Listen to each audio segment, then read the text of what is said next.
Good morning.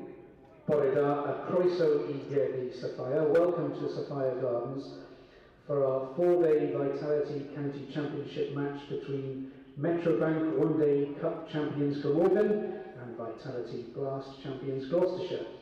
Today is day 3 of the match. Congratulations to Gloucestershire on their title, and of course congratulations to One-Day captain Kieran Carlson and all the Glamorgan players, plus Grant Bradburn and his coaching team on their fantastic win over Somerset in the Metrobank final on Monday. You have made Wales proud. Well, the Metrobank One-Day Cup is here throughout this match on display in the Missouri shop at Gate 2 in the morning, and then either on the outfield or in the Pyramid Cafe on the ground floor of the pavilion for the rest of the day. And you're all very welcome to have your photos taken with it. Play will get underway at 10:30, and because of the rain stoppages over the last 2 days, we are due to have 104.4 overs today, with lunch slightly later at 12:40 and tea at the fixed time of 3:30. Glamorgan Cricket would like to thank all our members, supporters, sponsors and partners for their continued support, especially everybody here at Sophia Gardens today. And a warm Welsh welcome as well to the players, officials and supporters from Gloucestershire, as well as to our match umpires, Mark Newell and Simon Willett, plus match referee Simon Hicks. Please keep your belongings with you at all times and keep an eye on play in case any balls are hit in your direction. We have a number of food and drink options for you throughout the match. A range of food and drink can be purchased throughout the day in the Pyramid Cafe Lounge, which is situated on the ground floor of the Thatcher Pavilion, and Glamorgan members receive a 10% discount there by showing your membership card. Snacks are also available from the vending machines on the ground floor of the National Cricket Centre, and in addition, Urban Jungle will be selling a range of snacks and hot and cold drinks opposite the Missouri shop on Gate 2. Now the Glamorgan Club shop, which is run by Missouri Sports, is open until 5 o'clock today, just inside the Gate 2 entrance. They have special commemorative Metrobank One-Day Cup final winners t-shirts and polo shirts on sale, and the shop also stocks a wide range of other items of Glamorgan clothing, and this will also be your last chance to buy Chris Cook testimonial items such as ties, blankets, caps and AirPods. So why not pop along sometime today and see what they have on offer. The Lewis Lounge on the second floor of the National Cricket Centre is available as a viewing area for members of Glamorgan and Gloucestershire, and the Museum of Welsh Cricket will be open during the lunch and tea intervals today.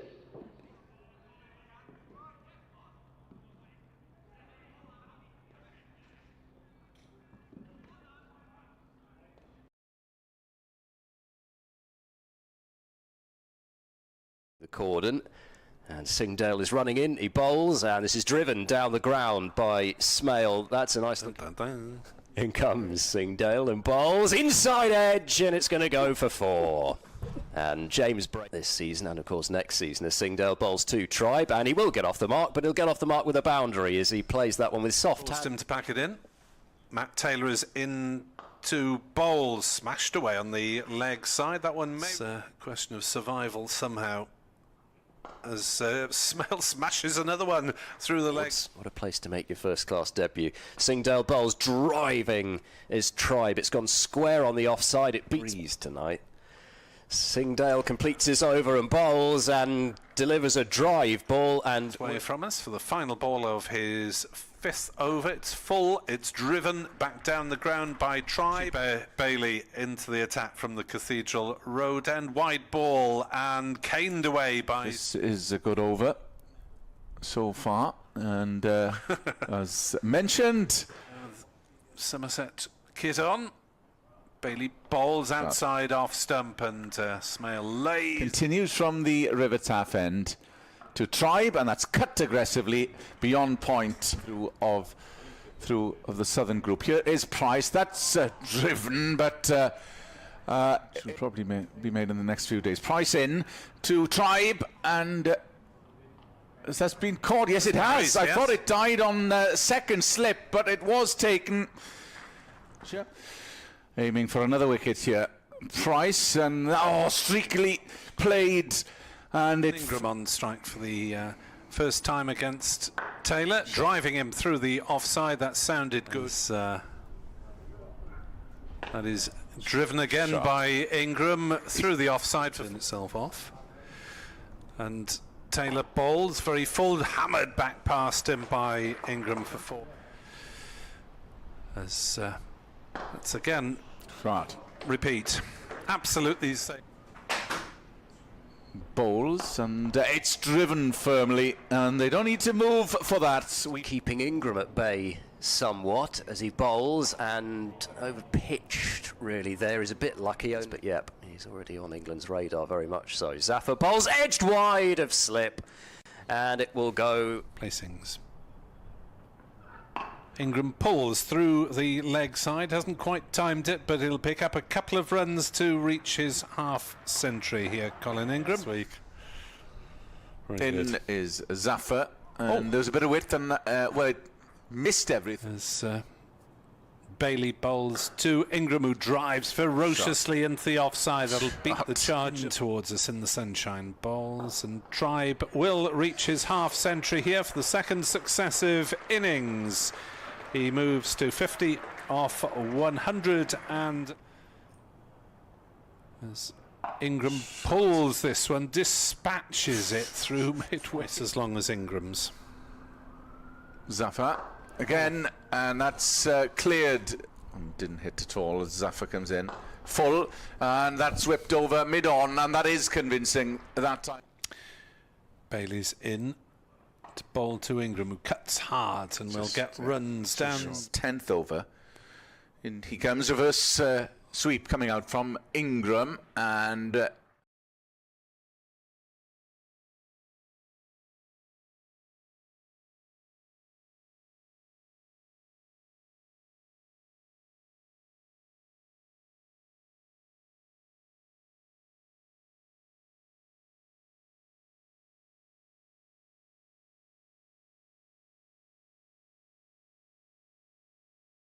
Gloucestershire might have hoped for. Taylor bowls. Oh, he's chopped it on!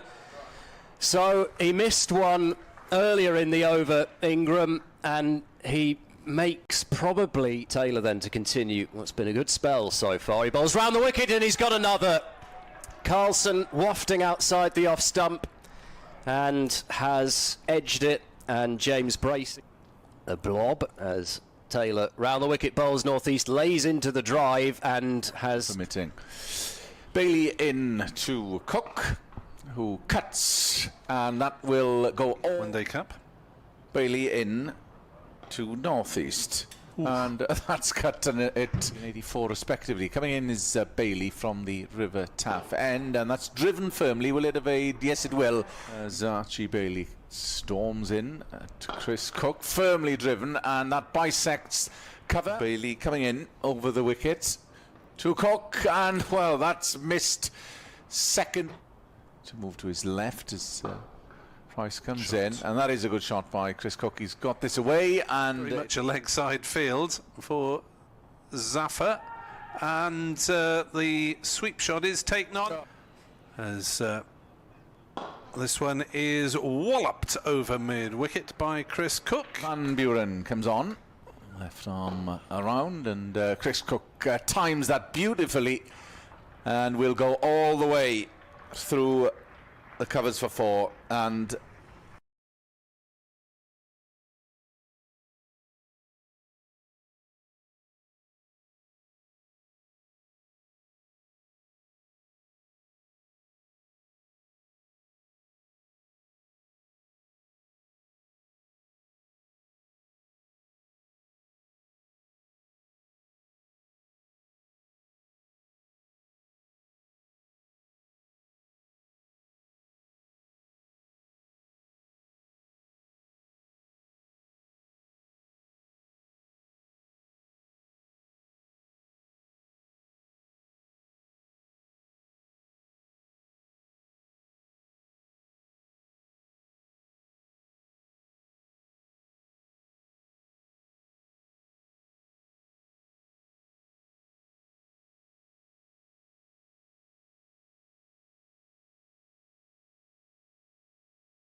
A reminder that we have 104.4 overs today, lunch at the slightly later time of 12:40 and tea at the fixed time of 3:30.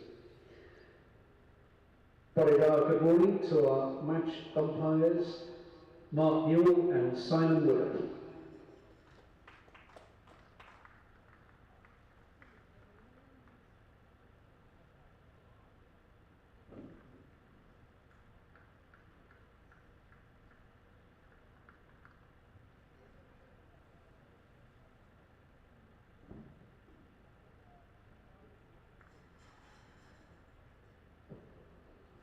Good morning to the Gloucestershire team who are taking the field under captain Graham Van Buren.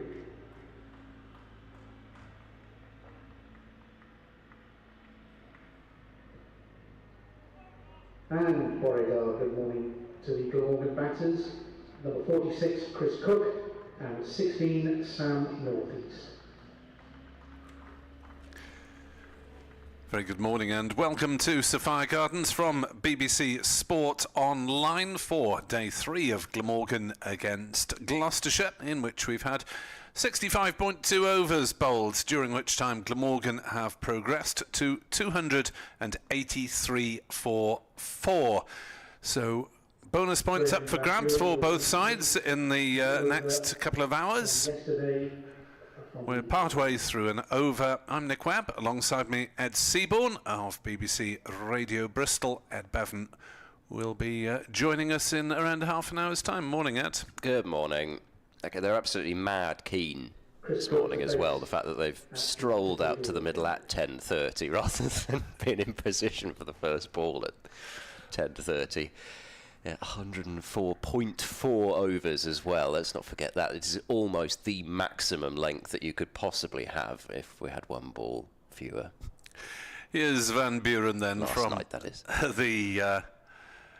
the River Taff end to bowl the first delivery that Cook shoulders arms to, outside off stump. 283 for 4.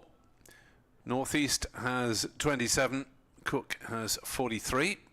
As Van Buren bowls and Cook jabs it away into the covers for the first run of the day.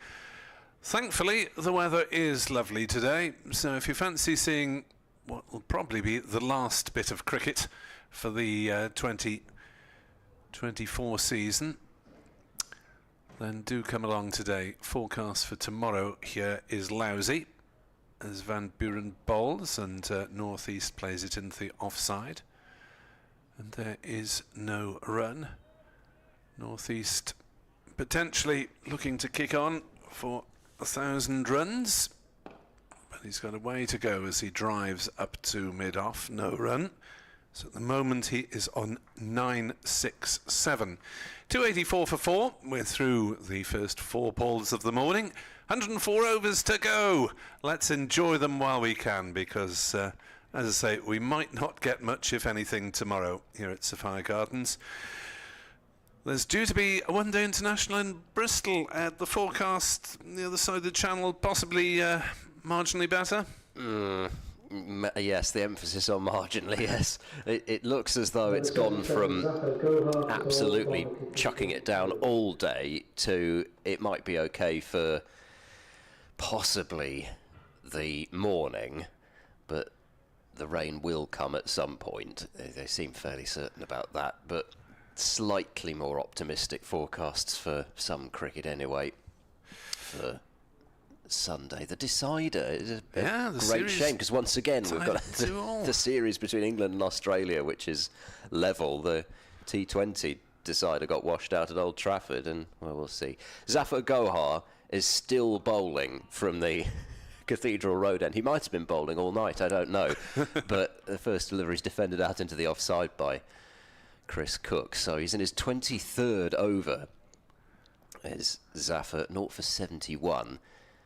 He's done a huge amount wrong with the ball as he bowls, and this is driven and almost managing to thread the needle between a shortish extra cover and a more conventional extra cover, but Cook unable to score his second run of the morning.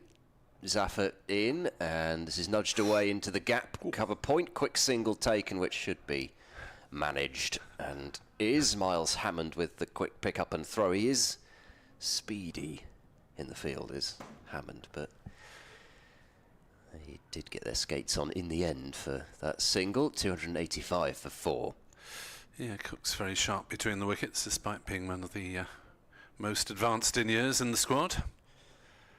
He didn't have a situation like almost happened to Jamie Smith yesterday in the ODI, as going forward to defend this one is North East out into the offside. But we had another not quite Ben Stokes 2019 moment with a set of 4 overthrows as Australia shied at the stumps and hit them, and the ball ricocheted off to the boundary. And of course, Zaffa bowls, and another quick single taken out into the covers. So North East has his first run of the morning, moves on to 28, 286 for 4.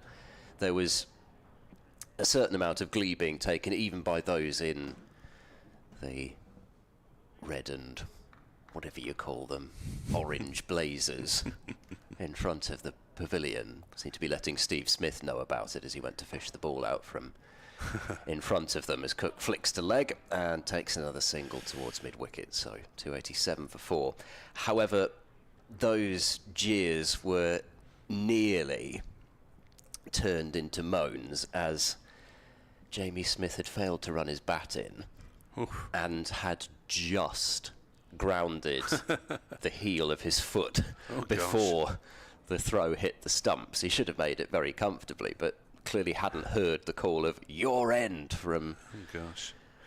maybe he was batting with at that point, whether it was Livingston or Brooke, but anyway, that was a slightly odd situation, but ended up in another set of 4 overthrows going off to that. I think it was actually it was the opposite side of the ground, but oh no, it would have been the same side, wouldn't it, where the set of 4 overthrows went in that 2019 World Cup final. I believe you. I wasn't watching last night. No, I was staring at it from the back of the box yesterday, rather than watching the highlights, which are available on BBC iPlayer. Yes, Yay. Must get round to it. As Matt Taylor, the most successful bowler of day 2, is in to bowl, and Cook squirts it away on the offside, and they jog through for a rather easier single than those scampered in the previous over. Cook to 47, 288 for 4. Yes, I was watching the Dragons play half a decent game in Dublin on TV last night. 10-6 at half-time, second half, well, usual Leinster. Another 4 tries and a couple of marginal officiating decisions go their way. How unusual in Dublin. Funny that. 288 for 4. As North East tries to turn it off his pads, I think that'll be a leg by as the ball trickles down towards backwards square. No, a fraction of bat involved. Decides the umpire. 289 for 4. North East 29. Not out. Fabulous game of club rugby between Bristol and Gloucester, with the Cherries coming out on top, 44-41. Yeah, the presence of the Blast Trophy clearly helping both sides.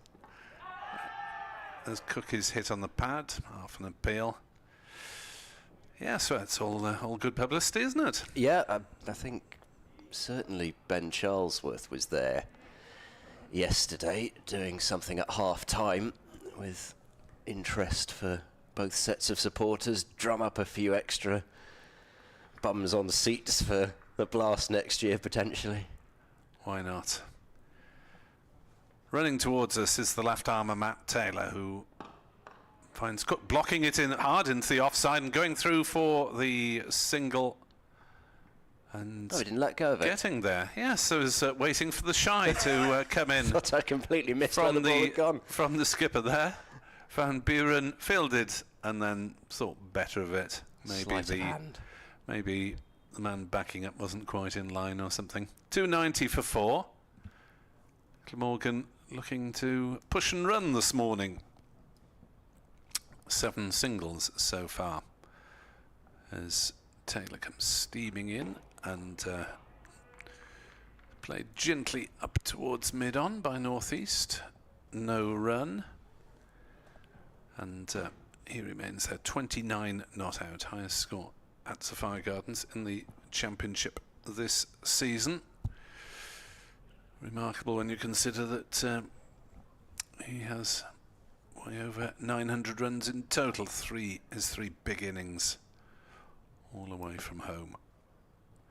Cheltenham, Headingley, and of course Lords, as that is driven into the offside by Northeast, but Gloucestershire have a sweeper out on the grandstand side of the ground, away to our right. So 8 runs added to the total so far this morning. 8 singles, 291 for 4, 68 overs gone. So we've got a full 42 into the afternoon session to gather bonus points. And Glamorgan might be in with a chance of a maximum if they're still going at that point. Need to score about 4 and over to get maximum. I don't know. Is there a thought of Glamorgan declaring and trying to put some pressure on Gloucestershire? Maybe thinking that the forecast tomorrow could be completely wrong. I don't know. I mean, they had to score a few more runs first, but Zaffer bowls. Oh, he's poked at that as Northeast, but a turn as Zaffer turning the ball away from the right-handed Northeast. Couldn't quite catch up with that. Through it goes to Bracey behind the stumps. That's been the odd delivery which has turned and bounced. Zaffer in to bowl and Northeast forward to smother. What turn there might have been, but there wasn't really any that time, and it goes out to mid-wicket. I don't know, would they think about batting a session, getting over 400 and it's a possibility, yeah. They could bowl Gloucestershire out once as Zaffer bowls, and this is stroked out to cover for no run. If they could bowl Gloucestershire out once and then take another couple, if there was the chance of some play tomorrow, might give themselves a sniff. Yeah, it's not an unreasonable call to declare if they get to 400. Zaffer in, and Northeast goes back. A ball that doesn't get up a huge amount is flicked out to mid-wicket. I mean, Matt Taylor did say that there was something out there yesterday, but clearly Gloucestershire didn't have the consistency with the ball to take advantage of that. Matt Taylor's figures read well at 3 for 47. Zaffer bowls a full ball dug out down the ground. It beats a short straight mid-off and goes down to a deep mid-off. And so it's another single, 292 for 4. Everything just ticking along fairly gently, it has to be said, this morning. The only joy for Gloucestershire being that ball earlier this over that Zaffer turned. And Zaffer himself, in his 24th over, so 75, effectively bowling on a first day pitch as he bowls now, and they turn down the single this time to Hammond's right at point, so just the 1 run from that over. 11 overs left until a second new ball would be available, 292 for 4. But yeah, I mean, Zaffer's not done a bad job in terms of holding an end down just over 3 and over, but most of the rest have either had their moments or their spells where not really given Gloucestershire the control that they would have wanted to try and keep Glamorgan's scoring rate down and let ball really get on top of Bat, Tribe and Ingram in particular with that 129 run stand. That really did start to take things away from Gloucestershire yesterday. Here's another over from Taylor, starting with a decent delivery that Northeast blocks up to mid-on. And there is no run. News from Glamorgan is that spinner Prem Sisodia has announced his retirement at the end of the current season. Great shame for a man who had several years as a regular part of the T20 Blast side in particular. Very successful ones. As some Northeast drives into the offside. And there's no run. Often open the bowling in T20. Economy rate of 8.2. 51 matches for the first team across all formats. Debut against Derbyshire at Swansea back in 2018. He was an England under-19 international and a Cardiff MCCU player. As that is an attempted cut, and North East says, do you want a single? And eventually gets there, and the throw from Hammond hits the stumps at the non-striker's end. That was could have done with a bit more definite calling there, as North East, I think, was hit on the glove ball, trickled out on the offside, and North East sort of ran a few steps down the wicket with his arms spread, saying, "You coming?" But they got there safely, despite a good strike from Hammond. 293 for 4.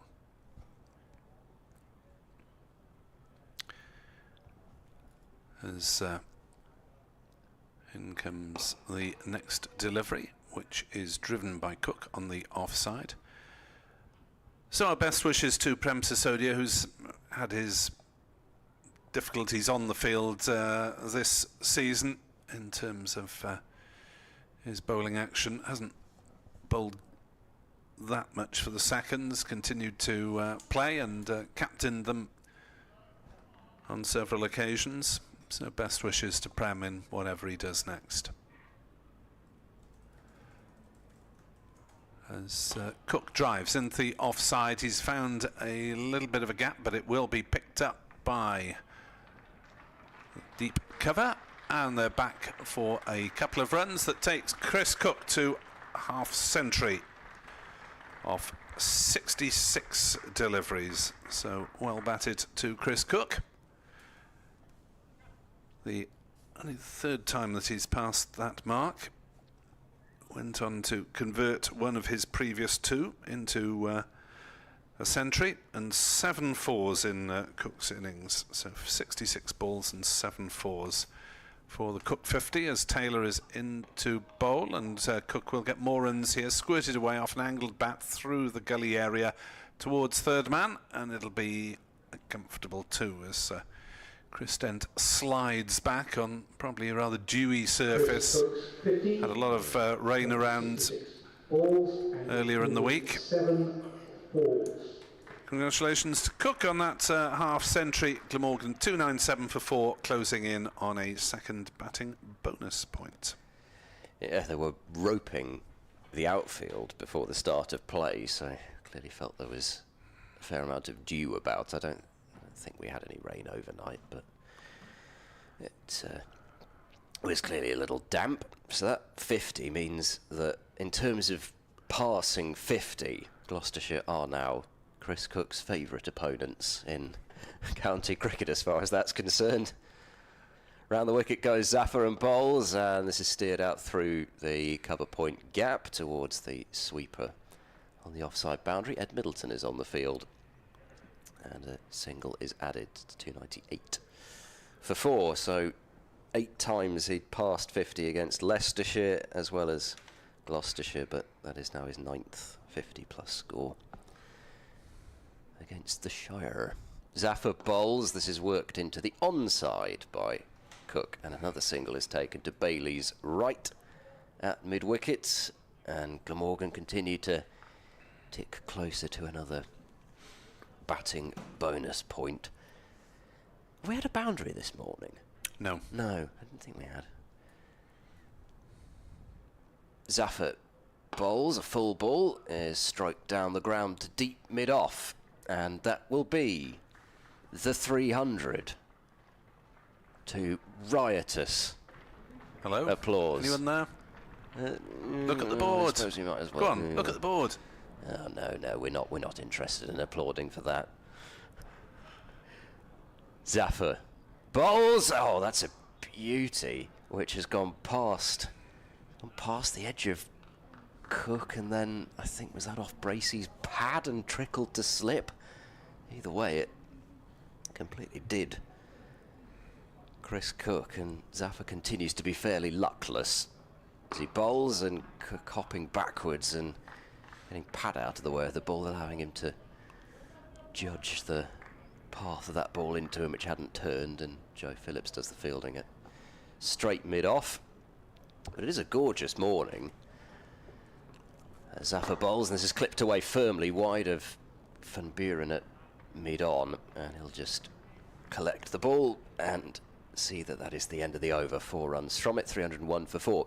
Very pleasant walk along the river this morning. It's one of the nicer walks to a ground in the country. Walking from the centre along the river. Lots of people out with their cycles and dog walking. Far too early to be doing any of that sort of thing on a Sunday, surely. It's Saturday. 9:30. Is it Saturday? Of course it is. It's not Sunday. It feels like Sunday. It's a little bit of every day. Every day field. is Sunday in the commentary box.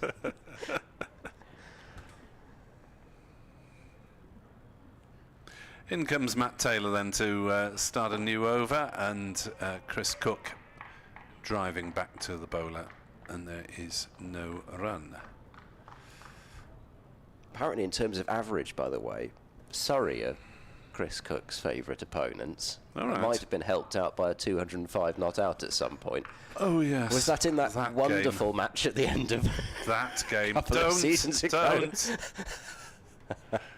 Churchy and myself have blocked it from our minds. 10 wickets fell across 4 days for 1,400 runs.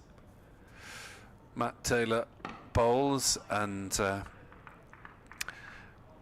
Cook drives into the offside. I interviewed the leading Glamorgan wicket taker on one day with 2, which was Eddie Byram, who is a very occasional spinner. And he said seen him bowl, but yeah.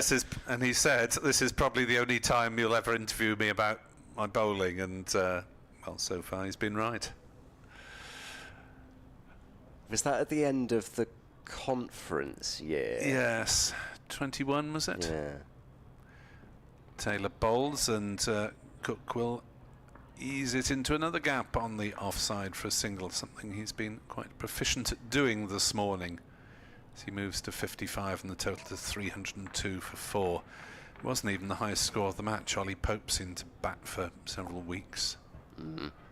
Run up that ludicrous first-class average at the Oval even further. Averaging about 90 odd for a while. I think it's probably come down a bit now. Here comes Taylor. Very straight run, and Northeast plays it away on the leg side for a single to move on to 35 not out. And you get the feeling that Sam Northeast would be quite happy to get a half century, his first in the championship in Cardiff this year, just by knocking singles round, and frankly, who can blame him? Well, it seems to be the plan so far, doesn't it? They've realised that they can score at 4 and over. That sort of margin, or at some point they're going to get a boundary ball to hit away, but score at 3, 4 and over just by pushing singles about. There's a squawk from the bowler there. Ow. Hitting Cook on the pad or somewhere. Yeah, so Ollie Pope's first-class batting average at the Oval is a cool 80.63 with 12 hundreds and 8 50s. Oof.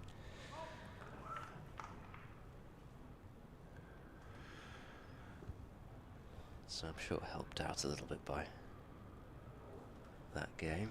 Indeed, as Taylor bowls, and Cook tries to turn the wrist on that and plays it into mid-wicket area, where it's fielded at short mid-wicket by the man on that matting that's protecting one of the old wickets, or not protecting the players from slipping on one of the old wickets. 303 for 4 here on BBC Sport Online, and we've had 72 overs gone, and 98 still remaining, potentially, light permitting, for the good folk of Glamorgan and Gloucestershire to enjoy. Speaking of Surrey, I wonder whether we'll see, for example, I mean, that game at Chelmsford has had so much time taken out of it, as as basically every game Durham and Kent have got going on day 3. I wonder if we'll see any games being set up anywhere. Zaffer in, bowls, cut, and hasn't got it past. Backward point has Sam Northeast. I think that is Ajit Singh Dale at backward point, who I thought was off the field a moment ago, but Middleton is still out there at deep cover, so they might be cycling through a few sub-fielders. There's a firm drive from Northeast, and it finds Chris Dent at that straight mid-off, wide extra covery sort of position. Maybe more of a mid-off. Zaffer bowls and worked into the onside for 1 wide of Bailey, and the milking continues as Zaffer's spell does as well. I think he has bowled. I'm sure he has, hasn't he? Bowled these 25.5 overs on the bounce straight. Well, apart from the first one. Yes, I mean in terms of his, yes, of course, yes, in terms of this spell, 24.5. Zaffer bowls, down the pitch comes Cook and drives, and that is another gentle single taken to Tom Price at deep mid-off. He's not quite got to the stage that he did at Old Trafford a couple of seasons ago, where he, I think, got to within about, I don't think how far it was, as Northeast defends into the offside. It was certainly the record number of overs bowled for Gloucestershire against Lancashire, but I think there were only about 3 or 4 Gloucestershire bowlers who'd ever bowled more balls in an innings. Yes, I wasn't going to stop that sentence halfway through. No, Zaffer was bowling when nobody else really either wanted to or had the energy to.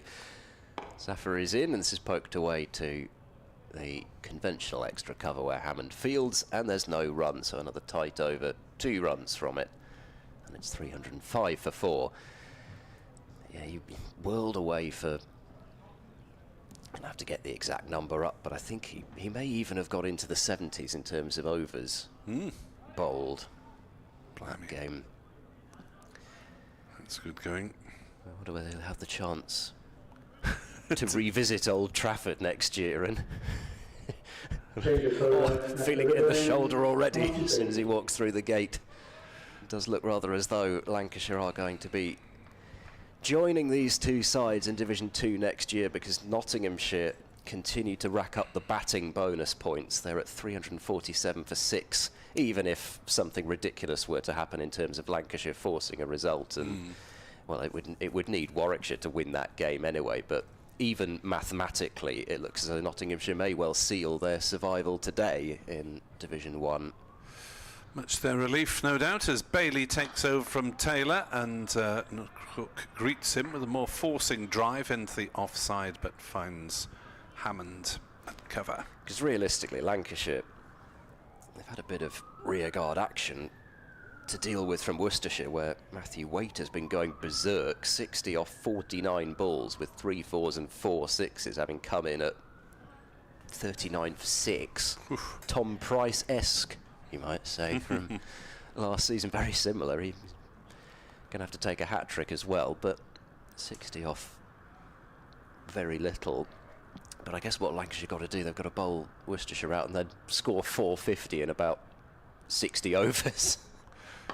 Cook drives into the offside, takes a single out to deep cover point, where Matt Taylor is the fielder. 306 for 4. It might have been interesting to have seen what would have happened if there hadn't been so much rain, but as I say, Nottinghamshire's batting performance has rather destroyed hopes of Lancashire staying up, and in some ways you kind of felt, especially as Nottinghamshire and Warwickshire were the 2 teams that were in any sort of danger, they were kind of always going to end up almost helping each other out. As forward comes Northeast and defends out into the offside, and there is no run. So Kent and Lancashire joining Division 2 next year, and with Middlesex still not able even to get on the field against Sussex, but Yorkshire having reduced Northamptonshire to 128, excuse me, for 7. That looks as though all that's been wrapped up, which is a bit of a shame, really. It would have been quite nice to have had something come down to the final day. As North East drives at that one, misses. Bracely doesn't take it cleanly. Very good morning to Vincent Mazoyer, a French Gloucestershire supporter, who originally followed the championship through Glamorgan in the 2021 and 22 season. Oh, saw sense then. No, obviously not. Remember Sisodia playing, especially his run-up juggling with the ball like a wizard ready to strike. And thanks us both for our efforts through the season. As North East drives into the offside and takes a single, 307 for 4. Especially Ed has been a very regular voice throughout my summer. Said he went to Lords for the championship game against Middlesex, the first game he ever attended, and regrets not meeting you, Ed. I don't think anybody's ever said that before. He hopes tear to the eye. Middlesex remain Division 2 because the championship at Lords felt like an incredible experience. Yes, well, I think there's certainly thoughts of that. The problem is, I'll come back to that at the end of the over. As Cook pushes into the offside and takes another single, 308 for 4. I fear the problem with that is that having scuppered their promotion chances, Gloucestershire might be given the Merchant Taylors treatment next year. Yes. Somebody's got to go to Merchant Taylors, and it's been Northamptonshire each of the past 2 seasons. I can imagine Radders on the day that the fixtures come out and he sees he's got Merchant Taylors school instead of Lords. It's probably going to be me next year.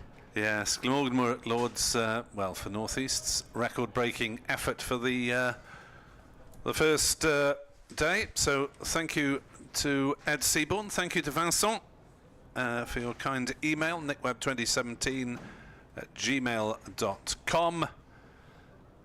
First commentary change of the morning session. We'll bring Edward Bevan in instead of Ed Seaborn. Tweet us, EdCricket6, nickweb2017, Ed Bevan Cricket, as that's whisked away somehow by Cook down towards third man with a little steer past slip and goes through for 2 runs.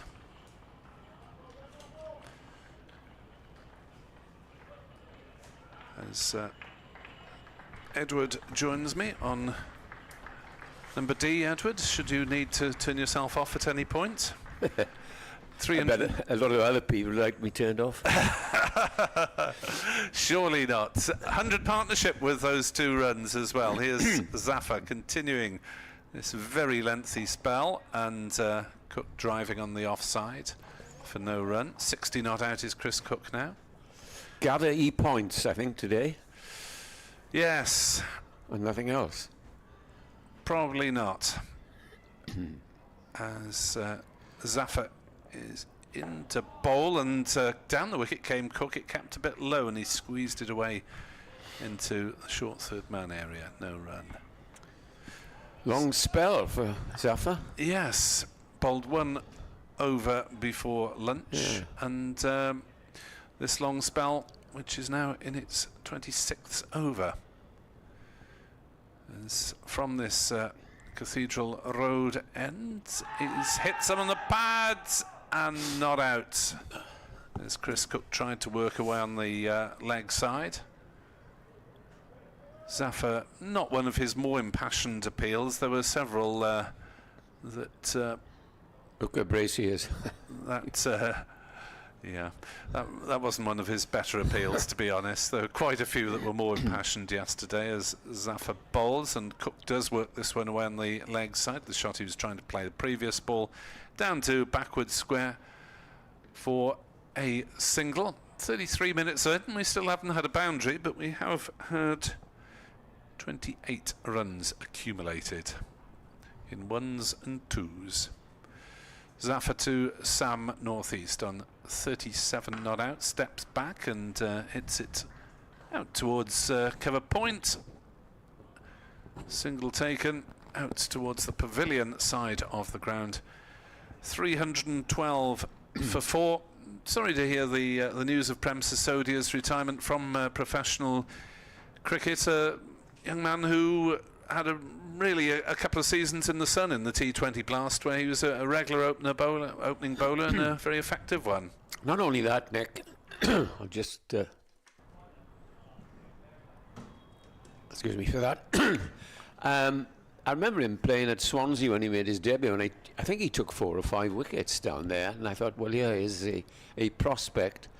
But then, of course, as you say, went into the other mode. He'll just break off as a new overstart from Bailey, and that's driven, and it's fielded at mid-off. And then he played quite well in the T20, but then fell off, and as you say, but I did see, did he play at Sussex last week and took a couple of wickets? So perhaps he's rediscovering it. He did play in the second 11, and he did bowl, you're right. So good luck to him in the future, and he'll get into club cricket and he'll enjoy it. Bailey coming in from that river end and bowls, and this time it's driven nicely up towards the man at mid-wicket, and again they'll take a single.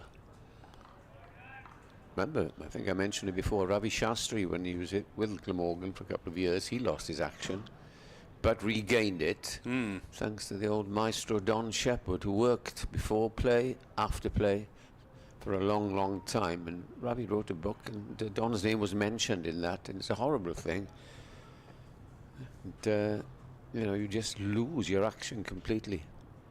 Here's Bailey. He's in again and bowls, and this is a good length ball which is pushed away onto the offside. There's no run. Going back to the 1960s, there was also, as he was then a young man, Brian Lewis, who was a terrific prospect as an off spinner, turned it a huge amount, lost it absolutely completely. But then I played against Brian for many years in the leagues, and he developed into a number 3 and number 4 batsman. So his career didn't end, his county career ended, but he really flourished in the leagues. Bailey bowls short, pulled away. That is going to be a boundary. Hey. Well, at last we had a boundary after 37 minutes play. It was short outside the leg stump, helped on its way by Cook. He moves on to 65, and Glamorgan 317 for 4. And some runs at last for Chris Cook, which has been a disappointing season for him. He's been as good as ever behind the stumps, but it is his benefit here, or testimonial here. So often, Nick, that you see players, they have so much to do, not have a very good season. But he's going well at the moment, as the next ball is driven very hard and very well fielded at cover. And that was destined for another boundary. Seems to me the boundaries today are pretty big, aren't they? Square of the wicket, unlike the last. Yeah, well, it's a central, bang in the middle. Central wicket, isn't it, in the middle of the square, and the fact that we had all that rain over a couple of nights and a bit of dew around in the mornings as well. Last ball of the over from Bailey, comes in, bowls, good delivery, nips back into Cook. He defends up to mid-on, and the end of the 76th over, 317 for 4, Northeast 39, Cook 65. Glamorgan already have 2 batting points, and they will be hoping to have more as we go along to the 110th over. Gloucestershire need some points to overhaul Leicestershire. By the way, that game hasn't started again after 2 days and a bit. I remember going to Old Trafford many years ago now. We didn't bowl a ball in 4 days, but played on the Sunday. Here's Zafar Gohar to continue his lengthy toil and gets an inside edge of Northeast bat. Let's run down towards third man. He'll pick up a couple of runs, but it was nowhere near where he intended it. I think it's an inside edge, by the look of it. Yes. 319 for 4. as Zaffa continues to northeast, who drives and gets it off the bottom of the mat, scuffs it back to the bowler. No run. Trying to think whether in the last 10 years that I've been doing championship full time, I can't remember a completely washed out game. Just before you started, Nick, there was one about Abergavenny against Leicestershire. As Northeast stepping back and flat batting it into the offside for a single. Well, we had, I think, 3 days of sunshine, but there was a damp patch just outside a length which they could not get rid of.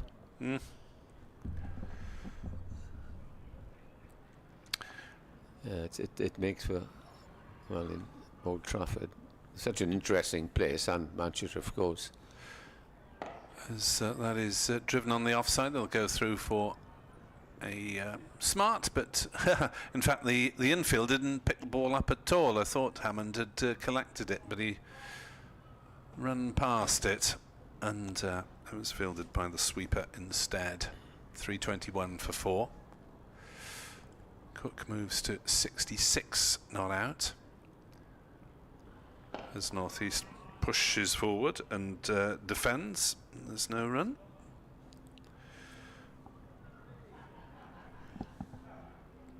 So all quite sedate and serene this morning as Gloucestershire probe for a breakthrough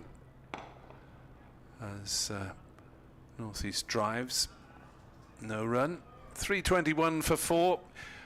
And Zaffa's bowling tidily, but not threateningly. Gloucester, yeah, he's turning some, but they're used to it. They've got used to him. They know when he's turning the ball, and well, perhaps he'll be taken off in 3 overs and the new ball is due, and they're rushing towards the new ball. But as you say, it's odd that they haven't changed.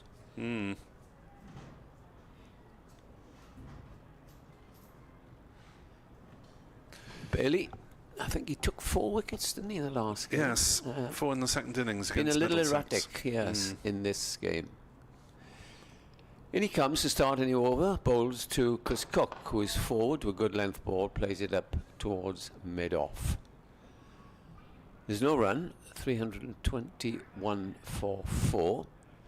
And it was good yesterday, Nick, as I think you remarked, it was good stability at the top of the order, even though they had their moments. Smale 41, Tribe 70, Colin Ingram 84. And Kieran Carlson, who again hasn't had a particularly good season, he's the only one that failed. As Bailey comes in again and bowls, and that's clipped away down the leg side. He might get 4. Is it going to evade the fielder? No, it isn't. Good bit of fielding. And they can only glean up a single from that. Yeah, I mean, Carlson didn't do much in terms of weighted runs in the one-day cup championship. It's been a reasonable season for him, averaging 40, 900 plus. It's okay. Not as good as last season, but no, I suppose we're thinking plenty about of last sort of season. 50s, 60s, 70s, etc. Yes. But an amazing statistic here about Colin Ingram. I worked it out last night. As Bailey comes in and bowls and Cook is forward, plays it up to mid-on. He has now scored 1,435 runs. That's 460 runs more than Sam Northeast, and he's at 8 innings less. Yes, it's extraordinary. Quite the total from Ingram, who said he was under pressure from his mum to complete the set. Oh dear, watch out. Having got this far with a half-century or more in each match. Give him 3 years. Here's the next ball, and that's driven nicely past mid-off. It's a long chase up towards the boundary, beautifully timed. I think that will run away for 4, up towards the scoreboard. And that is a very long way. But Cook now in his prime, and the attacking player that we know, have seen over the years. That was, well, maybe the shot of the match so far. There's a little teaser for Van Buren, wasn't it? He had to chase it all the way and was never quite catching it up. Archie Bailey looking a little bit forlorn at the moment. 0 for 76. Yes. But it's a learning process, and have to start somewhere. you have to start somewhere. 4 wickets on debut, so he's clearly got something to him, and you have to learn to deal with the lows as well as the highs. In he comes, though, racing in, bowls, and that's confidently played, and no ball called by the umpire. So there's another 2 runs. And Glamorgan galloping towards the 3rd batting point. And they are, of course, the lowest county in batting points this year. So they need... Yeah, it's not the first year when more runs have come in the second innings than the first. Exactly. Well, probably because the pitchers, especially here, have gone dead. Yeah. Here again is Bailey in, bowls. Cook gets a ball that comes back into him. Good delivery, that. And it's played up to mid-off. Yeah, I mean, the coach has said, Grant Bradburn, we want pitches that are going to deteriorate, which cricket pitches should do, shouldn't they, to give bowlers more help in the second half of the match than the first. Yeah, where did we see one? Where did Glamorgan play their last game? Last away game was Sussex. Yeah. Which one are you referring to? Turned a bit, I think, then. Brilliant stop there by Braces. He dives away to the left to a wild delivery. End of the over. Refreshments are coming out. 329 for 4. But, you know, perfect pitches, of course, is you get a little bit in the first hour of the first day, then it plays nicely for a couple of days. 3rd day starts to spin, 4th day really spins, and then should be plenty of runs on the board and give the spinners a chance. Yeah, we saw in the defeat here against Middlesex, which Middlesex won by 2 wickets, but Mason Crane was turning the ball very sharply on the final day there, and that was what you want, really, wasn't it? Absolutely. I suppose you sympathise with the groundsman, and you know you get the different weather. It's difficult, as we've seen this summer. But you know, I was reading somewhere, Nick, there's been many worse summers than this for cricket. When you think of it, again, you see the drying facilities, especially this ground, are excellent. Yes, in terms of time lost, it hasn't been too bad this season. In terms of weather, maybe around the weeks around the games, not ideal for ground staff, as North East drives Zaffer's first ball back to him. Zaffer might get a rest after this over. It's the 79th of the innings, and so you presume that they'll take the new ball, but he might be asked to propel that anyway. Who knows? North East drives to short cover, no run.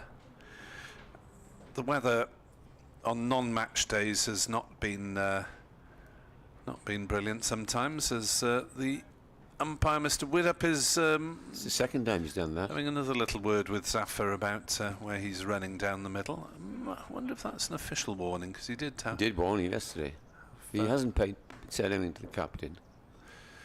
Zaffer is in and bowls, and North East steps back and cuts out towards point, as he has done so many times already this morning. Glamorgan 330 for 4.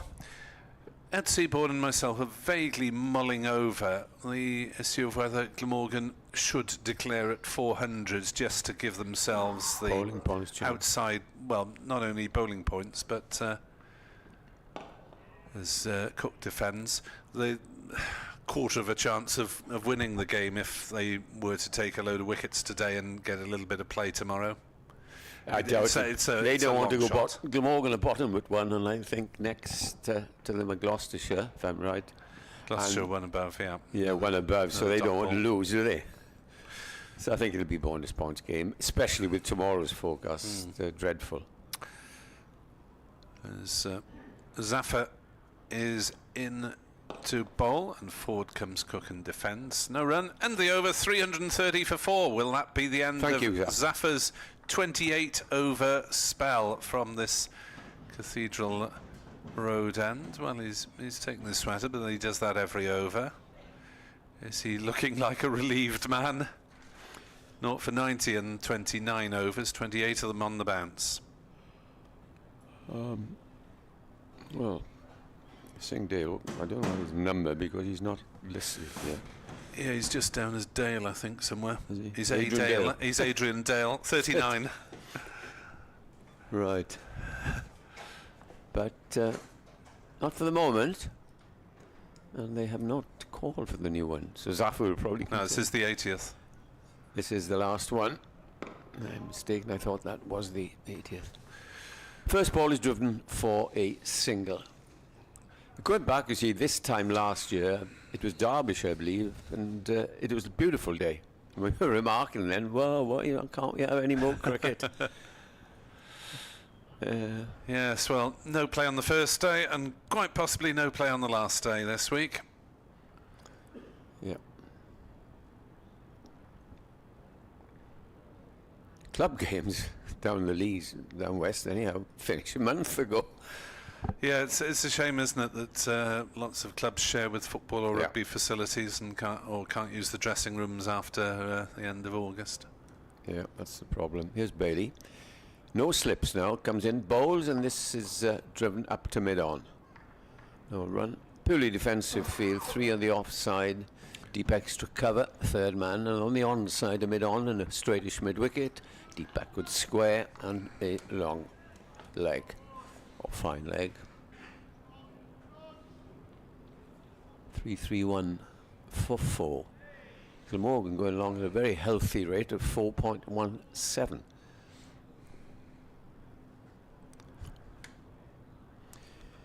As Bailey turns into his run and bowls short, cut away up towards mid-off, and Buren will cut it off, and they go through for a single.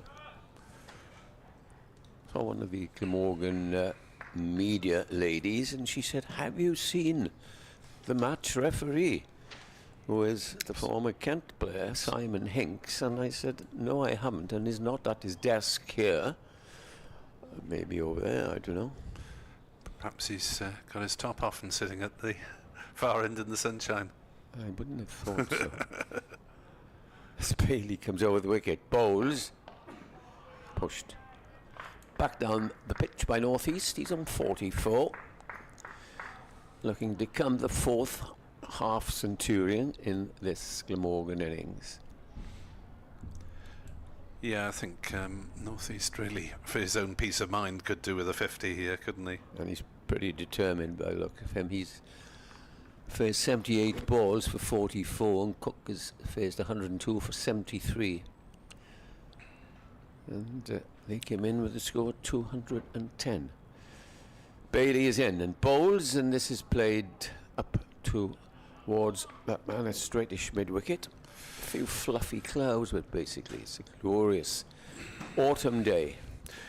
Still no play at Hove. Sussex against Middlesex, so Middlesex losing, it would seem, any remaining chance of overtaking Yorkshire, because Yorkshire have got maximum bowling points against Northants, who are 1-3-7 for 9. George Bartlett 54 not out. 4 wickets for Ben Code, who enjoyed himself here last week.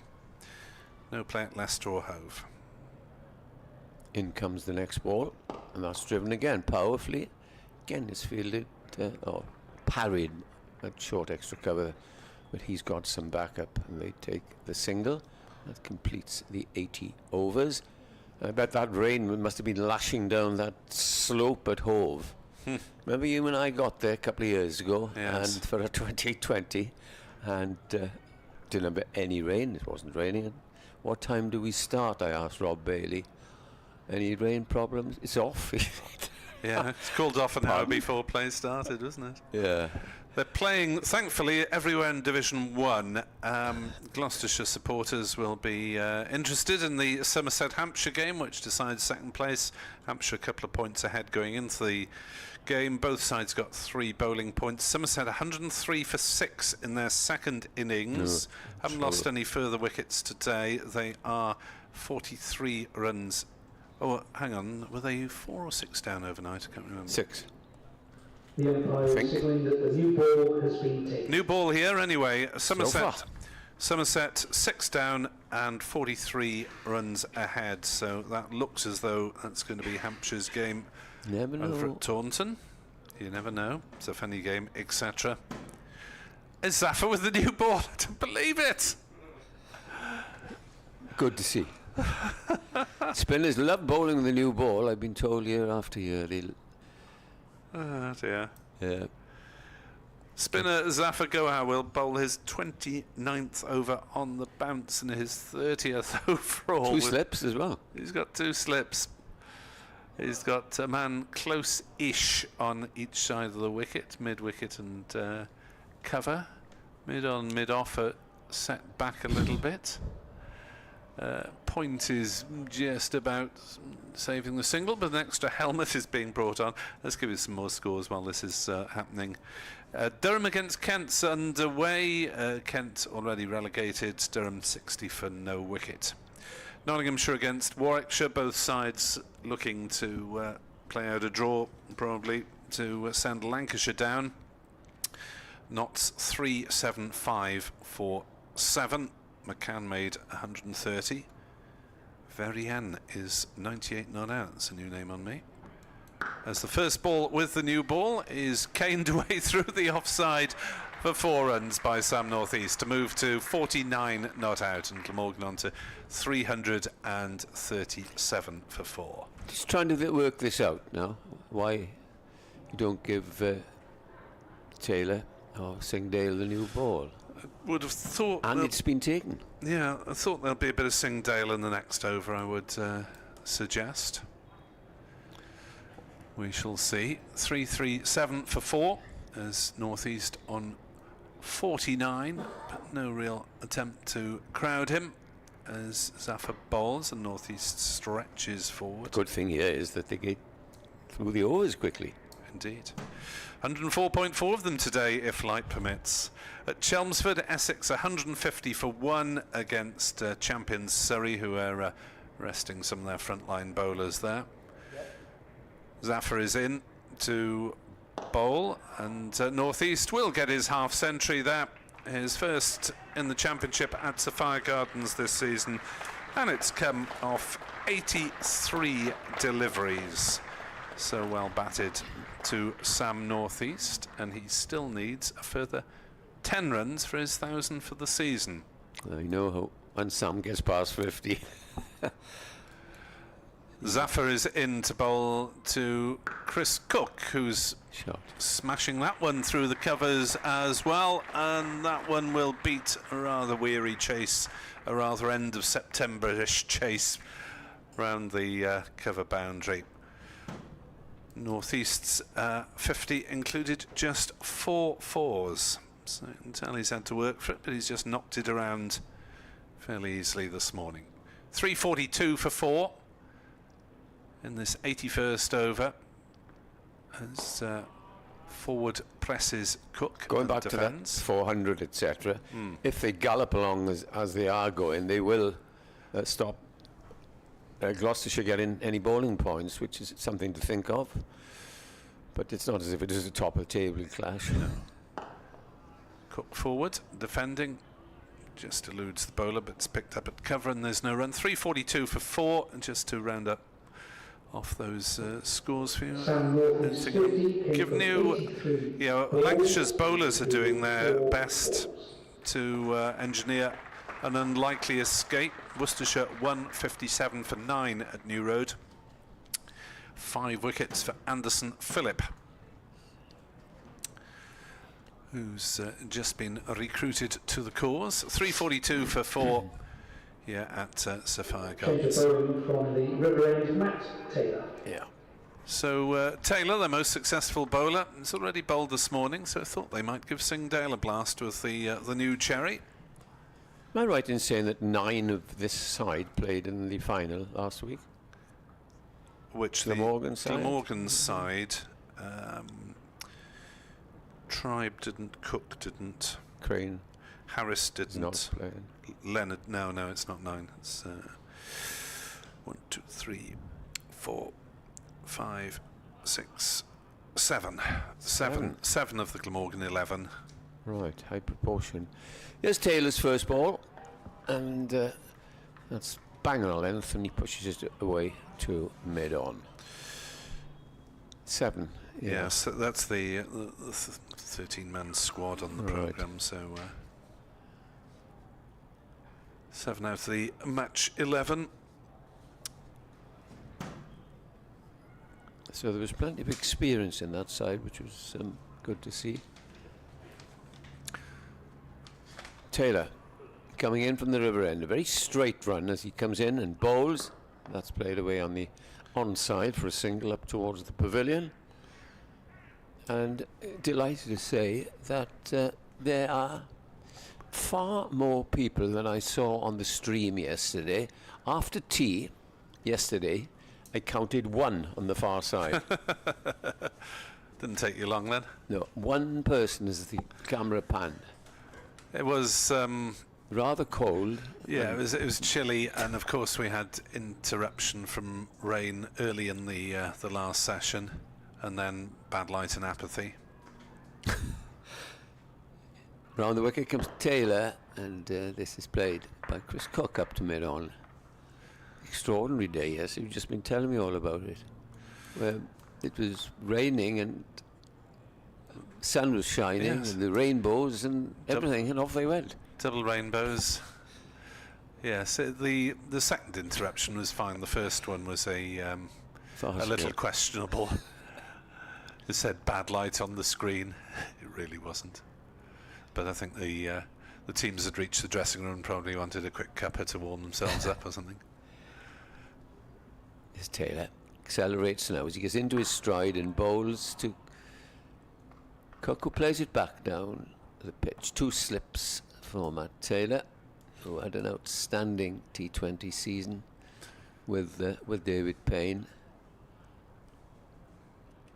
and were instrumental, of course, in, as were the others, we mustn't forget the others, of course, in guiding the Shire to that famous victory up at Edgbaston, which I thoroughly enjoyed watching. Here's Taylor in, bowls. That's cut away viciously down to third man, and he doesn't. Zafar hasn't to move there. 344 for 4. Yeah, it really was an outstanding performance from Gloucestershire to take so many wickets and lose so few across not only the final and the semi-final, but also the quarter-final on the same ground as well. The cup was on view yesterday at half-time. In the rugby match, I didn't watch, made a cup of tea at half-time. An excellent game, and I'll go back to that as Taylor comes in and bowls, and this is a very, very, very stifled appeal as the ball goes down to fine leg for 4 runs. Did he hit that? Yes, he did. I thought it might have been off the leggings. 78. 348 for 4, and Glamorgan just 2 runs away. Bristol and the Gloucesters. Yes. 41. Terrific game of rugby. And Ben Charlesworth, Ed was telling me, was there half-time parading and had a huge ovation. Fully deserved. Yes, supporters of both rugby teams could unite for that one. 348 for 4. Glamorgan 2 runs away from their 3rd batting bonus point. They're already 2-1 up. Gloucestershire, of course, need another 2 wickets for their next bonus point. Zafar's going to continue. He is indeed. He's in the groove. Must have worn a few footsteps by now as he's in to bowl. Flat batted away by Chris Cook. Out to deep cover. Single taken. 349 for 4 here on BBC Sport Online. And Seaborn will be back in a minute too. And Bevan, myself, Nick Webb, steering you through today's play. Kenneth Davis will be back with us if there's any play tomorrow. 349 for 4. As Zafar bowls, swept away by Northeast. I'm not sure that he got a touch on that one. There's a run of some sort. It is a bye. No one got a touch on it. And that brings up Glamorgan's 350 and their 3rd batting bonus point. They should get 400 and with ease. We'll see if they choose to go on thereafter. As Cook defends. I suppose to they the could bowler. turn around and say, well, you put us in and we're going to get as many runs as we can and try and get 450. Indeed. Which not many sides gather these days, 450. As that is played away on the offside by Cook. Single taken. I'm not quite sure why Gloucestershire are leaving Zafar on at the moment, because he's bowling tidily and he is turning the ball, but on the other hand he's now bowled 30 overs on the bounce and he hasn't taken a wicket, so surely time to try something else, somebody else from this end. As that is driven into the offsides by North And he's East. conceding runs, isn't he? Yeah, I mean, not disastrously, just over 3 and over, but He's gone for 101. yeah, century's come up. Poor man. As he bowls again, there's an appeal for LBW, dies away quickly. Some of Zafar's LBW appeals yesterday were real begging affairs, down on his knees, everyone around him with arms upraised. That wasn't one of them, as that was drifting down leg as well. 351 for 4. Look, I only get the chance to say this once a season. 2 heads are better than 1. Oh. Bye-bye, Nick. Just do some musical chairs here.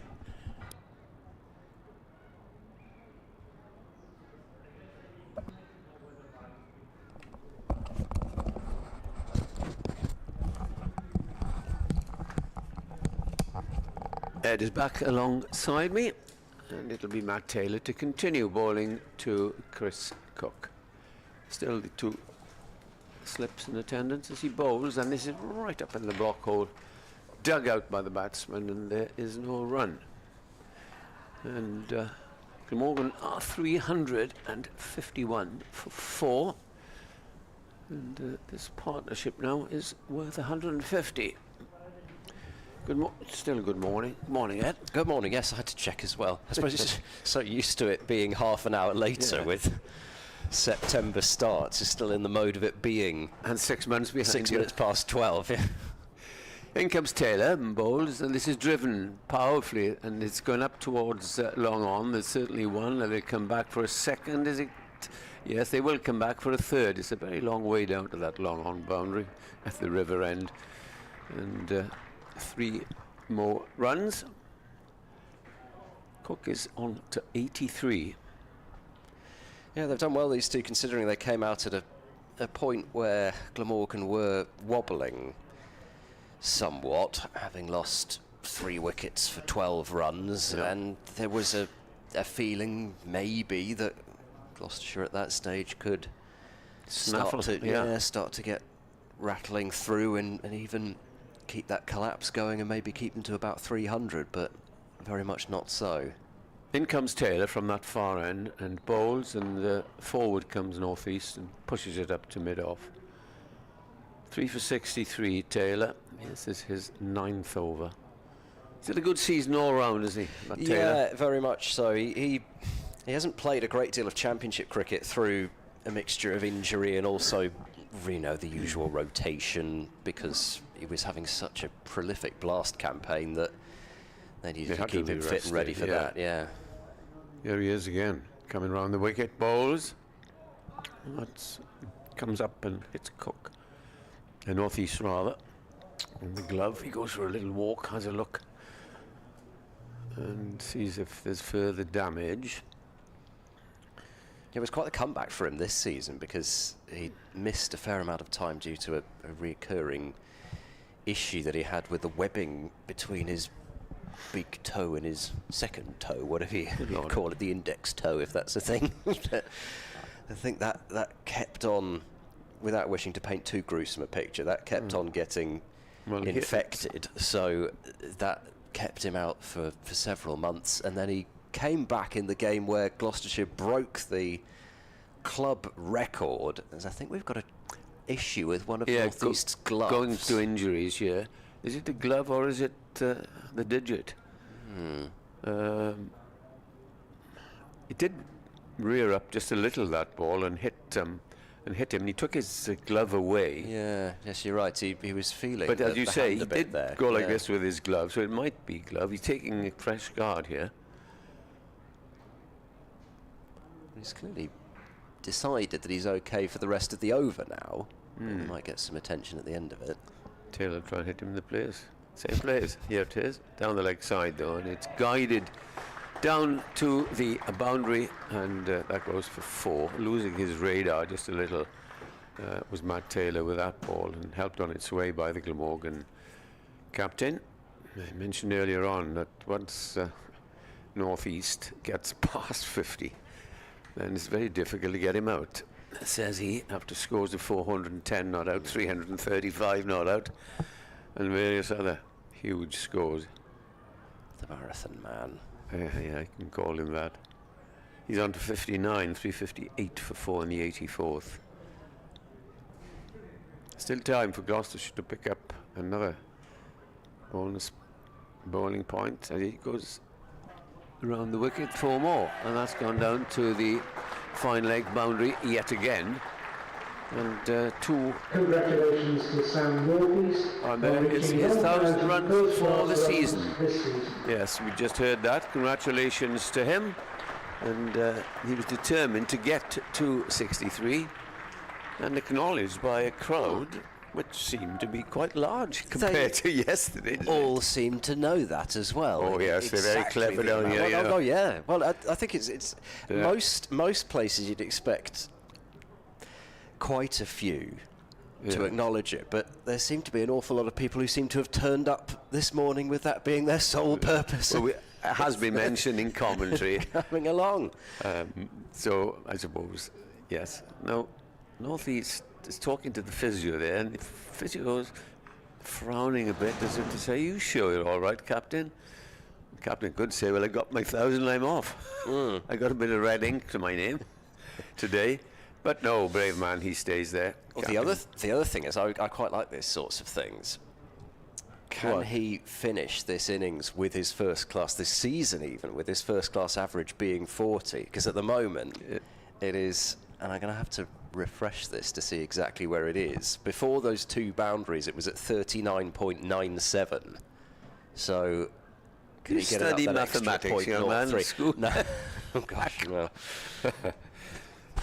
Obviously not carefully enough. Round the wicket goes Zafar and bowls, and skipping down the pitch is Cook, but then not really doing a great deal with it, just plinking it out into the onside.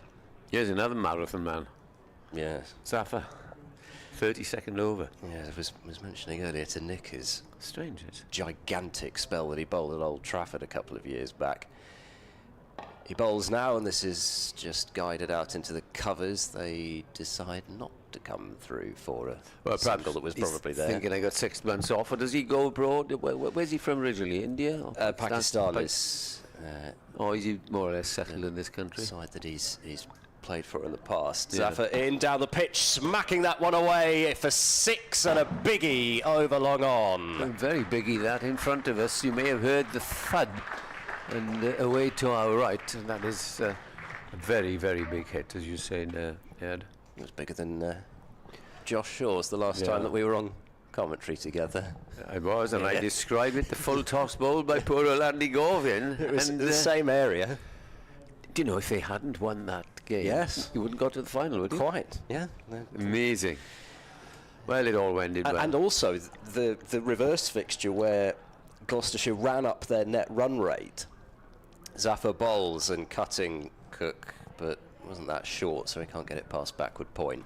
The game at Cheltenham where Gloucestershire got their record winning margin by runs in T20 cricket, the fact that that happened allowed their net run rate to go above Essex's, right? Which was then important later on. Zafar fires that one in, and just about Cook gets some bat on it as it's skewed out to cover. It was probably the quickest delivery in his 32nd annoyed with himself. Yeah. Hitting me for 6. Yeah. Zafar into Cook, who gives himself some room and drives, but has picked out Dent at extra cover. So 5 dots, but a 6 from the over, 368 for 4. Yeah, so Yeah, well remembered. lively meetings between and we all and Gloucestershire this season. Ed, about that, but what we did, nobody seems to mention, he was dropped the ball before by Sam North. I know, in that time of night, there are lights, but he didn't have to move down there. It was an extraordinary game for North East, wasn't it? Because I think we got the stat through from, was it Mike Turner who gave us the stat that North East's innings was the lowest in Blast history to have batted all the way through the innings. It ended up, was it 45, 46 not out, something like that? Yeah. And that was the lowest total of anybody who'd batted through a Blast innings. But he should have won the game for them. If only he'd taken that catch, then it would have been 7 needed off the last ball. Exactly. 6 would only have tied it. And it would have been the Glamorgan might have had a David chance. Payne would have been coming out to try and hit it as well. Yeah. And Glamorgan, conversely, had they won, they would have had chances going up and up to the quarter-finals. Could have had the sort of finish But that to the season that Gloucestershire did, win your last couple and get in. was not to happen. But yeah, we've been extraordinary meetings. Of course, there's the 46. Championship 46. There we go. There was the Championship match at Cheltenham, which we've talked about a fair bit. But the one-day cup meeting here was an excellent game, which Gloucestershire What happened at Cheltenham? Looked as though they were getting over the line, and then Glamorgan took Gloucestershire's last 5 wickets for about 2 runs or something to win the game. 5 overs, sorry to interrupt, 5 overs of the new ball, and we've got spin as Price is back to bowl his off spin. Bowls the first ball, which is driven up past Malong off, up towards the boundary. Might have the legs to go there. No. I think something is afoot here. Do you? I do. I think something is afoot. Ollie Price bowling with the new ball. They're turning down runs. Yeah, they only ran 1 there. Yes. There's 3 there if you wanted it. I think something is afoot. Yeah, we'll bat so many overs. Yeah. This hasn't happened. Yeah. It almost never happens, but I'm thinking it might just be happening here. Speculation in the press box. Yes. Speculation here as well. That's a big hit as Price has hit over long off for the maximum. And Ultimate row of the seats back there. yeah, I think this is. Let's see if Cook can get to his 100. He's 95. Let's see if Glamorgan can get to 400 in no time. In you come, lads. We'll go for bonus points. So will it be more? But And tomorrow? then, the question is, Tomorrow, will it be Gloucestershire going out and batting in their first innings, or will it be forfeiture? When did we have that last? I can tell you when Gloucestershire last had it. It was a game at Derby in 2019. Yes. All of a sudden, we've spotted something. Here's the next one. Full banger, full toss. And that's it. And that is kick. Cook 6, and the declaration has come at, well, this. I'm just going to look around. They're marching off. It's North East must have been waiting for Cook. But why declare just a couple of overs before another point? I think. Well, I guess in some ways the points aren't that important, are they, in terms of if any side were looking at points for positioning, it would be Gloucestershire rather than Glamorgan. So what a way to get there, back-to-back 6s to reach another Championship 100 for Chris Cook. Your mathematical working out of North East now. He's ended up on 39.99. His batting average for his first-class career is 39.99. So, very quickly, Glamorgan declaring a 381 for 4. 3 batting points to them. Gloucestershire just the 1 for bowling. They have declared, and I was about to say, what a shame that this weather is going to interfere tomorrow. However, we may see a conclusion yet today. That remains the one bit of news that we don't have. If it's a forfeiture of Gloucestershire's first innings and Glamorgan's second, 382 required from, oh great, they've gone and changed the scoreboard right as I was about to say the number of overs. So they'll take the 2 off. Well, it's Plus good the to 4, see, so I I think it's 82 overs that Gloucestershire would have to score 382 in. That's a required run rate of 4.7. Generous. 4 points, yeah.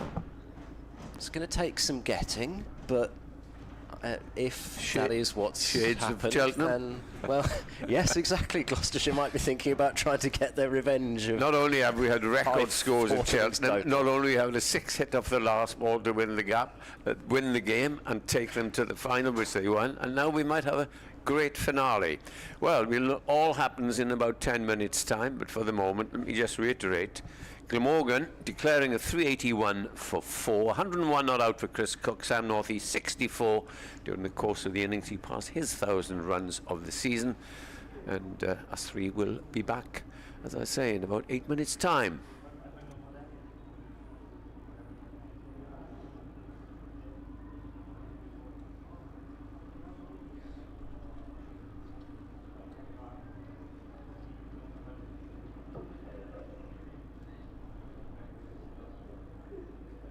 When we come back, we'll have 82 overs to bowl.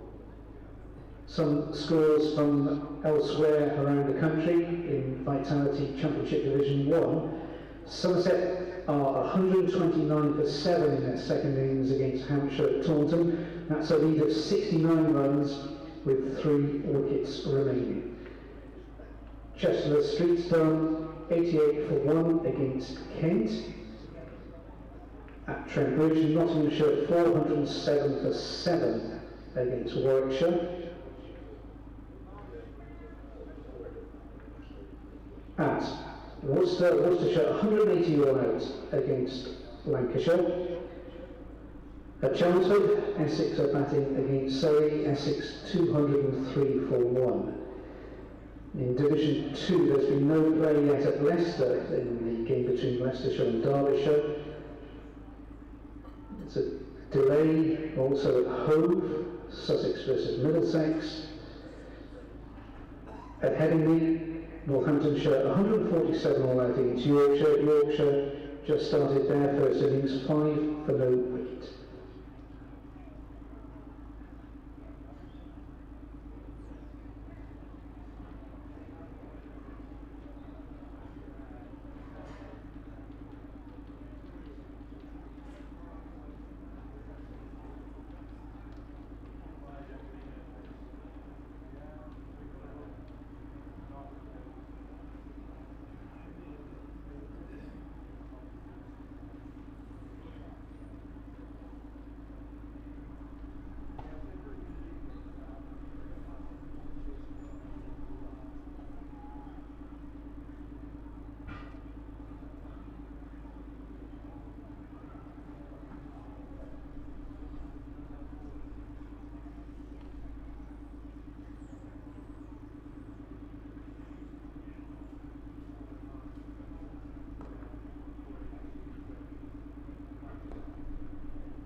The Gloucestershire bowling figures: Matt Taylor 19 overs, 3 maidens, 3 for 71. Ajit Singh Dale 9 overs, 1 maiden, no wickets for 46. Archie Bailey 13 overs, no maidens, no wickets for 81. Tom Price 8 overs, no maidens, 1 wicket for 34. Sapa Gohar 32 overs, 2 maidens, no wickets for 107. Ollie Price 3.3 overs, no maidens, no wickets for 32. And Graham Van Buren 1 over, no maidens, 5 runs, no wickets.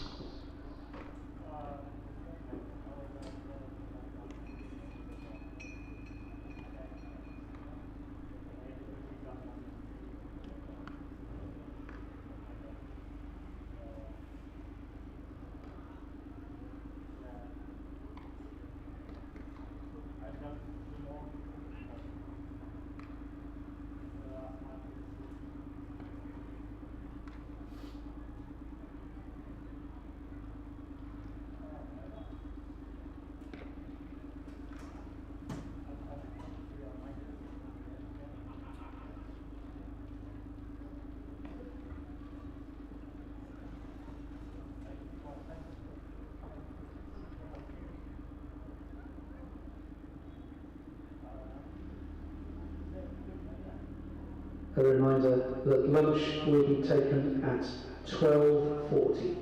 Welcome back to our match umpires Simon Widdop and Mark Newell.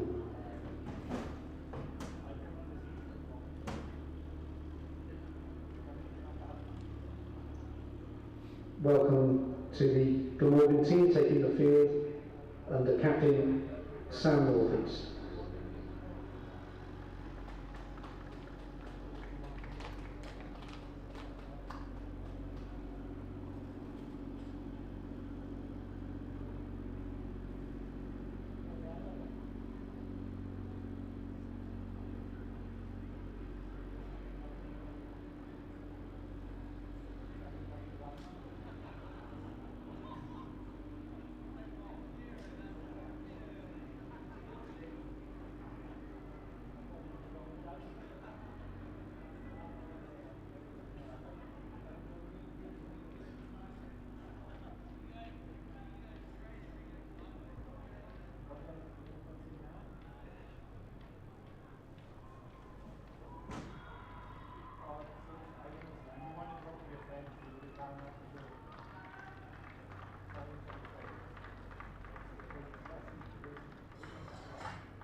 The Gloucestershire opening batters, number 15 Chris Dent and 24 Joe Phillips.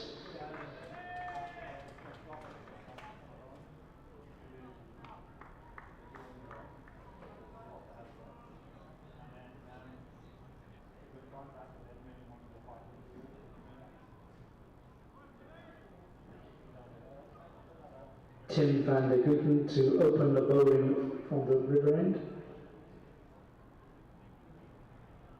And Chris Dent to face the first ball.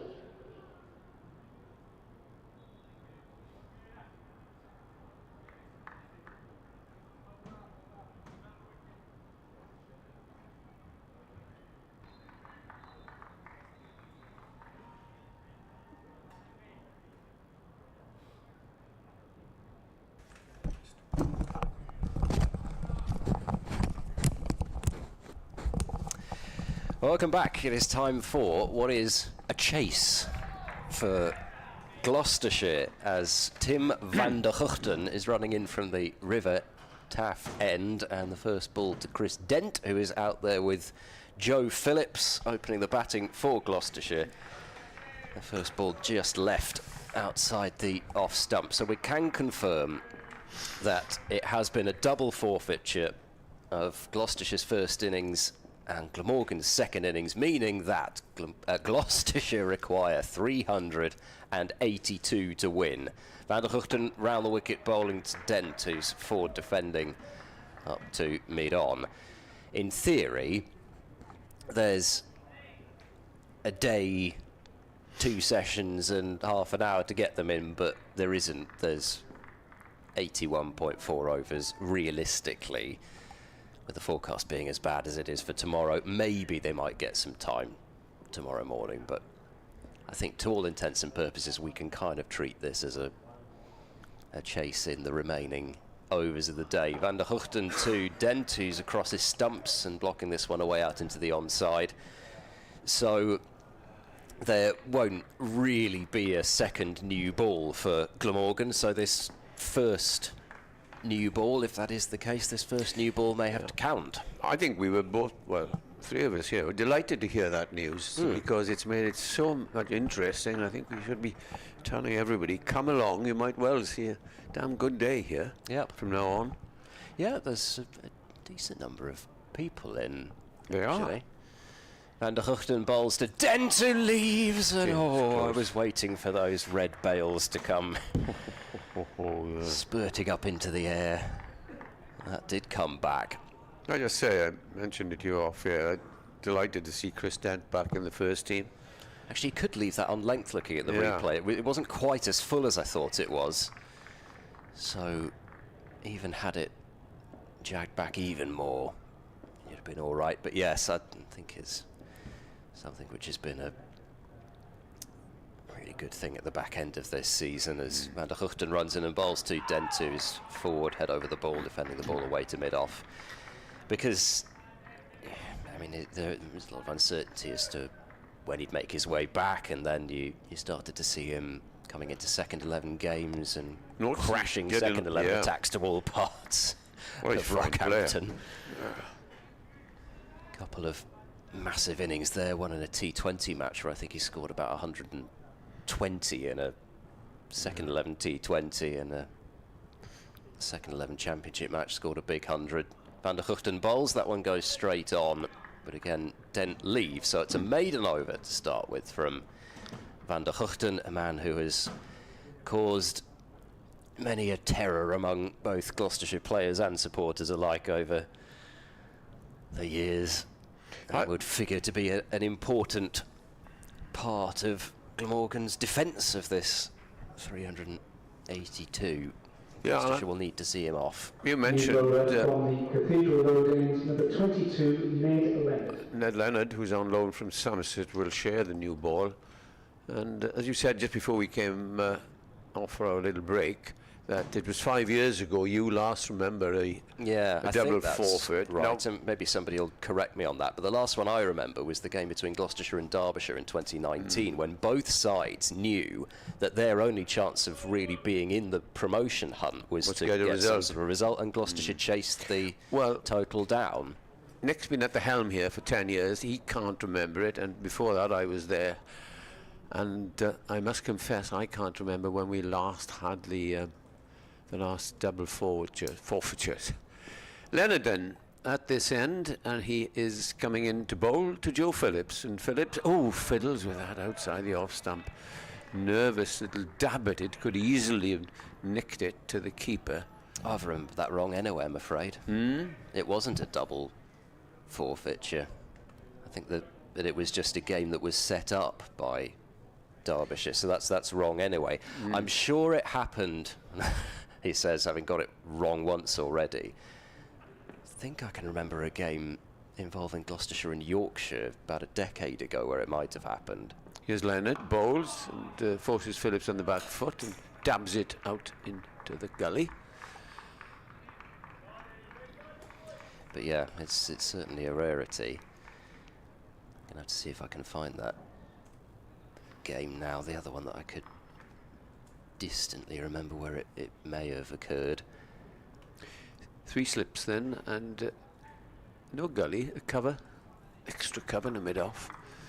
No third man, fine leg, straightish mid-on, orthodox mid-on, both within about 15 yards from each other as Leonard comes in and bowls short, and that is cut away over the top of slip and that's going to get Phillips off the mark. Didn't really go down to the boundary, because you generally see those when they're struck hard. Dropped it. He dropped it, yeah. It went high, but it was a chance. We've seen a couple that have gone through pretty high. That one was probably more catchable than the Miles Hammond drop yesterday. Was that northeast? Because so. He's a very good slipper. Put it down to cold days. Yes, it could well be. Yeah. He Those tipped it over the fingertips bar, as we'll probably see today. The football season going. Tipped it over the bar, goalkeeper fashion, and it's one without loss, which brings Dent down. And in comes Leonard and bowls to him. Dent is very watchful on the back foot, pushing it back down to the bowler. I found that game, by the way, and it wasn't quite a double forfeiture. So Gloucestershire declared their second innings on 48 for naught. Then, Yorkshire would have forfeited their innings. Then Gloucestershire declared on 48 for naught just to get it up to 400, and then Yorkshire chased that score down at Bristol in 2012. But this is a double forfeit. That was in May as well, so that was a... They were ambitious in those days. And then, who were the captains? Alex Gidman was captain in Gloucestershire, and Andrew Gale was the Yorkshire captain. Wouldn't often see Yorkshire doing that. Oh, they're sticklers for the rules and everything. Yes, except when there was that exactly. title up for grabs. Again, this is just short of a length and very confidently enough out onto the offside. There's no run. End of the second over, one without loss. That run scored by Phillips. Now will be facing Tim van der Gooten from the River End. And Glamorgan's hopes, if they want to try and get their second win in Championship cricket this season, will rest with van der Gooten, who really has had a splendid season all round. Didn't start, missed a lot of games at the start of the season, but that came back with a bang and has bowled splendidly throughout the season. 2016, that declaration, bowling from Yorkshire against Middlesex to set up Toby Rowland-Jones's heroics on the final day of that season. Here's Van der Gooten starting his second over, running into Phillips for the first time, and this is steered away past backward point. Should be a couple of runs on offer here as it's pursued by Kellaway, and he gets the throw into those magnificent yellow and slightly green gloves of Chris Cook, and Phillips moves on to 3, as we mentioned a couple of times, I think, through the day and a bit. Joe Phillips, not the first time that he's faced Glamorgan this season at Cardiff, having played for Cardiff Uni. That's right. The start of the season, and top scored in the first innings there as Van der Gooten bowls to him, and this is jabbed wide of the cordon and down to the boundary for 4. So Phillips is, I think, the first shot of the over that brought the 2 was a more authentic one than that one, but still it was a certain amount of being guided. It wasn't a complete edge, but I don't think he was in quite as much control of it as he was the first shot of the over, but such is the way that he picks up 4 for that one and only had 2 for the first. If you just tuned in, I can tell you that Glamorgan declared on 381 for 4, century for Chris Cook, half century for the captain. Double forfeiture, 382 is the target for the visitors in 82 overs. So they put a gully in now as Van der Gooten is into Phillips, who's down the pitch looking to negate the movement that way, and defended back up the pitch. And Phillips should have been out, because in Leonard's first over he was dropped. Straightforward chance, you can say, just over the top of some outstretched hands. Well, not a lot. They went in, straight in, and parried away by the captain. Well, he did make his first class debut against Glamorgan, Joe Phillips, as Van der Gooten bowls to him. This is on driven, a Nice looking shot, but it won't get him a run because mid-on is pretty straight. Made his first-class debut against Glamorgan at Cheltenham last year and made a 17 in Gloucestershire's only innings in that match. It was fair to say not quite as memorable as the game that was to follow this season between these two sides at Cheltenham. In fact, it was eminently forgettable. Van der Huchten bowls to Phillips, who is forward and playing the ball up to mid-off, and there's no run. In the second game, excuse me, in that second game of the festival in 2023, which was the only other first-class game that Phillips played that year, 80 and 26 against Worcestershire, and had made his debut down the order, but an injury to Ben Charlesworth, I think it was, meant that he was then pressed up to the top of the order as Van der Huchten bowls, and Phillips is forward and playing a very competent looking defence up to mid-off, and that completes the over with Gloucestershire 7 without loss. Phillips all 7, Dent yet to get off the mark, and that 80 and the 26, he really did show what he was about. Strong drive, square of the wicket, particularly strong off the back foot, and has not been involved a huge amount this year because of his studies. So get your studies in first.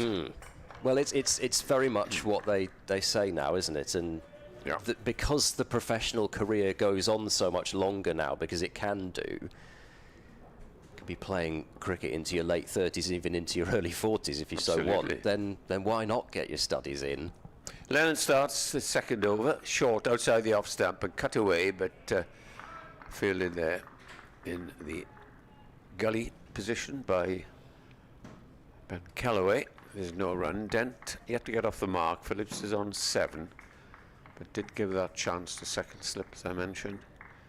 Thank goodness we didn't have to witness the giving of runs. But remember those days? Yes. Thankfully, we haven't seen those for many, many years, where they used to toss them up. People used to get 100 in half an hour. In comes Leonard and bowls. The first that happened was one Steve O'Shaughnessy at Old Trafford against Glamorgan, when that went on. And I remember saying I walked out of the field then just to go for a walk around the ground, but I couldn't really stand what I was watching when people were standing by the crease and throwing it up and feigning to stop a boundary and all that. But Glamorgan won the game, which is something about 340. Remember, Adrian Dale got 100. Okay, the end justified the means, but not for me. Here's Leonard. Nice, easy action. Bowls. Oh, and this is caught at first slip. And that is the end of Dent. And Leonard got one away to move away. And it was caught low down. But we are looking at the screen here. Perfectly good catch. So that is the first wicket for Glamorgan. It's 7 for 1. Well, that is a dangerous customer removed in Chris Dent. Somebody who, if he really got his eye in, he's got that ability to go big and also to really move his scoring rate up as well. If he goes into T20 mode, he's got that in his locker. But Leonard is bowling very nicely so far. He's getting some life out of this surface that, particularly from this Cathedral Road end, nobody's yet extracted that amount of bounce out of the surface. And it may be that it's one of those things where as the ball gets a bit older, you don't see that so much. But he's got 2 balls to bounce so far, one which bounced enough that it wasn't caught at first slip, and then that one which has just caught the upper part of Dent's bat and been a fairly comfortable catch at first slip. Nice catching height and no mistakes made. So Ollie Price finds himself out to the middle early. Yes, the catcher was in fact Colin Ingram. Let the ball come to him. He didn't really have to move, as Ed was saying, which brings Ollie Price to the crease. And I'm just thinking, I wonder what's happening now with young Leonard. If Somerset think, well, yeah, it's going to take him. We've got young lads like Casey Aldridge, etc., etc. Ogborn's been playing in this. Ogborn, the left arm, seamer. Yeah. They might say, well, yeah, okay, if you want to have a go. And Glamorgan might say, as they did with Mason Crane, who was on loan, but this year they've signed him on a 3-year contract. Well, Sonny Baker has barely been fit. He's gone to Hampshire, which I must admit I missed. Another young Somerset bowler, but they may think, well, there's not enough cricket there for you, so yeah. Here's Price. Pastures new. Absolutely. 4 slips now that's a good delivery, just outside off stump. It's a sort of shall I or shan't I play, but Price judged it well, lifted his bat and let the ball go through to wicketkeeper Cook. So a good start here for Glamorgan.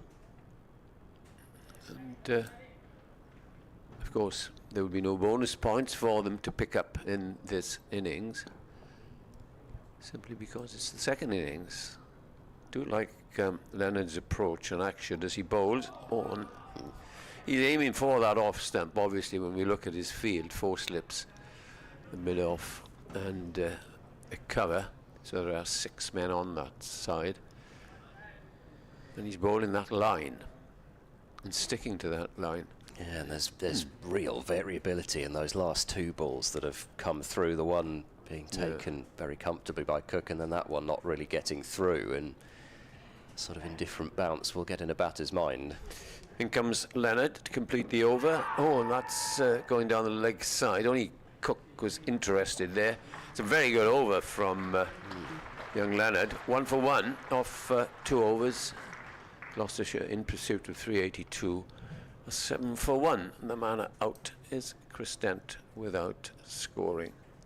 Well, I must admit, the only time I think I've seen Ned Leonard bowl was in that record-breaking 50-over match last year, where Gloucestershire piled up 454 for 3 against Somerset in 50 overs. Well, I mean, it was a little bit difficult to watch in a way, because as Van der Huchten starts a new over, he's got Phillips to bowl at, and Phillips is looking for more runs through the gully, and he will just about split the gap between gully and backward point. Will just be the 1 run this time. The nicest in fact, 8 for 1. Possible way. He's a bit of a jabber, isn't he, Phillips? He does look to be playing that way at the moment, yes.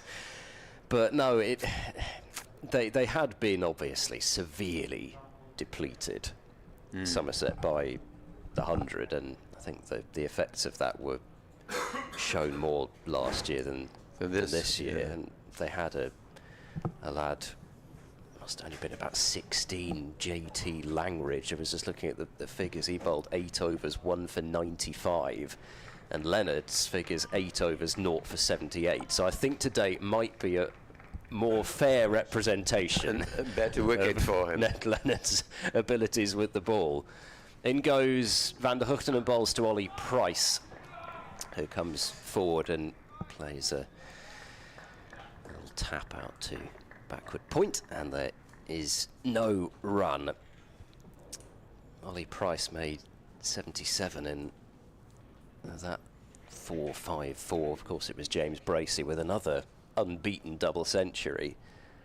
Made a bit of a habit of doing that over the last couple of seasons, who was the mainstay there. Van der Huchten runs in, he bowls to Price, he's looking for a single out into the covers, and he will get it as Kellaway ends up falling over at point. I think it was a well-judged single anyway, but as Kellaway was attempting something athletic, he ended up with a rather laboured fall to the floor. So Ollie Price is underway, and Gloucestershire up to 9 for 1, requiring a further 372 to win the game and pick up a 3rd championship win of the season.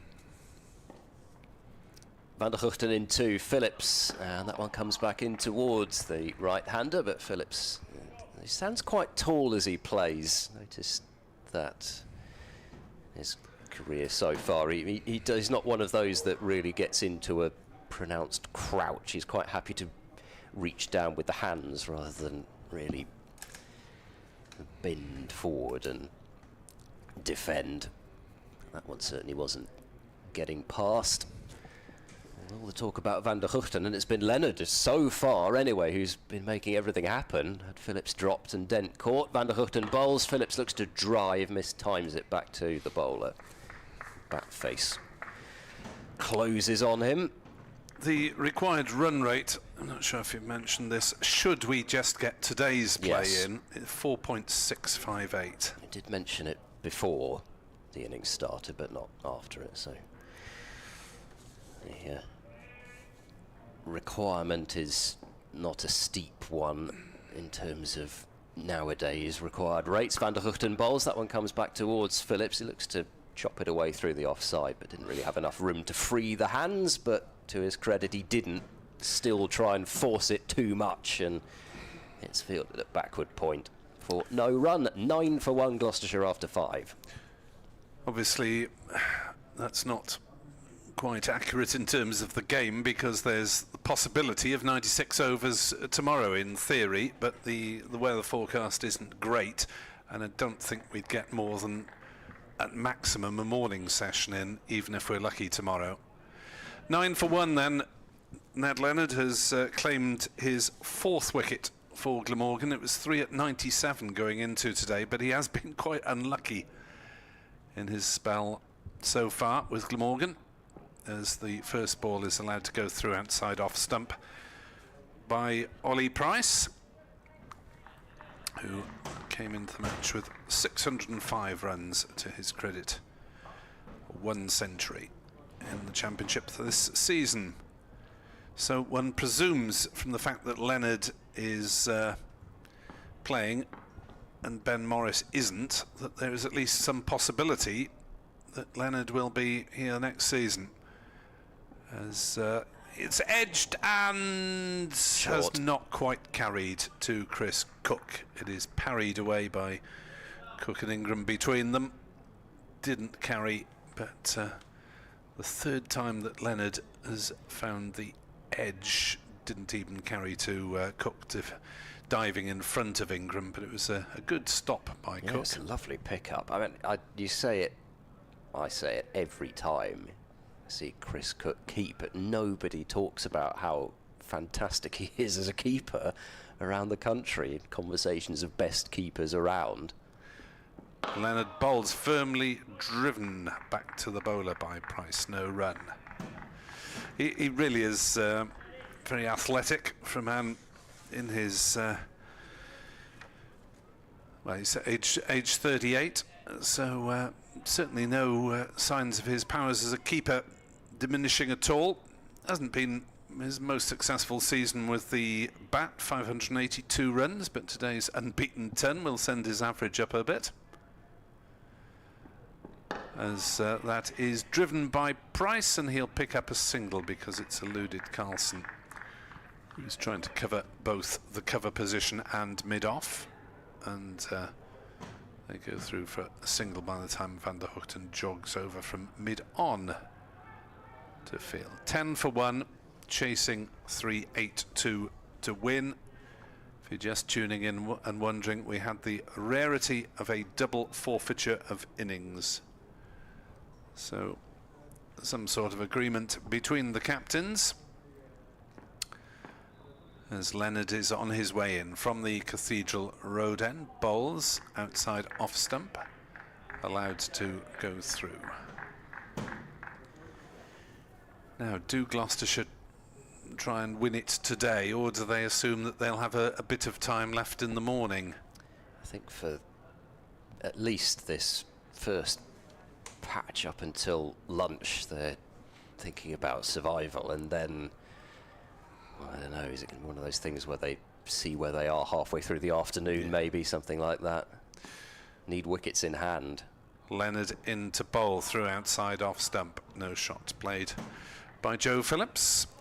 He is on 8. Ollie Price has 2. It's 10 for 1. Chris Dent dismissed without scoring. Court Ingram bowled Leonard. BBC forecast for Cardiff tomorrow has moderated slightly to light showers, whereas originally it suggested fairly torrential rain. Yeah, the BBC seem to be more optimistic than the Met Office for tomorrow. The Met Office is still suggesting, certainly for Bristol, that it's going to be horrendous from the afternoon. Yeah, Cardiff says 50% chance at 10, 50% at 11, 60% at 12, 70%, 80%. 90, so it's going up 10% in each hour.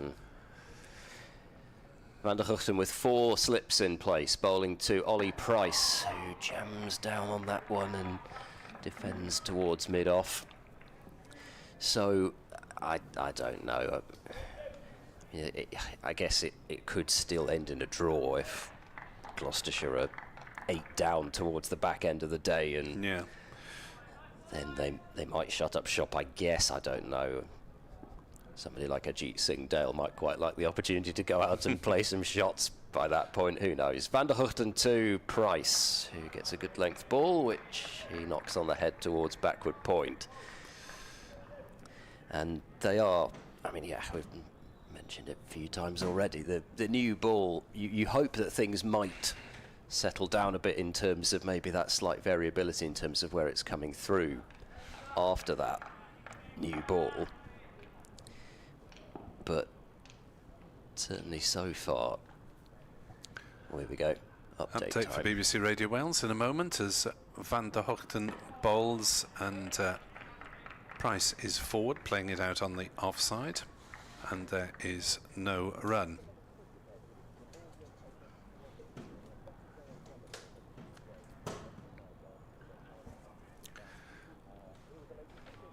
Fascinating goings on here at Sapphire Gardens, a great rarity in county cricket. We've had a double forfeiture of innings, which means that it's game on, and Gloucestershire are chasing 382 to win. They are 10 for 1.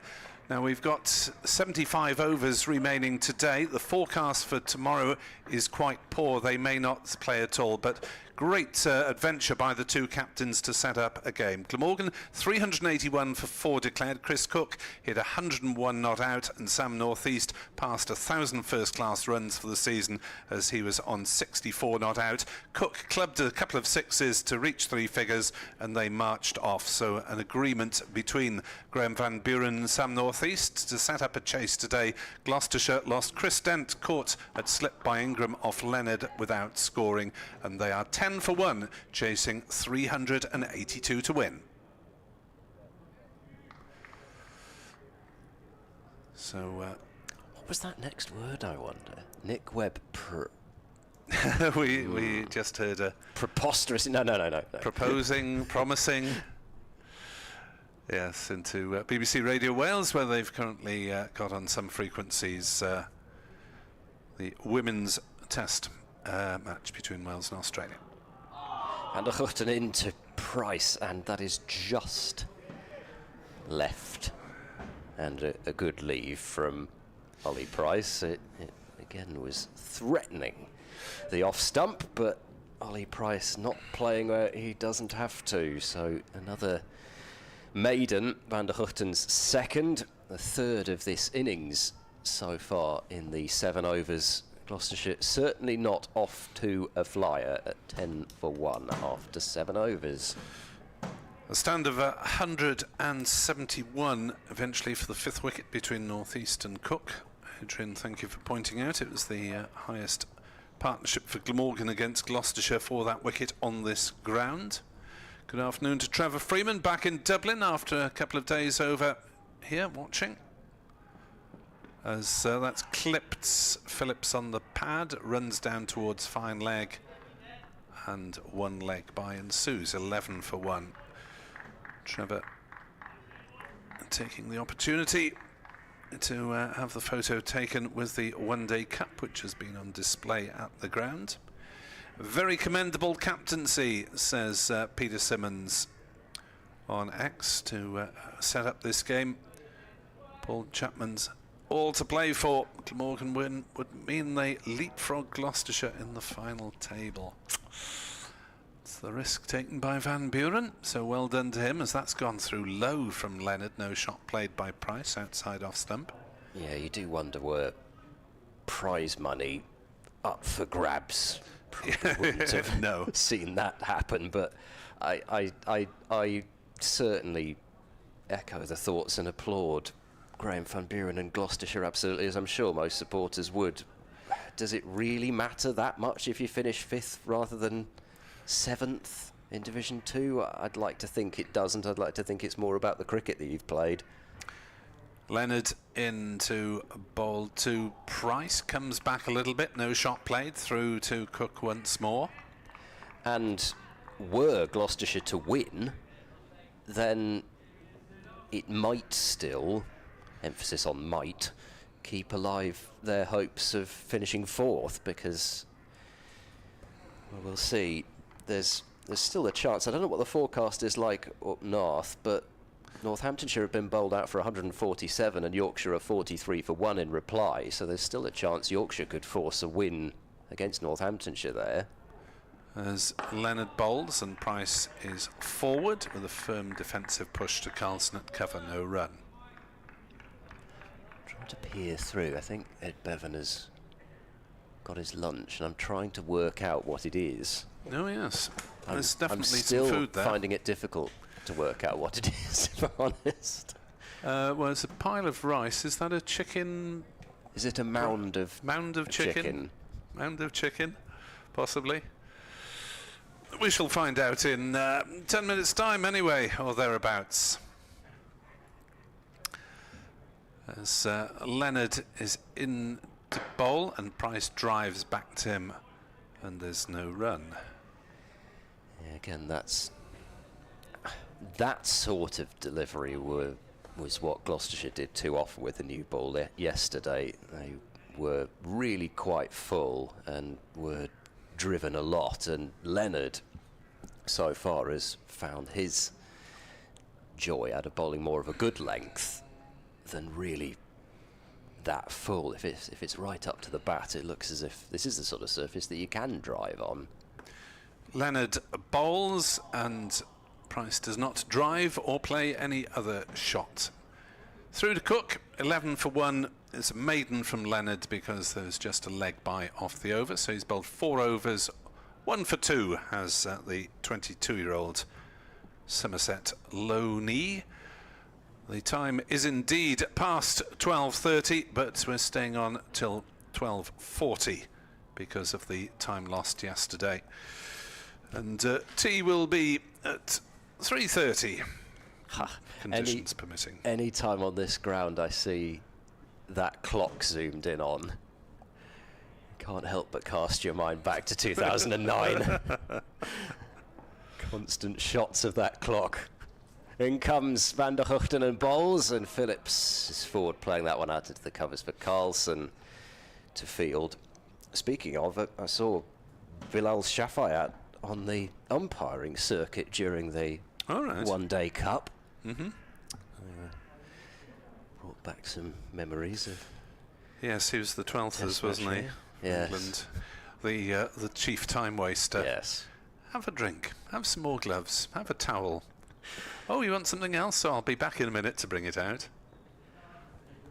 Van der Huchten approaches past the umpire bowls, and Phillips with a drive, just a controlled shot through the covers, and Carlson will slide backwards, launch himself to the floor, and then I think he launched himself to the ground at a greater speed than he ended up throwing the ball at, but they were only ever taking a single. And it's a good job it's the end of the season, because he's taken a good chunk out of one of those practice pitches over on the far side of the ground there were some enormous lakes on day one. It has to be said, it's still remarkable that we were even playing cricket today, no mind yesterday, after that amount of water was on the outfield. Van der Huchten into Price, and he will take a single as he finds the gap in the covers. So Price to 3, Phillips has 9 with the single off the previous ball. Gloucestershire 13 for 1. And it is so nice, whatever happens, whatever the result, there's a chance that this season isn't going to end with a complete washout on day 4 and end the way that it started for Gloucestershire, a miserable 4 days at at Derby because of the weather, obviously not because of the company, but squelching around on the outfield on day 2, the morning of, as Van der Hugten bowls to Phillips and defends up to mid-on. Squelching around on that outfield on the morning of day 2, it was patently obvious that we weren't going to get any cricket in, and the same would have been true on day 1 if we'd been allowed on the outfield then. But then you know that you've still got to turn up for another 2 days just in case. And yes, I've had that sort of experience at Derby. The company is genial, but the conditions not always so. No. There has been 2 full abandonments in 2 years for Gloucestershire as Phillips plays a pleasant shot, just punching it out through extra cover, and he'll pick up at least 2 here. They might think about a third, but they won't go for it, as again Carlson is rather theatrically throwing that one into the bowler, and Phillips has moved into double figures onto 11, 15 for 1.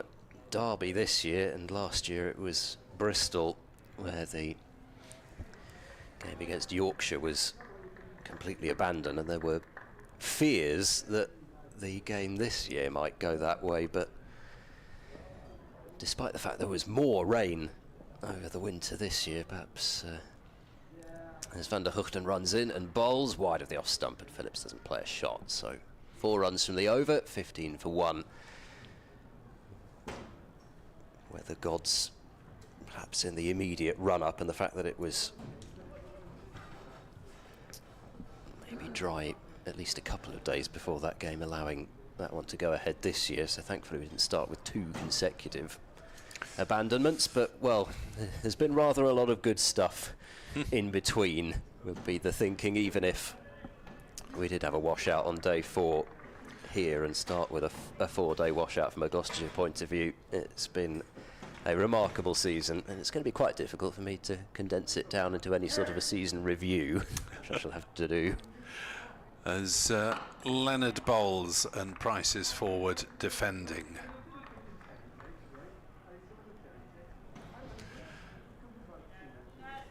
So, yes, Glamorgan started with the Sam North East affair at Lords, where he batted quite enterprising, really. He got his 335 by about an hour into the afternoon session on the second day. Not a bad scoring rate, as Price is on the defensive, pushing it back to Leonard, who's bowling well here.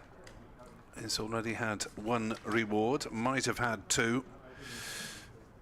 And Glamorgan knocked up 600 as a reasonable rate, and Middlesex were bowled out for 655 in 211.2 overs, giving Glamorgan about 40 minutes to bat on the 4th day at the end. Win for Glamorgan, that really. As that's driven sketchily through the leg side by Price. He was aiming straight, but he's got a good firm bat on it, to be fair. I wish I had his bat. He's slightly mishit that one for 4 through square leg. And Gloucestershire move up to 19 for 1, chasing 382. It is extraordinary. They're right over the patch of the outfield that was completely underwater on day 1, and that runs away. I mean, even yesterday there were a couple of balls which weren't perfectly timed that went for 4 over that area. The outfield just seems to be running very nicely. It is well drained these days, as Leonard is in to bowl on leg stump again, gets away with it as Price punches that one straight to square leg, and there's no run. James Harris, who no doubt will be into the attack sooner rather than later, but these two of course will have a lunch interval, so although they've already bowled 5 overs each, the intervention of lunch means that they could have several more each if desirable. Leonard bowls, pulled away by Price down to fine leg, single. No ball taken, plus the 2 for the no ball. So that may mean that we don't get another over in before lunch. Time for some gardening. Joe Phillips already knows 4 first-class matches in this sort of situation. Time just to play for a bit of time. 22 for 1 with the no ball. Clock on 12:39. It's down back to 4 legitimate balls in the over as Leonard bowls the 5th and Phillips defends it. Carlson at cover. Yes, if you missed it earlier, Joe Phillips and Glamorgan's Acer Tribe were the 2 top scorers in the Cardiff University's innings in the pre-season friendly against Glamorgan. 22 for 1, clock still on 12:39 as Leonard is back to his mark, runs in and bowls to Joe Phillips, and there's a big appeal for LBW, not out. 22 for 1, it remains. 12:39. Are the umpires going to tease them? They're not going to get there, it's just going to go. There it is. 12:40. They won't get it in. 12:40, and the batters, Price and Phillips, turn and head for the pavilion. Gloucestershire 22 for 1, need 360 more to win this game, because we've had the rarity of a double forfeiture of innings. Quite the morning to remember, Ed. Yeah, well, it seems as though even if it doesn't look as if it's going to be entertaining, Gloucestershire and Glamorgan this season are determined to make it so. So well done to both Van Buren and North East. Whether there was a lot of negotiating needed, I don't know, but they've set something up. There's a chance for an exciting afternoon and evening session with one or both these sides pushing for a victory. And, well, Joe Phillips, that last ball before lunch, as it turned out, there was a loud appeal. That would have been pretty disastrous from a Gloucestershire point of view if he'd gone then, but he's still there. They have lost Chris Dent without scoring a huge wicket there, considering what Dent can do, but they'll feel they've got plenty of batting, Gloucestershire. They'll need a couple of sizable contributions if they are to overhaul it. There's still a lot of runs to get, but hopefully we'll see some sort of a conclusion today. I think that would be nice from everybody's point of view. So if you want some cricket, don't wait till tomorrow. Get here for your last fix of the season if you can. There we are, the announcement on the screen and over the PA of the retirement of Prem Sisodia,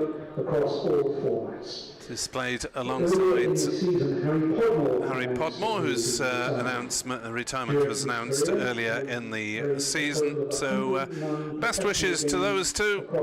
Prem Sisodia, local lad, so hope we'll see him in South Wales cricket in some form in the future, and best wishes on whatever he decides to do next. So we're back at 1:20, where Gloucestershire resume on 22 for 1, needing a further 360 runs. Glamorgan need a further 9 wickets. Ed and myself look forward to speaking to you in the afternoon. Has just been placed in front of the indoor school, and you're very welcome to go out, inspect it, and have your photos taken with it. If you are on the outfield, all we ask is if you're having a game yourself, softballs only please, and no food or drink please on the outfield.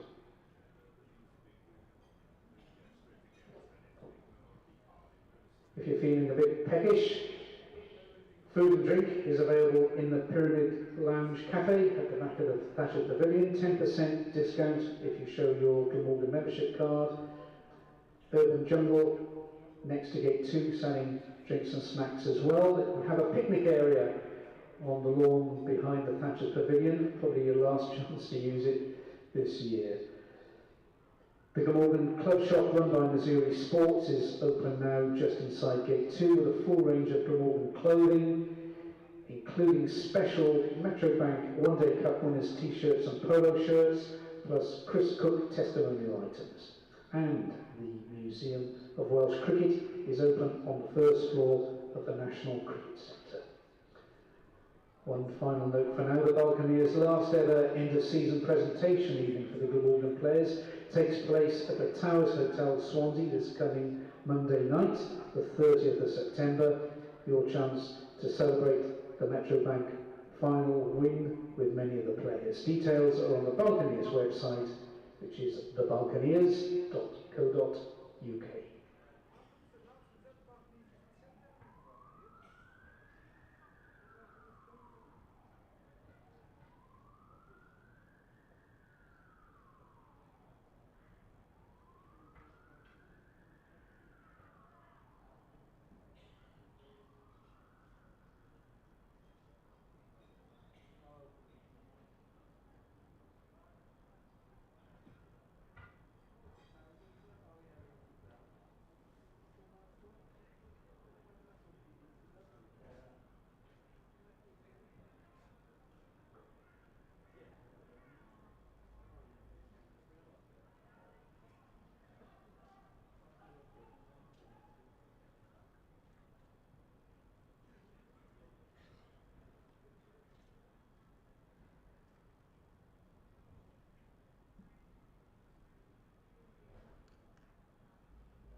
As Cook drives into the offside, he's found a little bit of a gap, but it will be picked up by deep cover. Zaffer bowls a full ball, is strike down the ground to deep mid-off. Cricket 6, Nick Webb 2017. Ed Bevan cricket, as that's whisked away somehow by Cook down in the leagues. Bailey bowls short, pulled away. That is going to be about years. Here's the next ball, and that's driven nicely past mid-off. It's a long chase up towards the boundary. Ian is 98 not out. That's a new name on me. As the first ball with the new ball is caned away. Zaffer is in to bowl, and North East will get his half century there. His first in the championship at Sapphire Gardens this season. And it's Zaffer is in to bowl to Chris Cook, who's smashing that one through the game. And I'll go back to that as Taylor comes in and bowls, and this is a very as Zaffer bowls, swept away by North East. Taylor trying to hit him in the place. Same place. Here it is. Down the leg side though, and it's guided down bonus bowling point, and he goes around the wicket 4 more, and that's gone down to. He's played for it in the past. Yeah. Zaffer in down the pitch, smacking that one away for 6 and a biggie. Yes. Speculation here as well. That's a big hit as Price is hit over long off for the. We've spotted something. Here's the next one. Full banger, full toss. And that's it. And that is kick. Chris Cook 6, and the declaration has come at. Well, this. I'm just going to look around and they.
2020 tie. We didn't have a tie in the One Day Cup, though.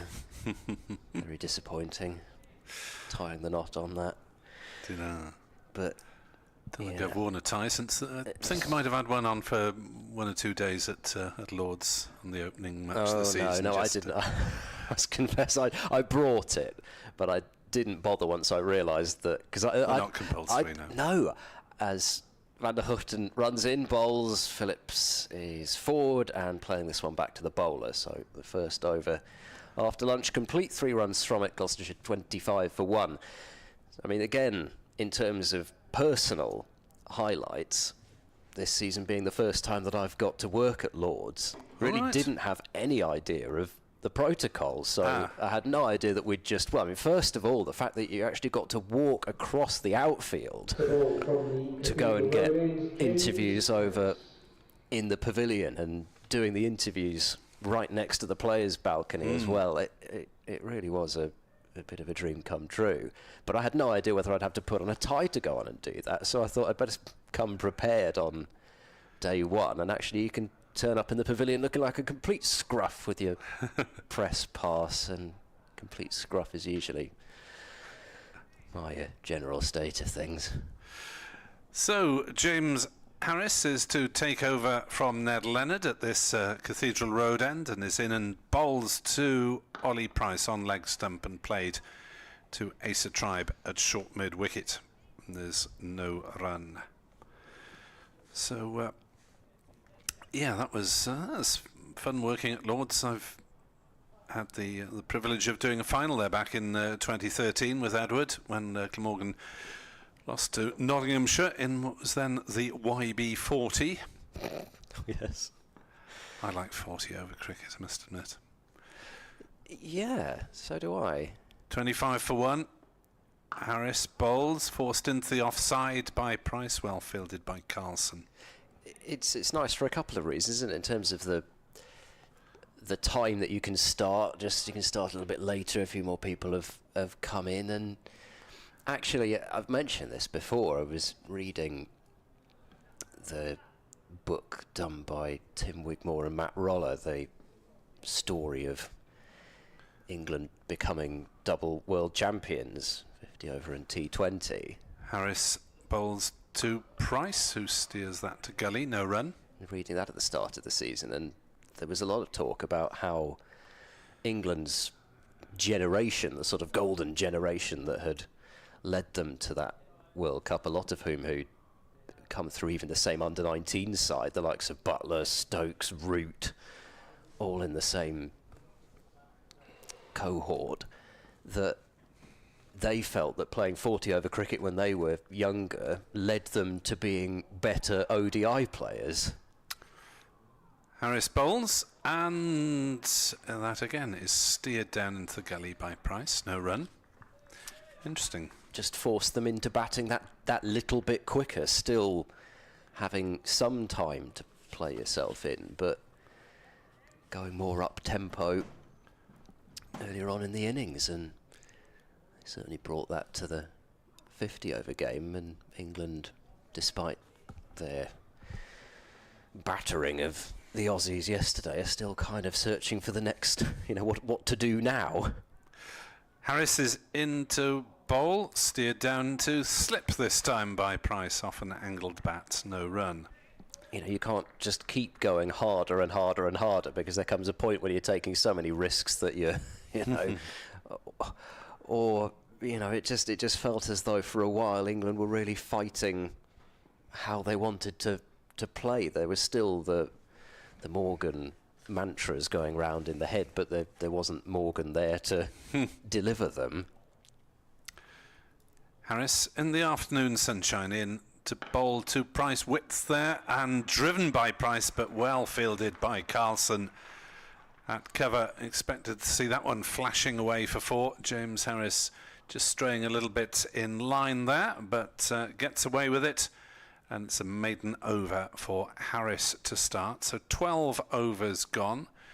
25 for 1. Gloucestershire going at 2. If we're talking about the 82 overs today, the required run rate is 4.658 runs an over. But that is Probably possibly academic, because of course there's the possibility of play tomorrow if the weather holds off for a bit.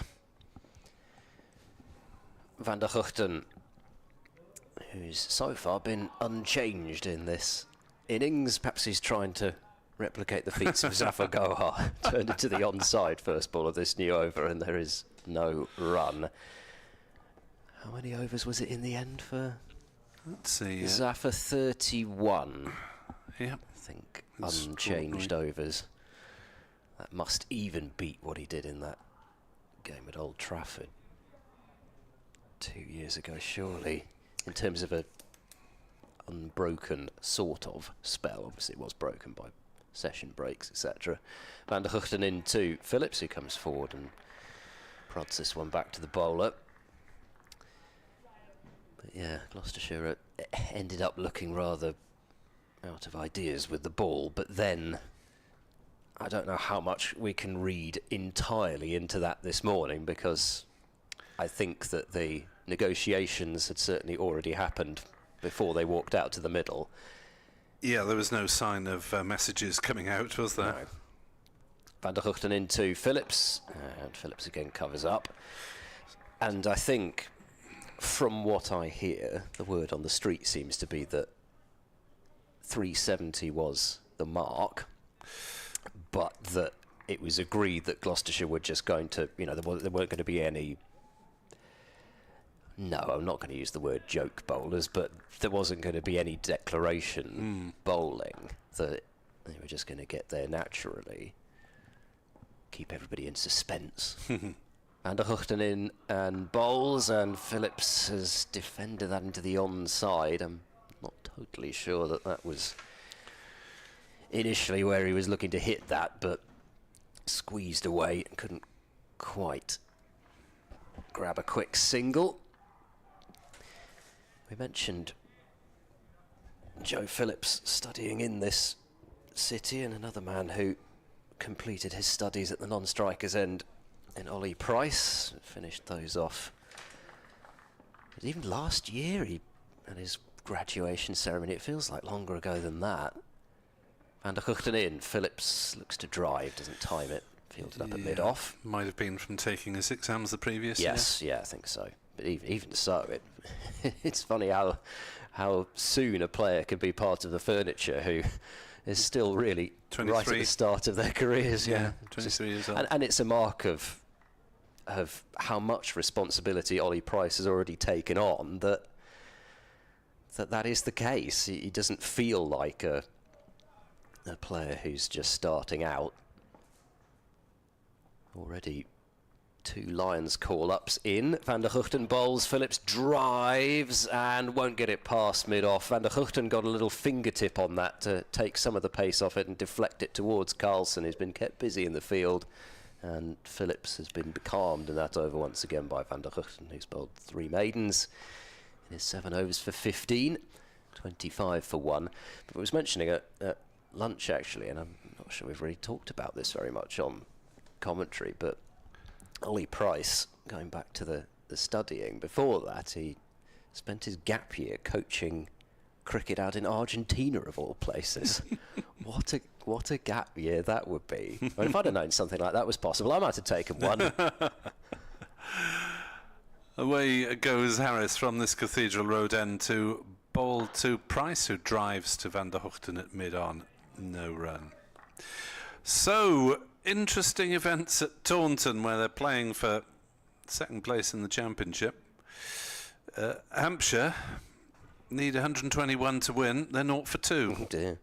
Lewis Gregory's got 2 wickets with his first 2 balls to get rid of Albert and Gubbins, who's on a hat-trick, 3rd ball of the innings last time this page refreshed. Harris bowls outside off stump, going through low. So Somerset were all out for 180 in their second innings. Hampshire need 1-2-1, losing their first 2 wickets, the first 2 balls of the innings, which is a bit of a scramble for the number 4 batter, I guess. So James Vince, I think, will be that number 4. Scrambling to get his pads on, maybe. As Harris loping in. Bowls. Good line. Price on the defensive. Harris is Glamorgan's leading wicket taker at the moment with 30. Van der Hoogten has 28. Crane, who's not playing, has 29, and Gorvin 21. Douthwaite, who is also not playing, has 15. So Harris almost unnoticed, I think, creeping to the top of the charts. He's played a bit more than Van der Hoogten, but solid season in the Championship. As he bowls to Price, and that's driven to Leonard at mid-off, no run. Lewis Gregory's hat-trick ball has just been dropped at second slip by Casey Aldridge. Gosh. Oh dear. It was a low catch, but it was definitely a catch. So no hat-trick. You don't get many chances in a first-class career. I think he owes Gregory a pint. Harris in to bowl. Driven. But again, a dot ball. 25 for 1 here on BBC Sport Online. Target is 382 to win, so a further 357 needed. The board says trail by 356, which is accurate, but you have to add 1 to get to the victory total or target. Harris in to Price, hit on the pad, going down. Not much of an appeal. So, excitement here at Cardiff. Another maiden ticks by. In Division 1, Lancashire need to beat Worcestershire to stand any chance of staying up. Worcestershire 180 all out, Lancashire 30 for 2 in reply. Yeah, and the problem for Lancashire is that unless they reach, I think, off the top of my head, 400, they're down anyway, because Nottinghamshire reached 400 themselves. They did, yes. So they've already picked up those bonus points. So it was something like that. It might not be quite that. But anyway, they've got to pick up batting points, otherwise they're condemned. Van der Hoogten bowls, and Phillips works this one off the hip area. Should be a couple of runs on offer.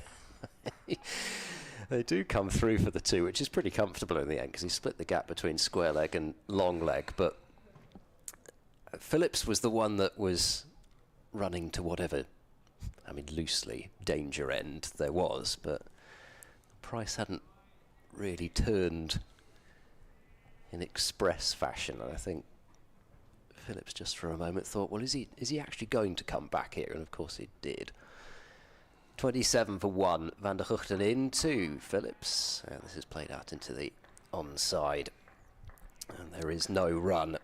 So still looking to try and build their way through here, Gloucestershire. It's definitely the best way to try and tackle these sorts of targets, is to, in terms of red ball cricket, to try and gradually accelerate throughout the innings if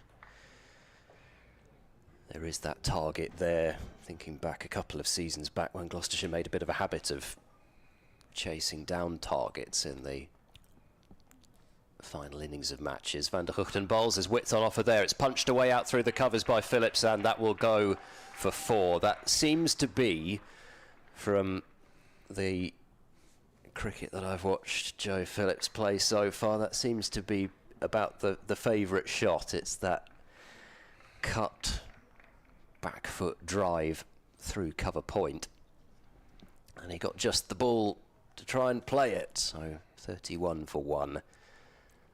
As Phillips has moved up to 19. And it's a long old way for a fielder to have to go and pick that ball up, because the boundary rope ain't stopping it, and there's quite a few yards beyond that before it's off to the advertising boards. Has he gone here? No, he's not. I thought he might have nicked that one. Van der Hoogten just straightening the line up slightly and pushing it that slight bit fuller. Phillips thought he had an opportunity to try and repeat the dose from the previous ball, ended up realising possibly that it wasn't there, and half-hearted shot attempted And he's fortunate not to have got an edge to that one. That would have been catching practice. Exactly the sort of shot that you see them, well, in fact Gloucestershire were at it this morning, doing some pretty sharp catching practice. Van der Hugten into Phillips, who is back to covering up and defending this time up to mid-on. But that's, I guess, it's the old thing about strength being a weakness, isn't it? If you are strong square of the wicket on the offside, then sometimes you will end up looking for that sort of a shot and getting yourself in trouble outside your off stump, where a more leg side dominant player might just be waiting for one that is that bit straighter. Van der Hugten runs in and bowls, and that's not gone anywhere. Phillips tried to clip it down to fine leg, I think, but ended up missing the ball, and it goes out onto the offside harmlessly enough. And over that has produced 6 runs, but Van der Hugten going past the edge in it as well. 31 for 1.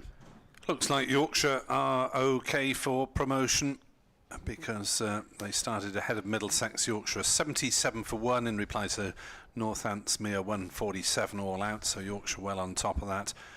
And Middlesex have only just got underway in the last hour or so at Hove. Middlesex are 50 for 1. But that's the start of the match, so they'll need considerable collusion, and I shouldn't think Sussex would be interested, since they want to win it. Harris bowls outside off, going through low to Chris Cook. Price plays no shot. Be a great way to endear yourself to Yorkshire supporters, but I think Yorkshire look as though they're going to take care of business anyway. I see Lancashire are 30 for 4 at New Road, so. Yes. 150 behind, they might not even overhaul Worcestershire's total at this rate, and it has been the batting that has been Lancashire's issues. The point system rewards batting very much so over bowling these days. Harris, sorry, so you're over, isn't it? Harris bowls and Price plays to mid-wicket, no run. Oh dear, let's blame it on September the 28th. Sorry about that. Blame it on the boogie. Yeah. It's late September. You can actually blame it on the sunshine. Blame it on the sunshine, yeah. The sun's out. Blame it on the boogie. It's late September and we really should be back at school. You've got to go. You're the head teacher. 31 for 1. Price on... What a worrying thought. Price on strike, as he has been for some time at that far end, and driving back to Harris. And Harris is, as they say, joining the dots at the moment. 31 for 1. We're in the 16th over. So Gloucestershire doing a bit of a job in taking the shine off the new ball, but not progressing particularly fast on the scoreboard. They're just trying to set up a T20. Harris into bowl. And that one's gone back to the pole. I was looking through the offside. Price is driving, it appears, quite nicely, but not quite timing it. No, it doesn't look as though the ball is...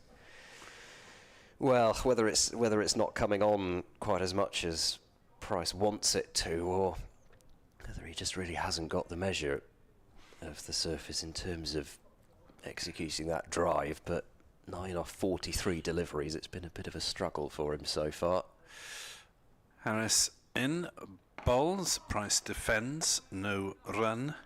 Harris with 30 wickets at 36.1 coming into this match. In fact, he's still got 30 wickets at 36.1 because he hasn't conceded a run as yet. So 2 ahead of Tim van der Hugten as things stand, and Harris told us the other evening that he was in talks about continuing as a Glamorgan player, which would mean he'd been a Glamorgan player longer than Middlesex if he's here next summer. 9 seasons apiece as things stand. As he bowls a short pitch delivery that Price just sways out the way of, and Harris's 3rd maiden on the bounce. 31 for 1 Gloucestershire need a further 351 runs to win. Yeah, he's been not just a great servant to both those clubs, but for the PCA in general. James Harris. Not actually sure. I should know this. I'm not actually sure who Gloucestershire's PCA rep is at the moment. I know I ought to know such things. Yes, Glamorgans have changed in the last couple of years because they did have Salter and Smith at one point, neither of whom is on the staff anymore.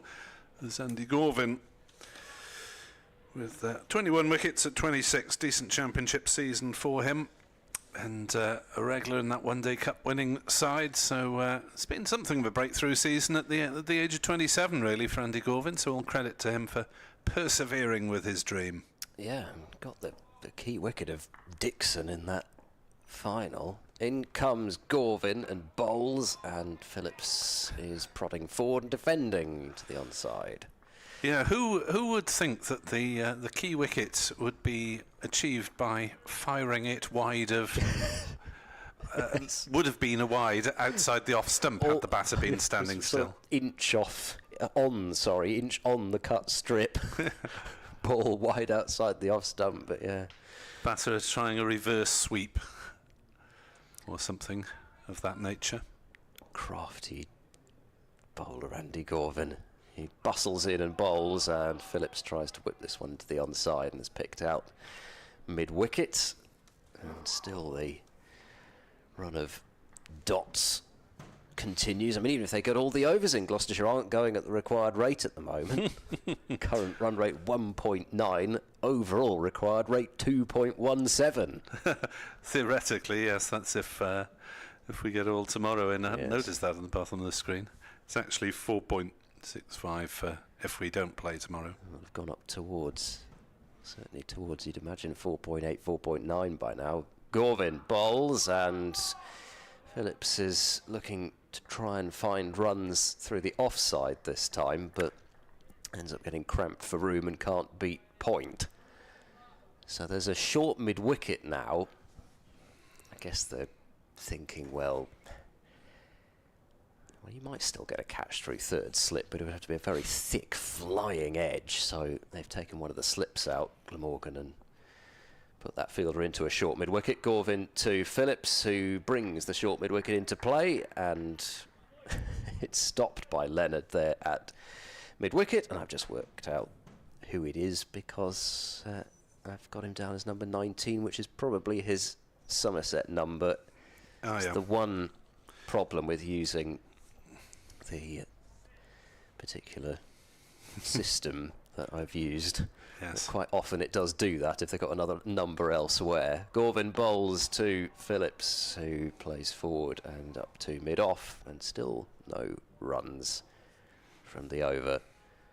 And it was a little bit of a belly flop from Ned Leonard at short mid-wicket, but it worked well. He's short mid-wicket in terms of where he's fielding, but decent height for Ned Leonard to get down from.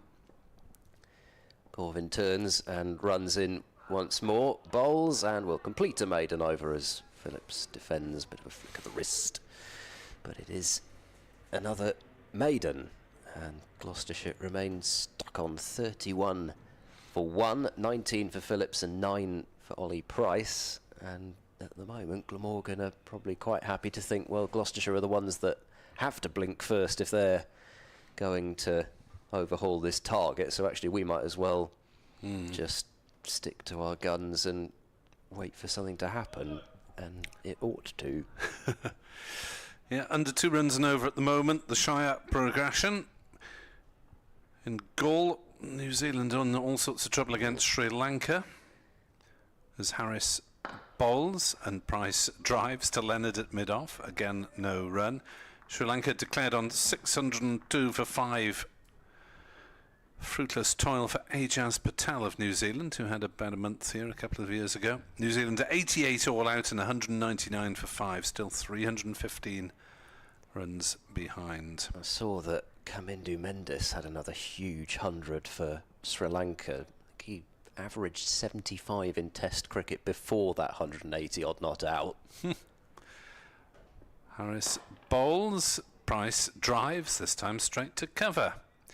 And at Kanpur, India against Bangladesh. Bangladesh 107 for 3 in their first innings. Play considerably curtailed there. It's got a great scoreboard, Green Park in Kanpur. It's one of those hand-operated ones. Magnificent. Harris bowls, short ball, pulled around. The string of dots comes to an end as Price takes a single down towards backward square. Tribe the fielder. Price finally into double figures after 48 deliveries. And Harris finally concedes a run off his 21st delivery.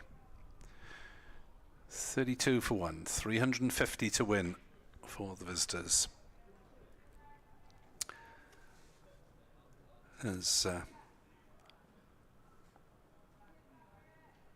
Harris waits for Phillips to receive for the first time in some time at the far end, and Harris is in.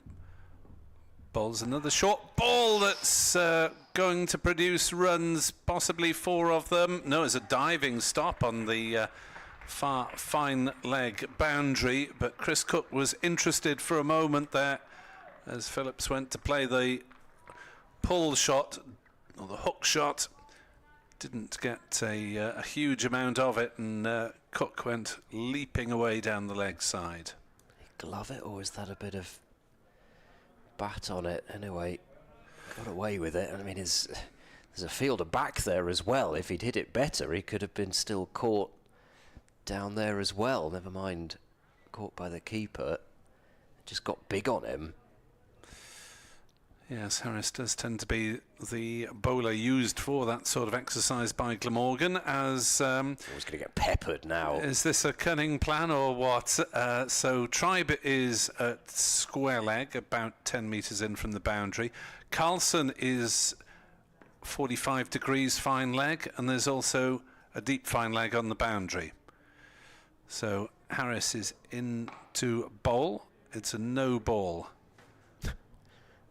And it wasn't a short ball after all that. So 20 consecutive dot balls, and it's falling to pieces. All of a sudden, well, it's not exactly riches, is it? But 5 in 3 legitimate balls. I thought I saw a no ball called. Yes, yeah, there definitely was. Yeah, now 36 for 1. Well, in fact, 2 legitimate deliveries then, because they hadn't put up the no ball straight away. Yeah. Harris to Phillips. Short pitch ball, ducks underneath it. And now he's used up his bouncer allocation, I think, so Glamorgan are going to have to decide whether they still want to keep these fielders out there. At least I think I saw the first one for the over was the top edge or glove past the keeper. I thought I saw a second one signalled there, unless they were signalling below. Oh, there we go. Yeah, so one of them's coming out. Well spotted. Kieran Carlson trots over from one of the fine legs back into the covers. Oh, he can still dig it into the ribs, but just can't be above shoulder height. Harris then, 3 slips in place. It's in to bowl, good length ball, defended by Phillips. 5 off the over, 36 for 1 Gloucestershire, chasing 382. We've had 18 gone. 64 may be available to the 2 teams today. 96 theoretically available tomorrow. Not going to happen. And so if you're watching on the video screen, I wouldn't take too much notice of the run rate required, because that is pretty theoretical. Yeah, it does seem to be getting a little better, the forecast for tomorrow, even on the Met Office, but that was more Bristol, where they're suggesting the bulk of the rain might come a bit later on. Here they're still suggesting there may well be rain about from the start of play. Gorvin bowling to Price, that's very wide, and Ollie Price doesn't offer a shot at it. I wonder if there's any thought between the England and Australia camps of agreeing on a a shortened match if they get to start. They'll never do that, will they? I mean, can you imagine if somehow the rain didn't come, the uproar that would be caused by people who bought tickets saying, I paid for my 50 overs. Gorvin in down the pitch comes Price a long way down, but only defending. And yes, that usually when a batter starts to advance to that level causes the keeper to think I better come up to the stumps. Sometimes it's just about. We saw Jack Davies do this in the game at Lords, where he was almost every other ball alternating between being up to the stumps, back, and sometimes you just want to mess with the footwork to that extent, and there are some batters who sometimes actually feel they're better off trying to get them on the walk rather than almost keeping their feet rooted. Yeah, Chris Cook standing up to Gorvin is a fairly frequent occurrence. And here is Gorvin in, and Price is able to pick the gap between short mid-wicket and forward square leg. They will turn back for 2 runs as Ollie Price moves up to 12, 38 for 1. Yeah, the sight of Will Smale in the outfield for the first team. Saw him in the T20 as an outfielder, but recently, of course, had the gloves for the entire One Day Cup campaign. Still the 2 slips behind Cook as Gorvin bowls to Price, and this is played straight back up the pitch by Ollie Price for no run. Does have happy memories of this ground. Ollie Price got 100 in a 50 over match last year on a fairly tricky surface, which saw Gloucestershire to victory. Gorvin in and bowls a wide delivery, which Price tries to go after, but again, not for the 1st or 5th time in this innings. He's mistimed it up to mid-off, and there is no run. I wonder if these 2 sides will be in the same 50 over group next year. It feels as though they usually are. Whether that's by design or not, I don't know. Yeah, they usually leave them. Are we in the 1st or 2nd year of the allocation? Because they usually leave the groups the same for 2 years, don't they? So you play each side home and away in that time. Gorvin, last ball of the over, bowls, and Ollie Price adjusts and defends the last ball of that over, just 2 from it. Gloucestershire 38 for 1 after 19 overs. I shall make way for Edward Bevan. Thank you, Ed. I've got a radio update in about 15 minutes or so. So, a few smiles on the Gloucestershire balcony, away to our left, enjoying the prospect of a red-blooded contest instead of the ball draw that this match might have been. 38 for 1 as Harris is in consultation with North East and Van der Hochten, but it will be Harris to continue from this Cathedral Road end. Good afternoon to David Battersby. He's now got a complete set of signatures on his Metrobank final scorecard. Well done, David. As Harris is in to bowl to Joe Phillips, who works it into the offside, thinks about a single that wasn't there, and quickly changes his mind as Callaway came charging round. The way that Gloucestershire play, Nick, I think that they say, look, we will play this as if there will be cricket tomorrow all day. We'll, as a lot of people do, we'll disregard the weather forecast. We're not going to throw any wickets going hell for leather tonight. Let's see how it goes, because we don't want to lose the game. Harris bowls in swinger, well played by Phillips. To mid-on, oh, completely misfielded by Van der Hochten. That's a shocker. He's given away a run. Thinking of next season, Timmy, with that. I think that must be in their thoughts, because sometimes you get a focus, it doesn't quite work out. because they're not going to win it today, even if they start galloping now. That's the only way I can explain it, I don't know.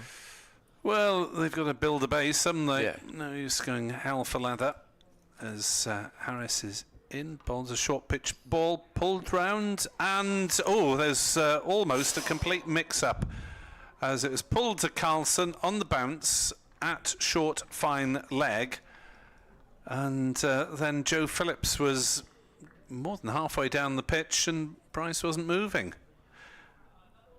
And Carlson threw at the non-striker's end. Oh. It was Price was sent back, but I mean it would be asking a miracle to hit directly from 60 metres away. But had that hit directly, Phillips would have been out, I think. 39 for 1 as Glamorgan move another fielder onto the leg side. It's now a 5-4 leg side field as Harris bowls, and that's played on the leg side by Price. There's a bit of in-swing here for Harris. Yes, well, it's a bit early, I think, for reverse swing in this stage of the innings, but interesting that the man has been brought over from the leg side there, and that was a bit of a false shot.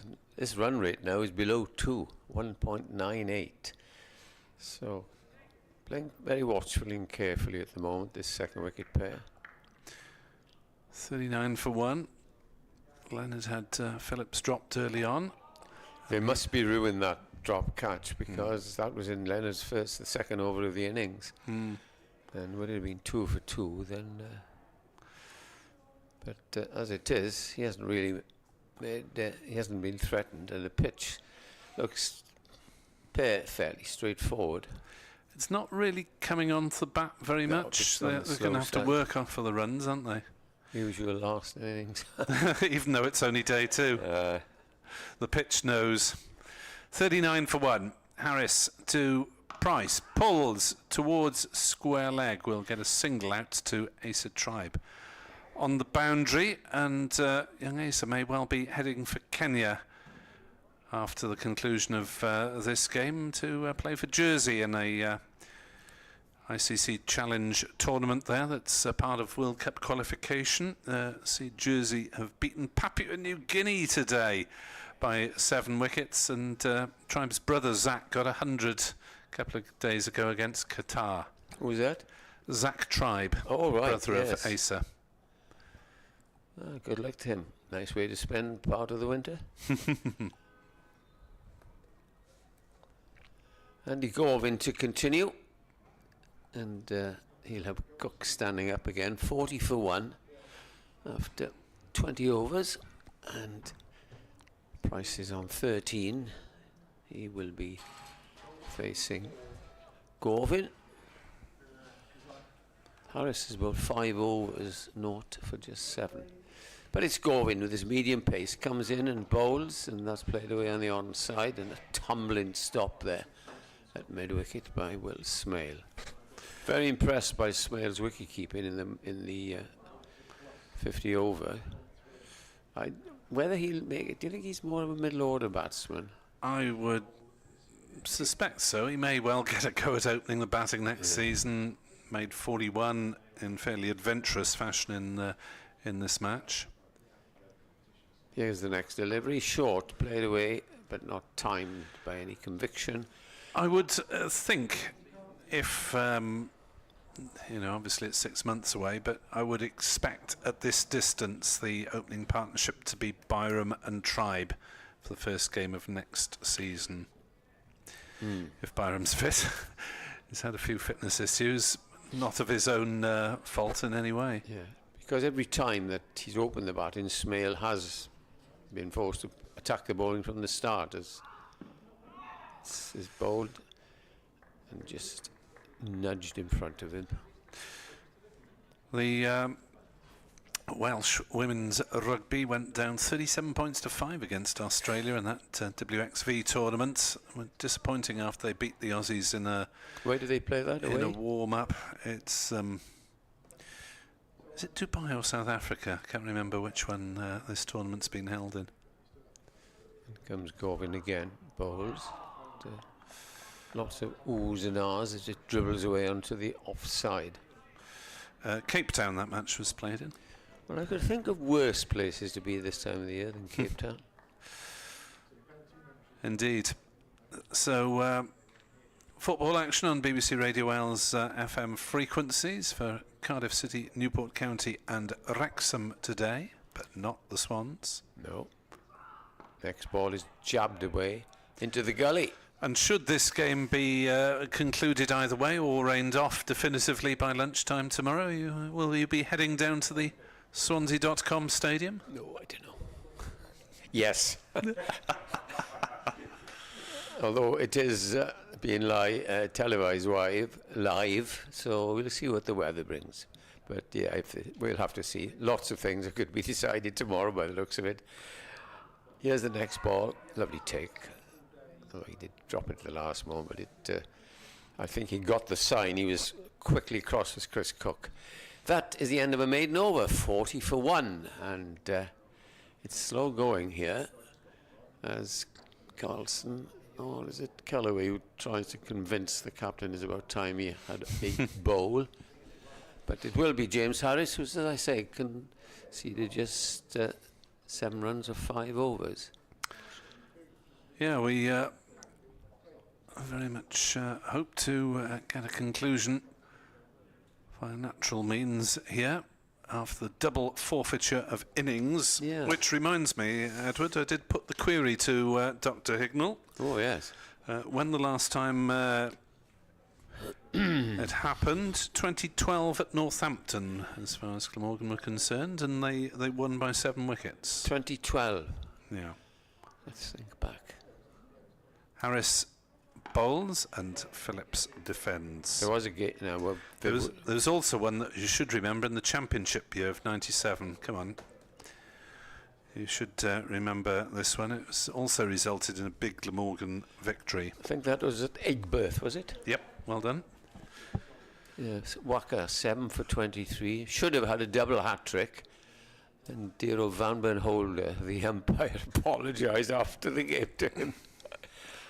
Harris in to bowl to Phillips. Short pitch delivery, but only just going over the batter's back as he stooped down there. The day that Steve James was a couple of runs short of his century on the first day.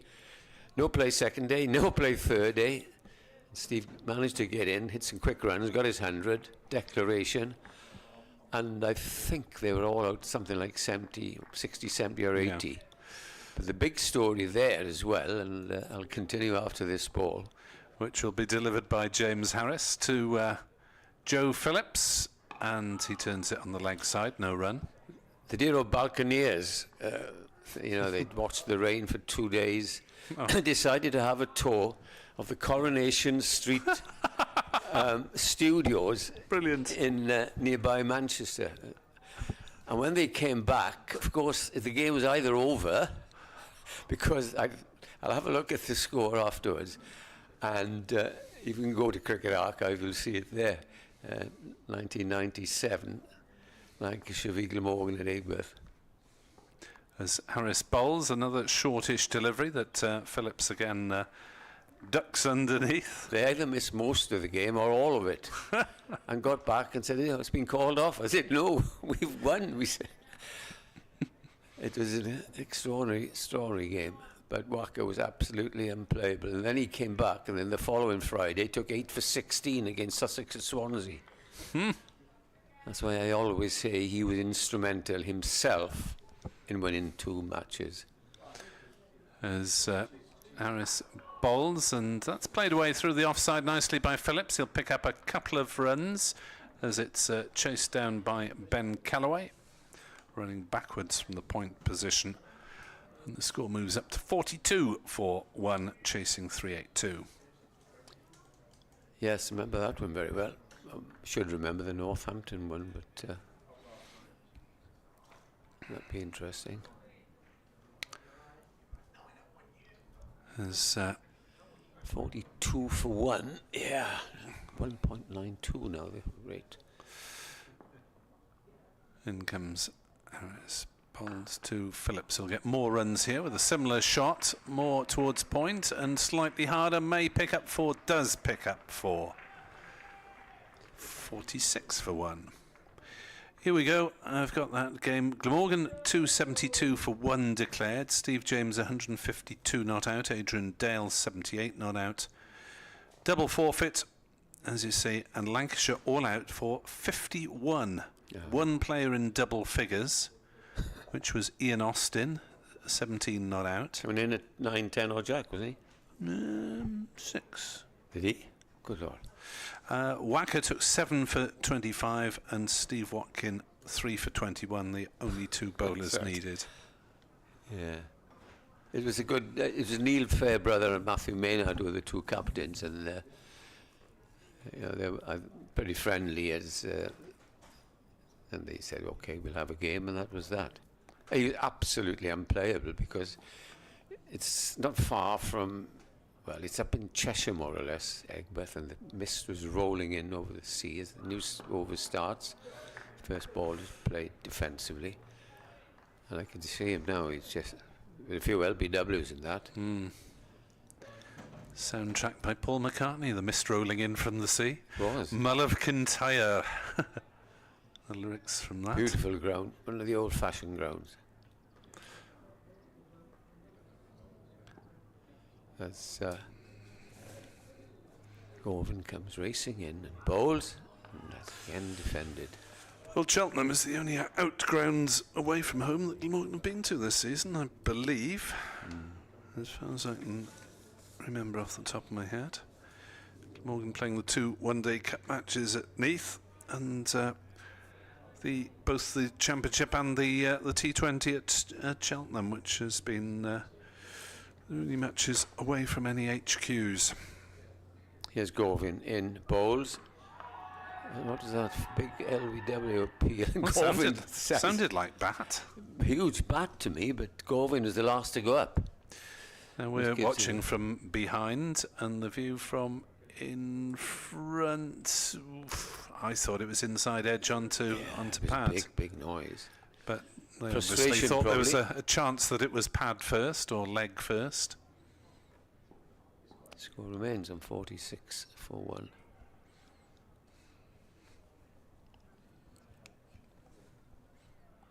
In comes Andy Gorvin, and this is driven but straight to mid-off, as if the ball, I think you mentioned, is not coming on, because you play it like that, and normally ricochets off the bat very quickly, but it's all sort of dribbling away to the fielders in front of the bat, and of course keeper Cook is standing up. But that might be another reason, because the batsman is creeping outside the crease. Yeah, he's usually up to Gorvin after a couple of overs, isn't he, Cook? Here's the next ball. Oh, that's out. And that is a superb. Now, was it a catch or was it bowled? Price has gone for 13. Might have been a catch, Nick. I don't know. We can pick it up because Cook was in front of us all the way. I think I can see the bails, but it is a little outswinger that the Price. Certainly you're up straight away. There we go. Let's clip the wickets on the way through by the look of it. Just, clip the top off, and was caught by Cook anyway to make sure. Yeah. Bale's just clipped off. Well bowled, Andy Gorvin. And bad luck to Ali Price, who was certainly looking as though he'd stick around and frustrate Glamorgan, if not progress the scoreboard. So he goes for 13. Yes. 69 deliveries. Yeah, very patient, but it's now 46 for 2. And a welcome wicket. Gorvin has improved, I think, this year in all facets of the game by match, because last year we thought, well, perhaps he'll be offered a year's contract or whatever, but they've kept faith with him, and he appears to have worked very hard at his game, and good luck to him. Yes, he hasn't particularly got the physique to bowl at any great pace, but certainly frustrates them and keeps things tight, and as I say, a bowling average of 26 coming into today. in the championship. Hasn't played every game, but majority. Took a 5-4. He's got a 5-4, and he was an integral part of that One Day Cup attack, where they were stuck with more or less, I think, apart from the one game, with the four seamers, Van der Hoogten, McIlroy, Douthwaite and Gorvin. Morris played one game that Van der Hoogten was rested, and Callaway bowled spin and Carlson as the backup, and that was about it.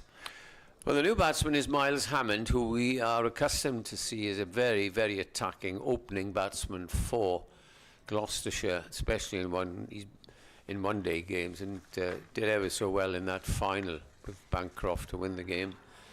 And he's come in at number 4. Is that the number that he does bat? Yeah, 4 he does bat. And scored 121 in the match at Cheltenham. Yeah, just confirming that now. So certainly he's had success against most of these bowlers so far this season. So the left-handed Hammond is on strike against Gorvin. With 2 slips, in he comes and bowls the first ball. Oh, Hammond leaves outside the off-stump. Very good judgment by him. Yeah, he was the support act to James Bracey with the bat in that match, wasn't he? Bracey getting the double turn. 204 not out, and Bancroft got a small matter of 184. Webster 65 not out. Extraordinary state of affairs, that. End of the over then, and a welcome wicket for Glamorgan. 48 for 2. Phillips, who should have been out in the second over, is still there on 28. So Gloucestershire getting a little bit bogged down, and may not. Well, depends on their strategy really, whether they just want to bat today and hope that they've got wickets in hand, and that's what I think. There's a bit of play tomorrow. We'll see how Hammond approaches it, because he doesn't block many balls. So it's Phillips on strike at the start of a new Harris over. 6 overs, 0 for 13. Into his 7th is Harris, and a single taken by Phillips. Working it away to wide mid on. And move on to 47 for 2. And the field will have to change around for the left-hander. Are you delving into BBC Wales sports programme this afternoon? Yes, there may well be one in 5 to 10 minutes' time, and another one in just before the football kick-offs at 3. 1 at half-time in the football, and if we're still going, 1 at half-time in the rugby. Scarlets against Cardiff is the big match. Audio commentary available from BBC Sport Wales online on that one, and then the evening match is the Ospreys playing at Bridgend at 7:35. Pop in there, my way home. Stormers. As Harris bowls half volley outside, off stump, cracked away by Hammond. So Harris straying in line and getting punished straight away by the left-hander, as he leant into that one, did Miles Hammond, and dispatched it convincingly towards the grandstand boundary. Yes, he's come on well, hasn't he, Hammond? I remember one of his first games up at Bristol, and I remember him from a different angle in his batting, because didn't he used to bowl a bit of off spin? Started as more of a spinner, didn't he? Yeah, and I never forget, Michael Hogan was no mean batsman and hitter, typical number 11, used to get and he got a 50 that day, and the update for Nick is on the way. As Harris is in to bowl to Hammond, who allows that one to go through outside off stump to Chris Cook. 51 for 2, Gloucestershire. 3:30. They trail by, so 3-3-1 to win. We have to remember to add 1 to the figure on the top right of the scoreboard.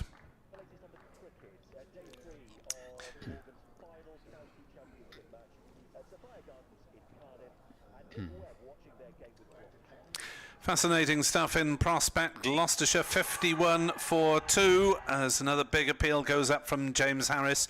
They need 382 to win overall, to Gloucestershire, and that after a double forfeiture In other words, Glamorgan's second innings and Gloucestershire's first innings didn't take place. Glamorgan 381 for 4 declared. Chris Cook got a century. Sam Northeast 64 not out to pass 1,000 runs. Then the two captains had cooked up a run chase for us with bad weather likely tomorrow. 382 needed to win. Gloucestershire have lost Dent for 0 and Price for 13. A wicket apiece for Leonard and Gorvin 51 for 2. Harris is in to bowl, and well, that seemed to be on leg stump, and Hammond trying to play it through the leg side, but it ended up going back to the bowler. That LBW, while you were doing your report there, was to me very close, because he fell over a little, Hammond, and very close, I would have thought. Huge appeal by everybody. Okay, you get that, but this is more vociferous than most. He's going quite well, is James Harris, today. And he comes, bowls, driven by Hammond to Van der Hoogten at mid-off. No run, end of the over, 24 gone, 51 for 2, chasing 382. Mind you, if volume of appeal were anything to go by, then I think Zafar Goa from yesterday, you probably heard them in Trabanos. I did. Zafar was getting louder and louder and more frustrated. Finished wicketless. Let me go back to that story. Young Miles Hammond, as he was now, not that he's very old now. And Michael Hogan came in at number 11. I think Glamorgan wanted about 15, 20 to get a bonus point or something like that. And one of the slow bowlers was bowling for Gloucestershire, and they called Hammond in at short leg, very close to the bat. And Hogan, from his first ball, just cleared Hammond's head. So the young man sort of looked in awe at the captain as Gorvin starts in the over, and that's pulled and well fielded at mid-wicket, and there is no run. Nearly took his head off, and they thought, well, this fella is number 11, we'll keep him there. And the next ball disappeared again for 6. And the young man had to go back to mid-wicket. He must have been praying for it. But I think he got some runs that day, and he's been very, very valuable player, of course, for Gloucestershire ever since. As Gorvin rather turns at the end of his run in and brings Phillips forward. And he's been there now, very patient, 29, having had a reprieve when he was on 1. Yeah, with Michael Hogan, for those of you who don't know, he had such long arms that any swing of the bat would almost decapitate short leg with the bat, let alone hitting the ball at the poor chap. Here's Gorvin again to the right-handed Phillips, bowls to him. Lovely take down the leg side there by Cook. Might have been a little sign again from bowler and batsman. When you keep wickets in club matches, do you get a sign from the bowler, Nick? You think the bowlers know what they're going to bowl? Oh, that's a bit unfair.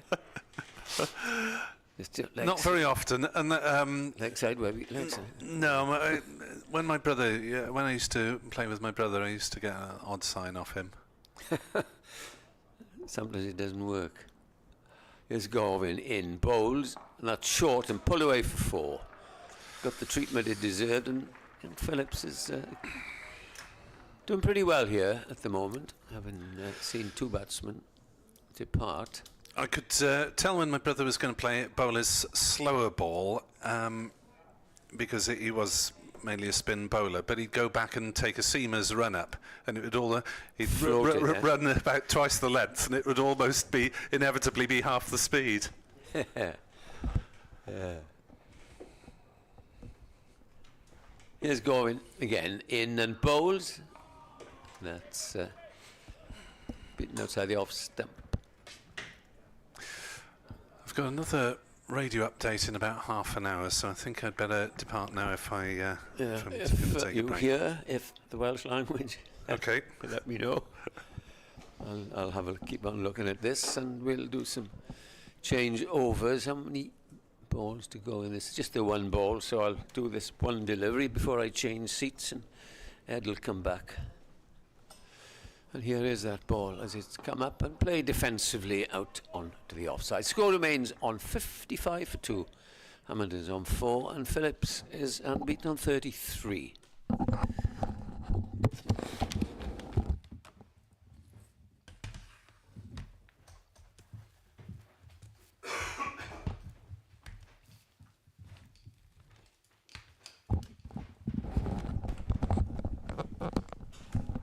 Ed is back alongside me. Rather attritional cricket it's been in the last hour or so. Yeah, it's I don't know whether it is just... I mean, particularly Ollie Price has struggled in his stay at the crease in terms of timing the ball. I mean, Phillips overall scoring at about 3 and over, I think, in terms of how you plan to start that sort of a chase. That's probably about what you'd... Did you want my supposition, as it were? I thought... Yeah. Not bothered with the weather forecast. Let's play it as if we want to win it. Well, this is the thing. I mean, 326 now from 57 overs tonight. It's just not happening. And also, it would need to be unbroken sunshine for us to get all those 57 overs in anyway. So effectively, what are you budgeting for? About 40 overs? They'd have had to have been going hell for leather from about 10 overs ago if they were looking to get these runs today anyway. Well, you don't want to just give it away by slogging. No, exactly. Bit of spin. Kellaway into the attack, and Hammond driving first up, and will take at least 2. That will be the sum of it as Smale tidies up on the boundary, and square drive from Hammond first up moves him on to 6, 57 for 2. I did think it's just the way that it goes so often, in that Ollie Price had struggled and really hadn't seemed to be offered up too much to put away. Kellaway into Hammond, who whips this one away, but only to short mid-wicket. And then Hammond comes in and gets the juiciest half volley we've seen in the innings so far, and crashes it away to the boundary. But having said that, he's aggressive by nature. Yes, exactly, and also as he gets a fly to delivery, which he tries to force through the onside, but you've seen him knocked down at short mid-wicket. Batting far more than I have, but I fancy, and he'd fancied this behind long off and long on, because nobody is there. Yeah, at some point he if will it's try and take up. Kellaway down. He's not somebody that will just look to sit in there. He'll block this one out to short extra cover, but it is only a matter of time before Hammond goes to an attacking option against the spin. I think you better describe his right arm off spin at the moment. Yes, true, of course. We need to be clear what hand Kellaway's bowling with. Off spin from round the wicket to the left-handed Hammond. And you may be saying to the left-handed over before long. Yes, we need to switch all that around, but not this over, because Hammond is going to face every ball of it, unless Kellaway bowls a no ball, but that would be unlikely.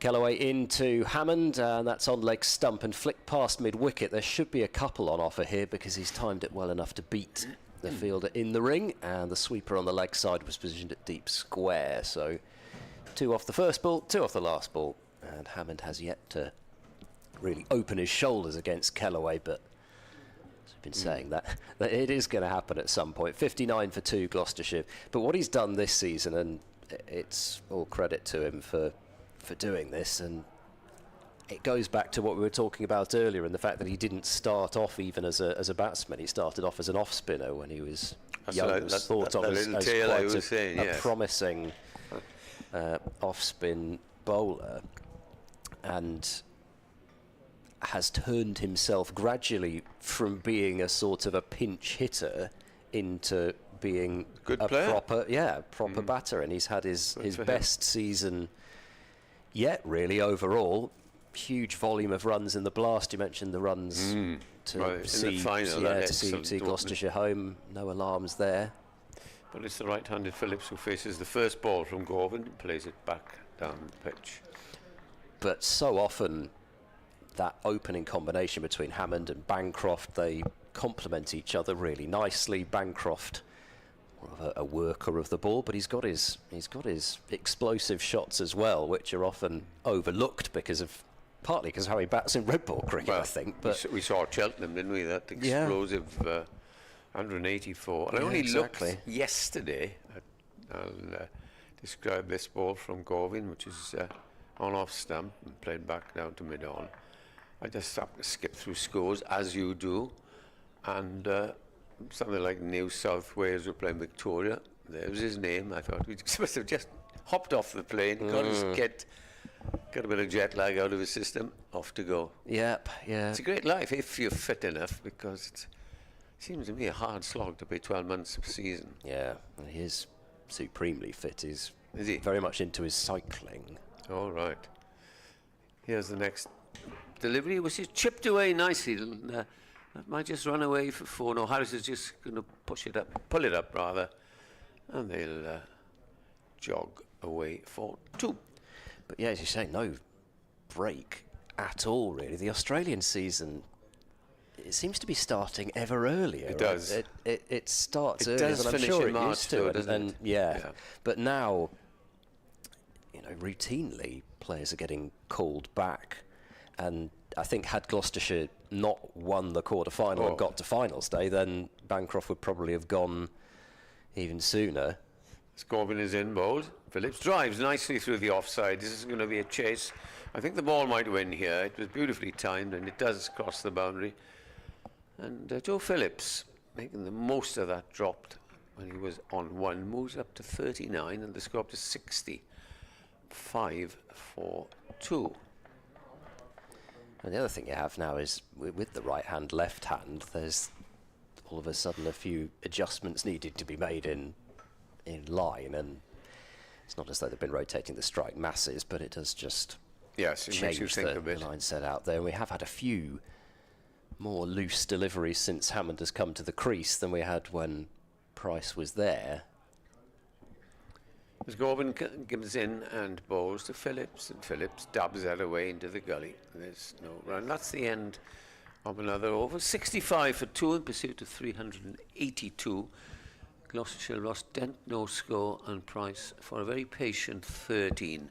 Phillips playing quite comfortably and is 39, and Miles Hammond, who just joined him, is not out 8. That wasn't the end of the over. I think 1 ball left. My picture has vanished. Here's the next ball. Seems to be drifting down the leg sides. Lots of times he's flicking him down. There are 2 men there. And he retains strike with a single. That is the end of the over. And the score has moved on to 66 for 2. I'll try and adjust my little monitor in front of me. Generally it's at the back, but there seems to be a few more buttons on the front of your one. Is it underneath? There's one underneath. There we go, that's the one. Such a great electrician in my time. Don't know the first thing about it. Well, 7 runs from that over, but it wasn't because Gloucestershire had decided to put their foot on the accelerator. Just got a couple of looser balls to put away, whether that's the last over of Glamorgan for now, having had 6 in that spell. But even if you include that over, 1 for 13 from 6 overs, they had trouble forcing the pace against the front line quicker bowlers, so it was always going to be hard to do that off Glamorgan. Yeah, he bowls a good length all the time, nagging length. If you like. and he just does enough, because it's all very well running in and bowling. You can't just run in and bowl 70 miles an hour and expect to get wickets at county level. It doesn't. Well, his work size, like that. he doesn't come down. He's I don't think he's much 6 foot if that, and relies on that. And what's he going to bowl here? Looks like he's still going with his off breaks to start with against Phillips, the right-hander, and a delivery which is coming in towards the stumps, and Phillips has to keep that one out. I wasn't here yesterday, of course, and was Crane injured or it wasn't picked? I'm not sure, to be honest. Yeah, he'd have been useful. Kellaway to Phillips, another slider in towards the stumps, and Phillips knocks this one out towards mid-wicket. He was bowling off-spin in that final to the right-handers, and then his very last ball, I think it was, wasn't it? He bowled slow left arm. Well, yeah. Next delivery, and Phillips reaches forward for that one and knocks it back to the bowler. Took a wicket in the Oval in the 2020 this year. And only bowled the one ball and got wicket with. Oh, right. Learned it in the COVID era. Kellaway in, and that's a tempting delivery to drive. Phillips slams it along the ground back to the bowler, and Hammond has to go sprawling back into his ground just in case Kellaway was able to tip that back onto the stumps, but it was hit hard by Phillips, but just couldn't get it either side of the bowler. Kellaway in, that's a little bit shorter, and allowing Phillips to go back and work this one out to deep backward square, a sweeper at deep backward square and at deep cover for Phillips, and I think that's going to be the same for Hammond when they switch back over. Phillips has 41 of Gloucestershire's 67 runs as well, so he's had that life early, but he's the one who's How many games has he played? Guiding Gloucestershire through. This is his 4th championship match.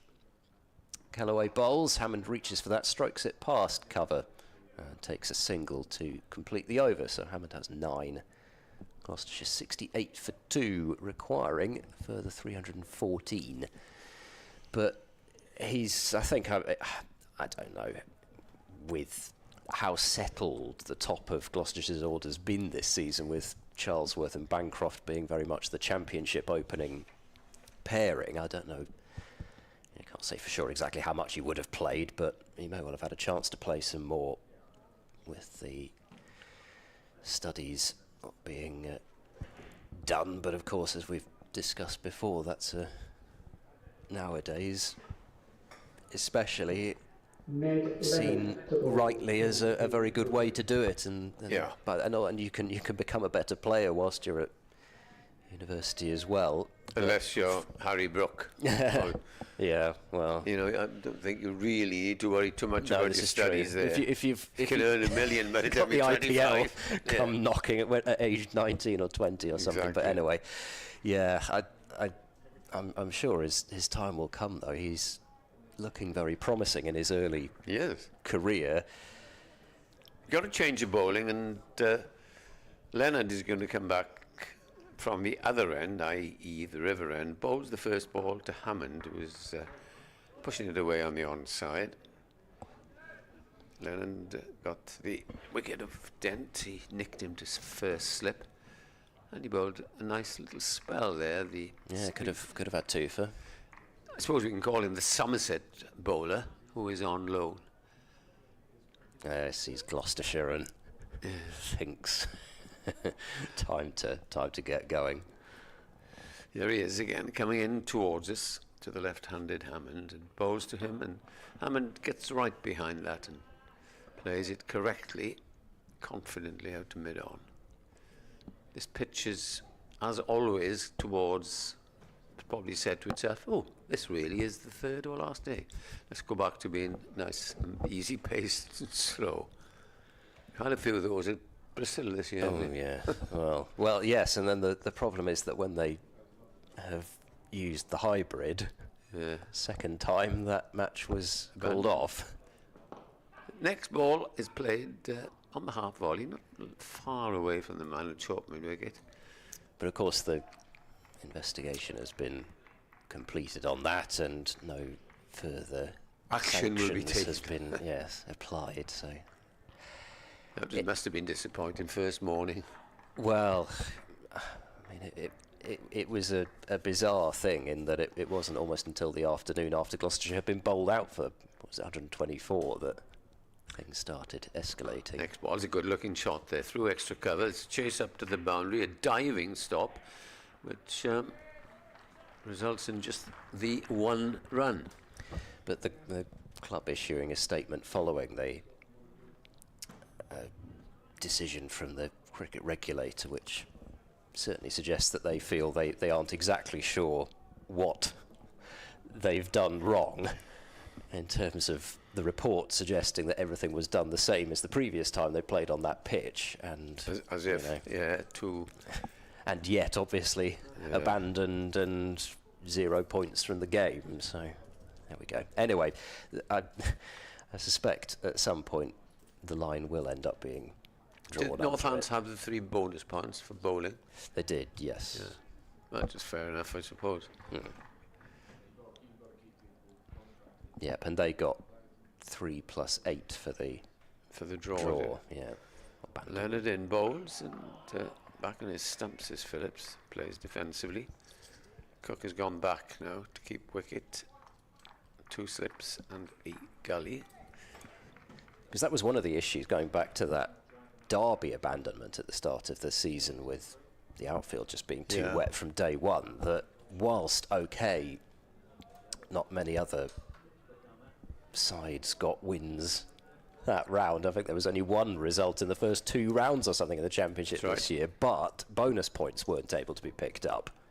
Exactly. Leonard bowls, defended outside the off stump.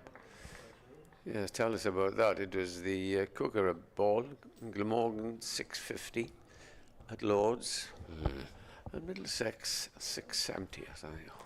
Word. It's funny, isn't it, that and I guess it could be that it just has responded differently to back end of the season pitches, or counties have gone, well, we've got the Kookaburra ball, we need to put a bit more into this, but there hasn't been as much talk about how dreadful the Kookaburra ball is at the back end of this season than there was at the start of it. I think I'm right in saying is that the England selectors or management said, can we have it because we go to Australia next year, and we'll be okay. How many first-class counties included their test players in there to test it? Not many, I suspect. So it lost, and all those runs were scored. Here's Kellaway starting his 3rd over, round the wicket to Hammond, over pitched and driven out through the covers, but there is protection on the offside boundary in the form of Will Smale, and Hammond takes a single to move to 11, 70 for 2. Yeah, I mean, I don't know. I guess there might have also been the thought of maybe let's use it in April and September when we think that pitches might be more in the favour of bowlers, so try and even that out. I don't know. Anyway, it seemed as though the ECB have got what they wanted out of it. Kellaway in, and Phillips drives as far as mid-off. No run. An analogy, of course, there is that England, up until the last week or so, hadn't done pretty awful in 50-over cricket. Well, simply because they don't play 50-over cricket for the counties. Kellaway bowls a quicker delivery, turned it to the onside. Carlson picks up one-handed at short mid-wicket. I mean, even that game at Lords yesterday, that wasn't a 50-over game. Yeah. It was a shortened game with 39 overs aside, and, Kellaway bowls, and Phillips will not get a single as Carlson this time has to move to his right at short mid-wicket. It gave me the impression watching it is, had it not been the final, the 4th out of 5, if that had been the last game, as if Australia would say, I can't wait to get the plane. Kellaway bowls, driven straight back to him by Phillips. Sounded quite sweet off his bat, but again, too straight to pick up a run. But really, it was very cold, perfect for seam bowling. It just swept aside. Kellaway, last ball of the over, and a slog sweep from Phillips, and he's connected with that one, and it has gone for 4. Goes over the rope, over the longest part of the boundary, over that leg side. And 4 runs to move Phillips on to 45. I thought he was shimmying down, and then just took a big stride into the ball and walloped it away over wide long on. Phillips 45, Gloucestershire 74 for 2. In sight of his first championship 50, or has Second. he? Second. Would be. Highest score was 80 in the first innings of his second match against Worcestershire, having made his debut, as I was mentioning, against Glamorgan at Cheltenham last year. Remember? Yeah. In that run fest. Yes. Played with the Duke's ball. That's right. No, it wasn't. Was it played? Was that one a Kookaburra round? Because it was in the middle of the season. There were 2, weren't there? But I can't. No, it wasn't. It was the 2 rounds after that were the Kookaburra rounds. That one was a Duke's round. Because Gloucestershire didn't have a home game with a Kookaburra ball last year. Leonard starts with a muffled appeal as he hits Hammond on the pad. Haven't seen many. In fact, we've only seen one leg before, Tribe to Taylor, in this game. So they have been rather reluctant to. Been some dreadful shouts, it has to be said. Oh, yeah. I think I can only think of about one that I thought maybe might have been given. In comes, that's a lovely shot, but again, not absolutely timed. Seems to be slower this part of the pitch than the other side, because we said many shots have been driven hard, but not timed. Yeah. Just remind you, if you've just joined us, that the target is 382 for Gloucestershire, who have today, well, not all day today, of course, as in comes Gorvin and bowls. That's flicked down to fine leg, Harris Fields, and they go through for a single. 382 after double forfeiture, and Gloucestershire playing it as if they will hope that there's no rain tomorrow. 82 overs today, of which they are remaining just 51, is that? Yeah, 51, and well, theoretically 96 tomorrow, but that is no chance. No. Leonard comes bustling in and bowls, and appeal for LBW as he played across that, and the umpire says, for the umpteenth time in this game, not out. Yeah, I did get the impression it was probably sliding. I think Phillips has moved across a bit, but I'm not sure that he's moved far enough across that it wasn't sliding. He was certainly looking to help it into the leg side. He's on 45, and here is Leonard. Coming up, and bowls now outside the off stump. That's given the treatment it deserves, but it was hard hit. But Kellaway in the gully got a paw to it. Must have stung a bit, and in the end, it was just the run. Well, we certainly know from his bowling that he can move as Yes. well to his left as to his right, and certainly. very sharply done, because, as you say, that was a ball that, particularly to Phillips, has been talking about in his career so far. He's looked especially strong on the back foot through the offside. Product of what village side, or club side rather? Good question. He originally came from Cornwall, but has been part of Gloucestershire's academy for some time now. Here's the next ball. Tucked away up to mid-wicket for a single by the left-handed Hammond. 77 for 2. Yeah, Which completes the over. Normally they're nabbed, Cornwall and Devon, by Somerset, aren't they? yes, I'm not quite. I mean, there's a couple who've snuck away. Ed Middleton was also. I think he went to school in Taunton and grew up in Devon, so you'd have No thought wonder he wasn't. Yeah, well, I'm sure, You sure know. Somerset would look down their noses and. Let me say at the start. Any player that goes to Gloucestershire, he must be inferior anyway.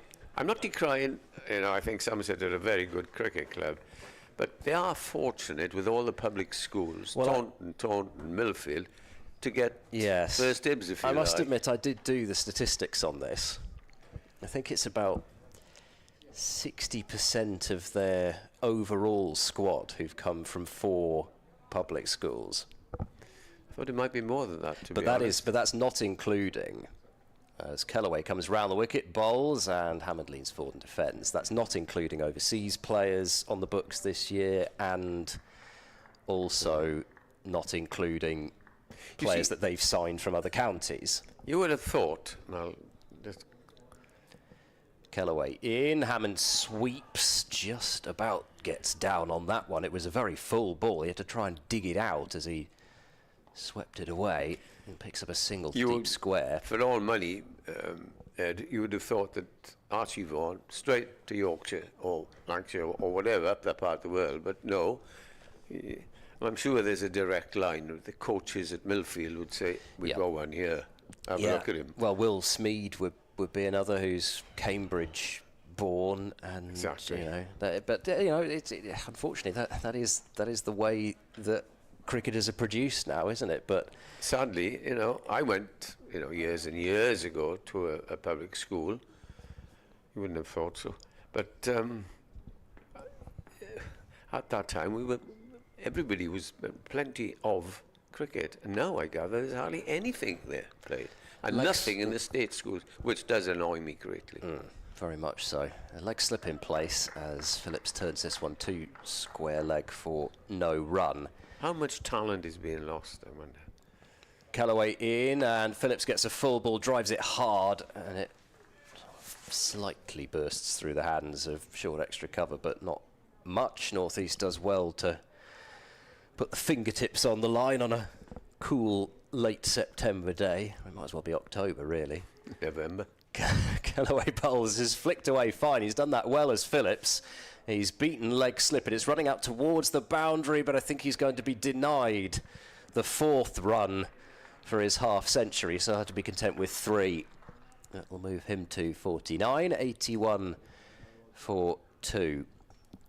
Yeah, I don't know. I mean, it's also the case that there's, just looking at it purely in terms of the numbers as well, you don't know how many of those, and I speak from personal experience, you don't know how many of those people went to a public school but wouldn't have been able to afford to do so.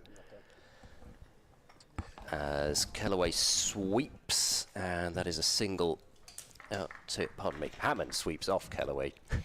There's a voice in my head as Hammond sweeps and takes one to deep square. 82 for 2, and Nick Webb is just about back, I think. Just about back, yes. Been for a little circumnavigation of the ground, possibly the last one of the season. Quite pleasant when the sun's out, bit cool when it's not. And certainly a few Gloucestershire shirts and caps around. 82 for 2 then, here on BBC Sport Online, as almost inevitably get the headphones tangled up with the chair. I have actually destroyed several pairs of headphones in studios over the years. Shouldn't admit that, really, should I? No, I'm lucky even to get a pair of headphones. Yes, the number that have fallen over in radio studios over the years, forgot to unplug and then got them tangled around my size 11s. Update for Radio Wales to come. Gloucestershire still 2 down. They're 82 for 2, requiring exactly 300 runs to win. The Cardiff Met student Joe Phillips is leading the way for them on 49 not out. We had earlier a wicket apiece for Ned Leonard and for Andy Gorvin. Glamorgan declaring on 381 for 4 with a century from Chris Cook, and Sam North East passing 1,000 runs for the season. By agreement between the captains, Gloucestershire set 382 to win. They're 83 for 2. As Phillips moves on. Phillips on 49, Hammond on 16. Do you want to do Phillips's 50? Oh, go on then. I can't remember which end I was doing this end, wasn't I? But well. Thank you. Here comes Leonard and bowls to Phillips, who is forward and guiding that one out towards backward point, and there's no run. Yeah, well, Gloucestershire have, in terms of going back to sourcing players, and it's sort of why, and I know a lot of people like to do the various product of this cricket club and that cricket club, and I know it's it always just feels a little bit tricky kind of talking about it in those terms, because you know, as Leonard bowls a short ball pulled round the corner by Phillips, he's controlled that well and will take a single to long leg that takes him to a second first-class 50, and it's been greeted with rapturous applause from down below us in particular. There's quite a large section of Gloucestershire supporters there, but he might also have a few supporters from his university, either friends, colleagues, and I suspect probably family down there as well. So well batted to Phillips. Sometimes you need that early life. Can often spur you on. That's done so far. Leonard to Hammond, who push drives to mid-off. It is a no ball, so that will move the score up to 86 for 2. But no, I must say the others are far better than me at sourcing tales of club cricket, but it is also slightly awkward sometimes for me to bring that up, and then you think, well, actually, how many games does he play for that club? 2 or 3 a year, maybe. 6 fours, 90 balls for the 50. Round the wicket goes Leonard, and Hammond drives expansively but doesn't time it, and it's stopped at wide mid-off.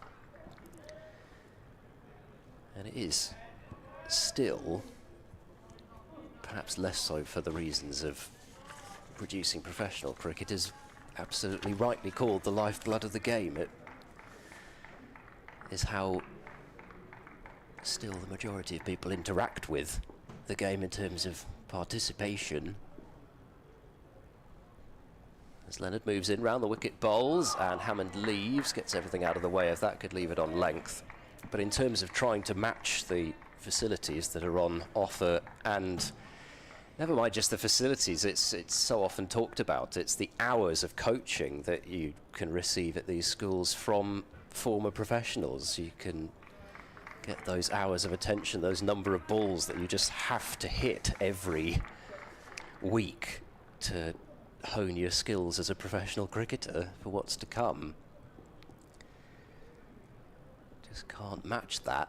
Leonard in, and Hammond drives and misses outside the off stump. I'm not sure if that quite carried through to Chris Cook anyway, but he's certainly looked to get after Leonard in that over as Hammond and not really succeeded. But it did bring up Phillips's 50. Balls, including 6 balls. As the details go around the ground, and some more hearty applause from down to our left-hand side in particular. Well batted to Gloucestershire's young opening bat.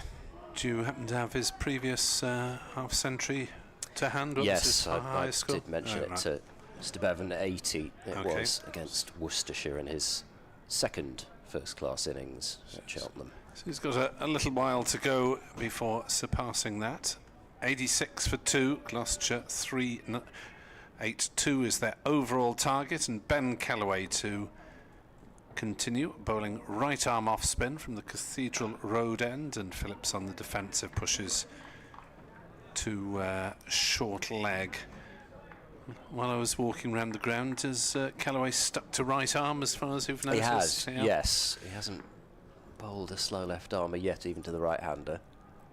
As it bowls, and Phillips plays it gently to Carlson at mid-wicket, and there's no run. So we've got 35 minutes until the tea interval, which will be at 15:30. 48 overs remain in the day, as Phillips again on the defensive, pushing to mid-wicket, no run.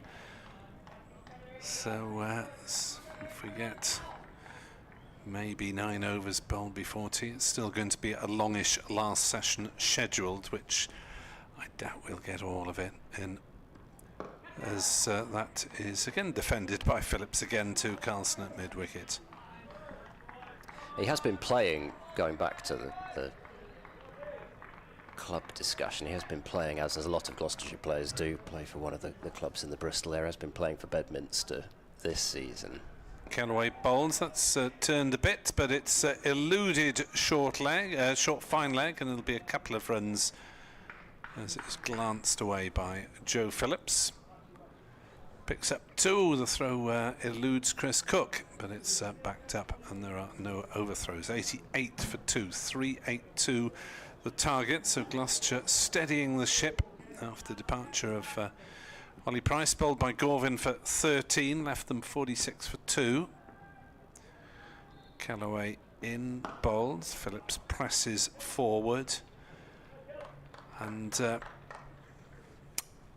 no sign still that, although Hammond's gone at it a little bit harder, 16 off 30 balls, no sign that Gloucestershire are looking to get the game won today, really. They're hoping that there will be further play tomorrow as cameras pick up Grant Bradburn in conversation with Mason Crane, who's probably wishing he was whirling away out there.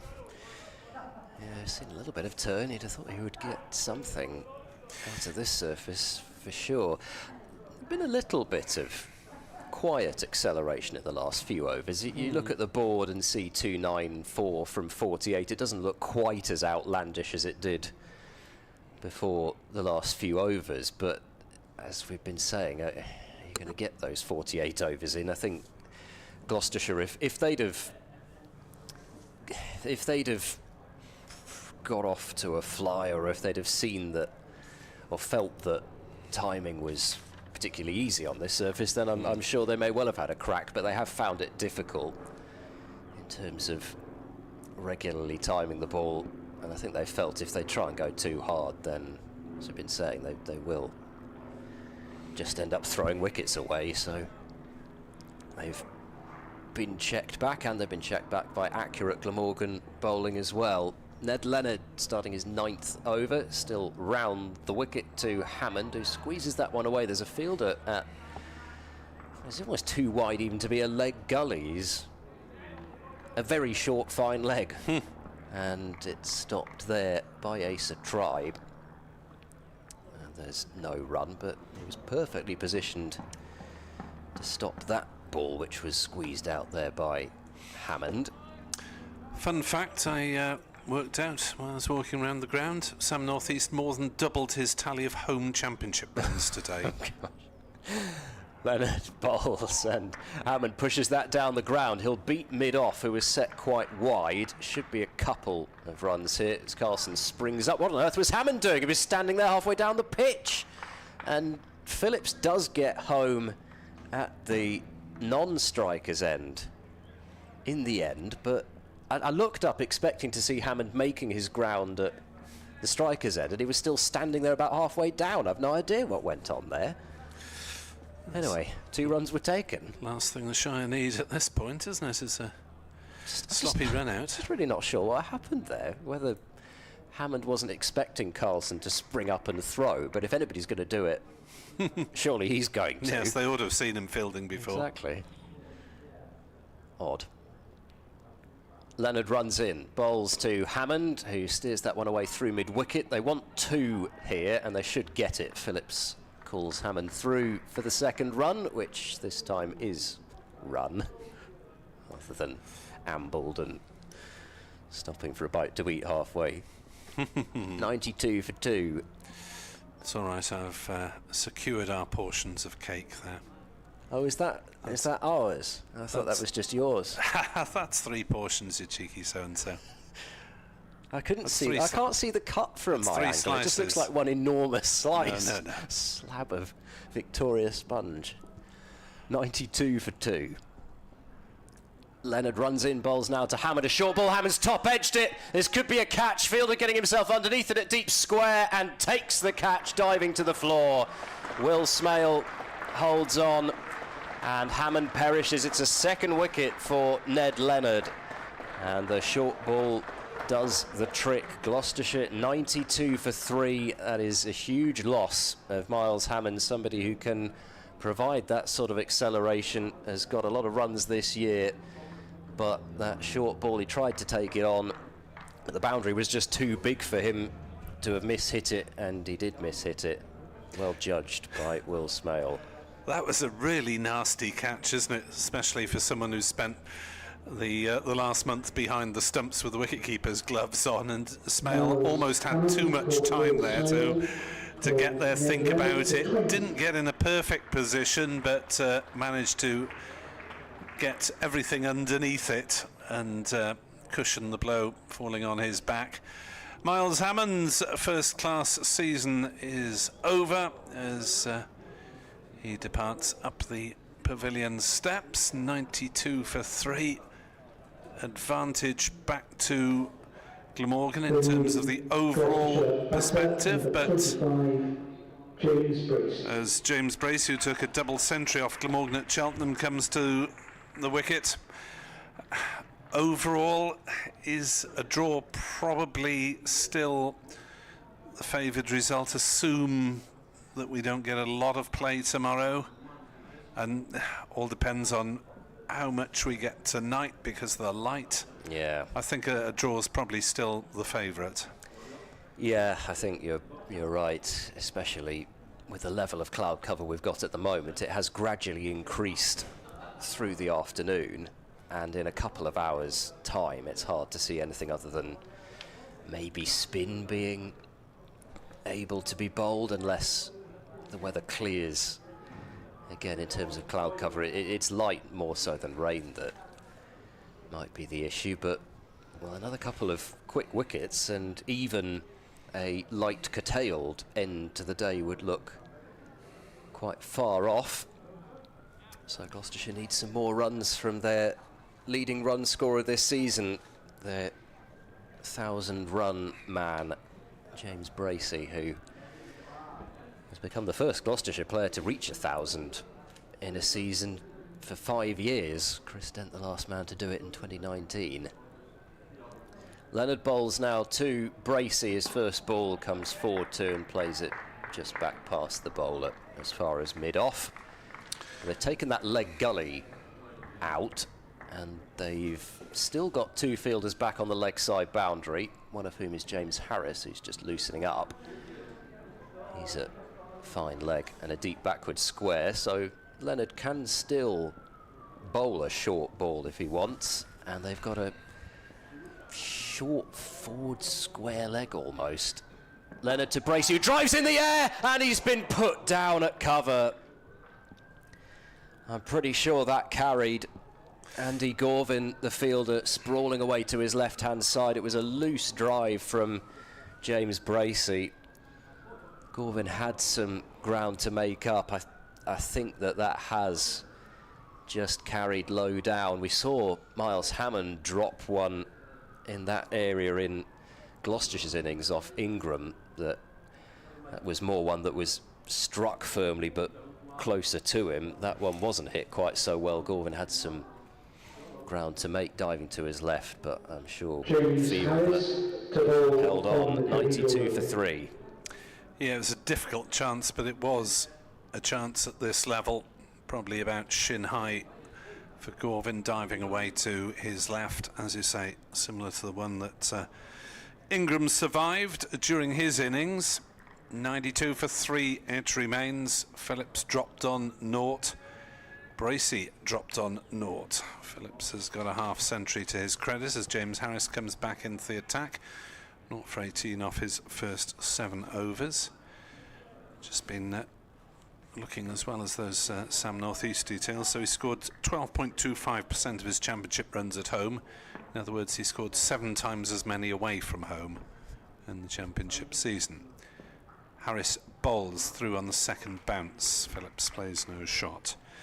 Ingram, well, his average actually went down in this match, scoring 84. It went down to 90. He finished with 1,351 runs.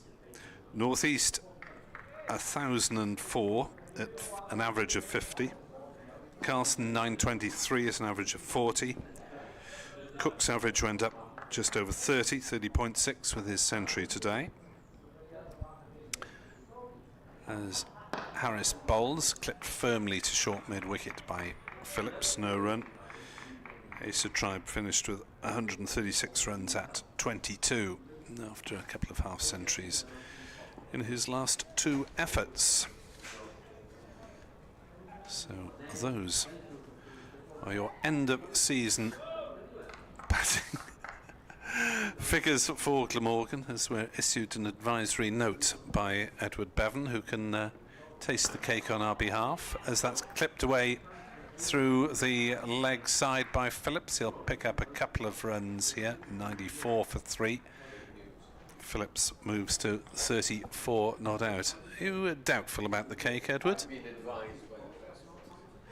Well, there's some slices there if you want to poke into one and test. Is this a strategy for saying that the cake is bad, so that so that you can have all of it? Side, or that maybe we've got to let it defrost for a while. Okay. as Harris is in to bowl and Phillips plays it to point. There's no run. In terms of Gloucestershire's bowling averages, well, Zafar Goa has gone up a little bit after his marathon. 19 wickets at 29. Langer still the leading wicket taker. I would have taken quite some effort from Singh Dale, who was the only one who could have caught him. He needed 8 in the match to have surpassed him. As Harris bowls full, almost half volley, driven back past the bowler by Phillips, but a good diving stop by Van der Hoogten at mid-on. So Singh Dale finished with those 23 wickets at 46.6. I still maintain that is not a fair reflection of what his ability actually done this season. No, that's fair enough comment. Stats don't tell the whole story. Matt Taylor 10 wickets at 44.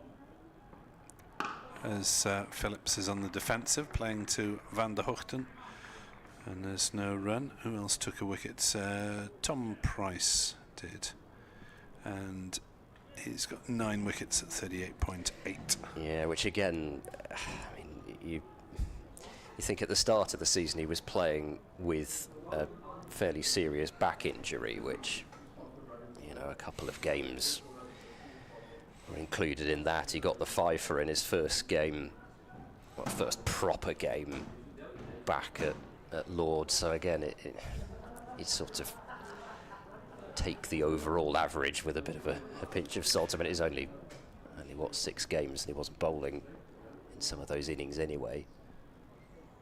Leonard starts his 10th, and Bracey knocks this one up to mid-on, and there is no run. Which leaves, of course, top of the Gloucestershire bowling averages for the season.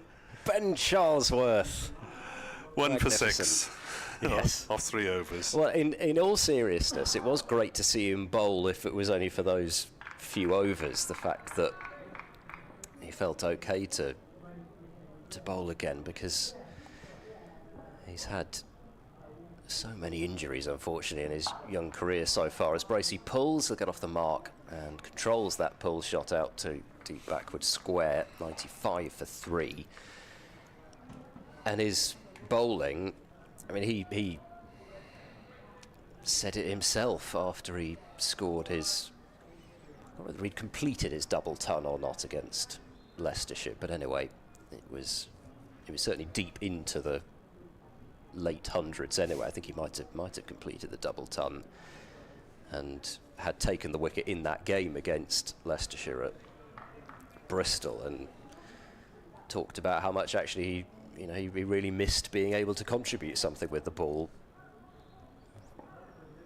something that he enjoyed doing. Leonard into Phillips, who guides this one through the gully, sets off hard for the first, but there is no second run there. 96 for 3. So even if it was only for a few overs in the Championship and another couple of overs in the One Day Cup as well, good to see him back turning the arm over. Whether we'll see him bowl a huge amount next year, we shall see, but picked up that wicket in the 3 overs that he has bowled this season. And then Bo Webster second in the bowling averages. Round the wicket goes Leonard and bowls, and Bracey with a roll of the wrists has sent this one to mid-wicket for no run. Webster 16 wickets at 21 and a quarter to go with 233 runs in his 4 matches, with a couple of half centuries. Could very easily see why he was the Sheffield Shield Player of the Season. Signed more with the T20 in mind, but he came a little bit earlier than originally advertised, as Bracey square drives, but has picked out Kellaway at backward point. And originally he was only meant to play the 2 championship matches, including that tied game and then the game at Scarborough, but he arrived a bit earlier on, played at Grace Road and then for the home match against Derbyshire, and walked away with a pair of 5-wicket hauls, and he hadn't had a 5-wicket haul in first-class cricket before he joined Gloucestershire. Round the wicket is Leonard, and Bracey, I think, is just struck on the thigh pad there. If there was any bat involved, loops out towards mid-wicket. There is no run.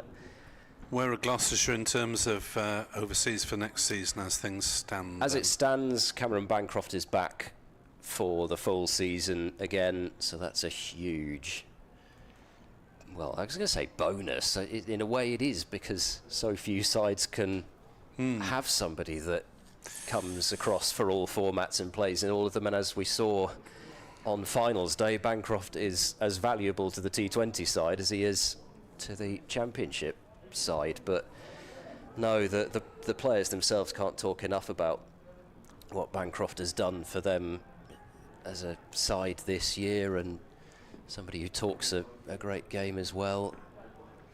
Harris is in to bowl to Phillips, outside off, driven, not timed, no run.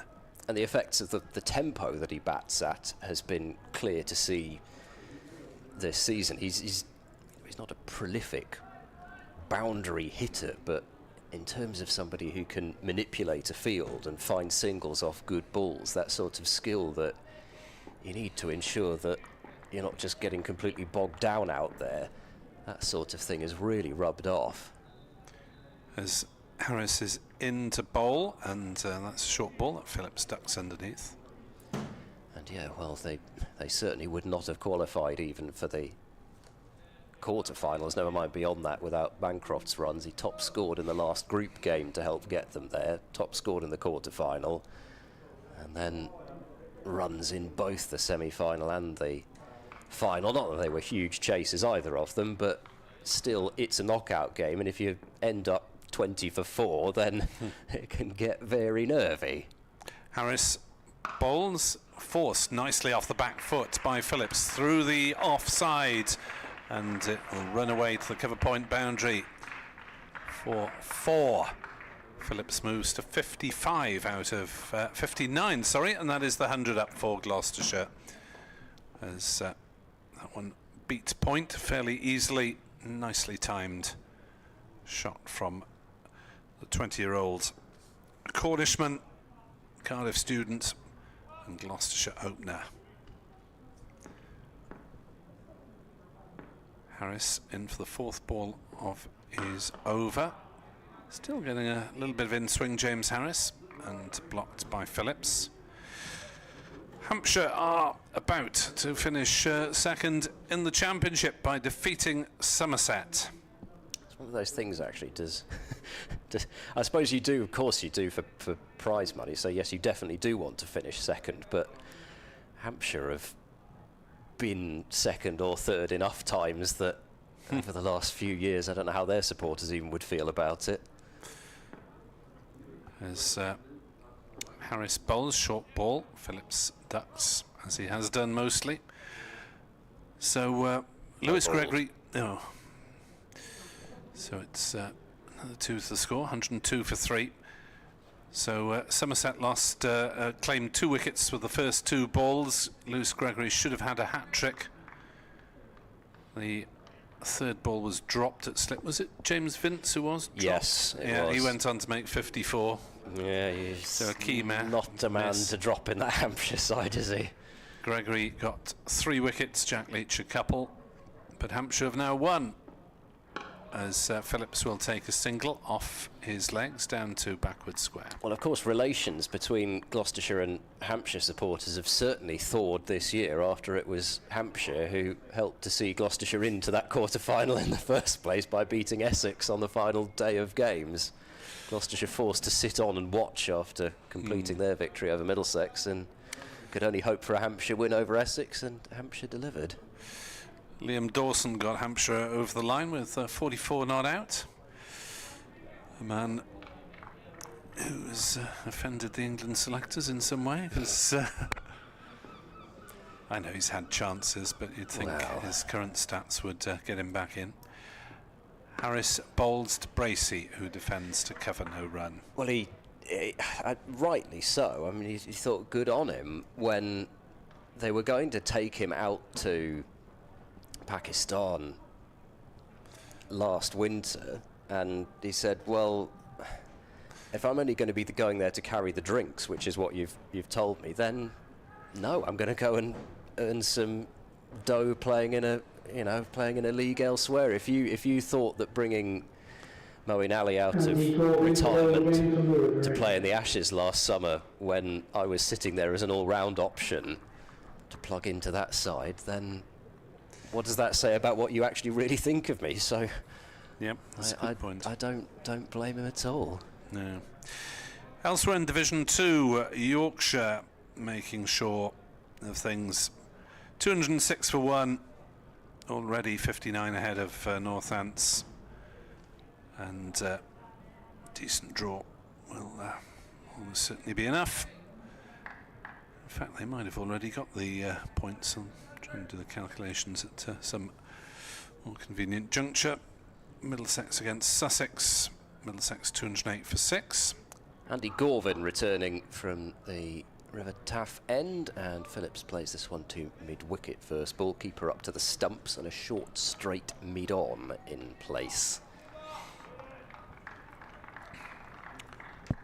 So it looks as though Yorkshire as well as Sussex will be departing. And it looks very much as though Lancashire coming down alongside Kent. One slip, Gorvin into Phillips. A little straight, but Phillips is unable to quite beat Will Smale, who's positioned himself at mid-wicket. There's plenty of space out there on that leg side. Nobody saving the single fine of Smale, who's at a fairly conventional mid-wicket, maybe in a little bit closer, but then this is the older ball, and Gorvin won't be offering up a huge amount of pace for Phillips to be slamming the ball away through that area. Gorvin runs in and bowls, and that one comes back in towards him, and Phillips was across his stumps. Glamorgan for a moment felt that he might be about to strike that pad, but down came that pesky bat and kept it out. Yes, I was talking the other week to Jonathan Doidge from the BBC in Yorkshire about the prospect of passing Lancashire as one got promoted and the other got relegated. Gorvin in and bowls, and Phillips steers this one out into the covers. There's no run. And while there would be a certain schadenfreude for supporters of the White Rose, I think there's quite a bit of feeling they'd actually quite like to have a Roses match in the Championship, which now almost certainly won't happen. Yeah, well, it's a desperate shame that we don't get more cider derbies in the Championship. They've had some good tussles when they have occurred, as Phillips plays this one down the ground, and it's past Gorvin and running towards the straight boundary but won't get there. Oh, yes, it does. Oh, it will get there. Oh dear, is he okay, Van der Guchten? Yes, he's all right. He's getting up a bit gingy. I thought for a brief moment he might have done a mischief shoulder-wise, but he's okay. That's the most important thing. The ball has gone to the boundary, and actually Gorvin he sort of had to watch forlornly as the ball ended up missing the stumps of the non-strikers, and Van der Guchten tried to tip the ball back in, and I think tipped it back into himself. Yeah, got a hand to it, but just couldn't hold up the momentum enough. 107 for 3, Gorvin into Phillips, and he's bowled. Gorvin's got another. He's got them both bowled, the wickets that he's taken. 2 for 17 in his 7 overs, and that ends a really promising innings from Joe Phillips. He's played that one as though it has stayed low, and we will get a chance to see whether it has. Oh, goodness me. That has stayed down and it's cut back as well. So, Phillips, he sort of hung on the back foot, but then where that ball pitched, he probably would have been able to play it off the back foot normally, but having got himself into that position, he couldn't really get down to cover that ball that kept low. So Gloucestershire have lost a 4th wicket, and although things have started to get a bit gloomier in terms of the light here, Glamorgan still hunting victory today as Phillips goes for 64, but well batted. Yep, good knock from the youngster. Marks further progress in his career with his second half century. 115 balls he faced for those 64 runs. Some quite sweetly timed shots, but the Shire very much on the back foot as we approach the tea interval. 8 minutes away. 8 fours struck by Joe Phillips. 115 balls for his 64 as the skipper comes out. Graham Van Buren averaging just under 41 this season, nearly 700 runs to his credit. Yes, he had a fabulous first half of the season.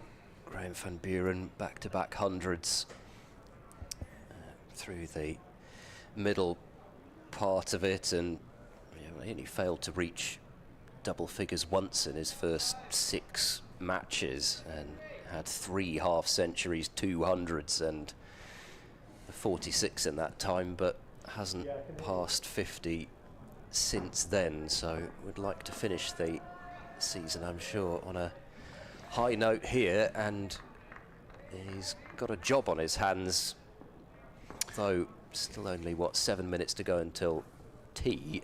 First job is a couple of overs to survive till then. James Harris starts one of those and bowls to Bracey, who plays firmly back past the bowler, and there's no run.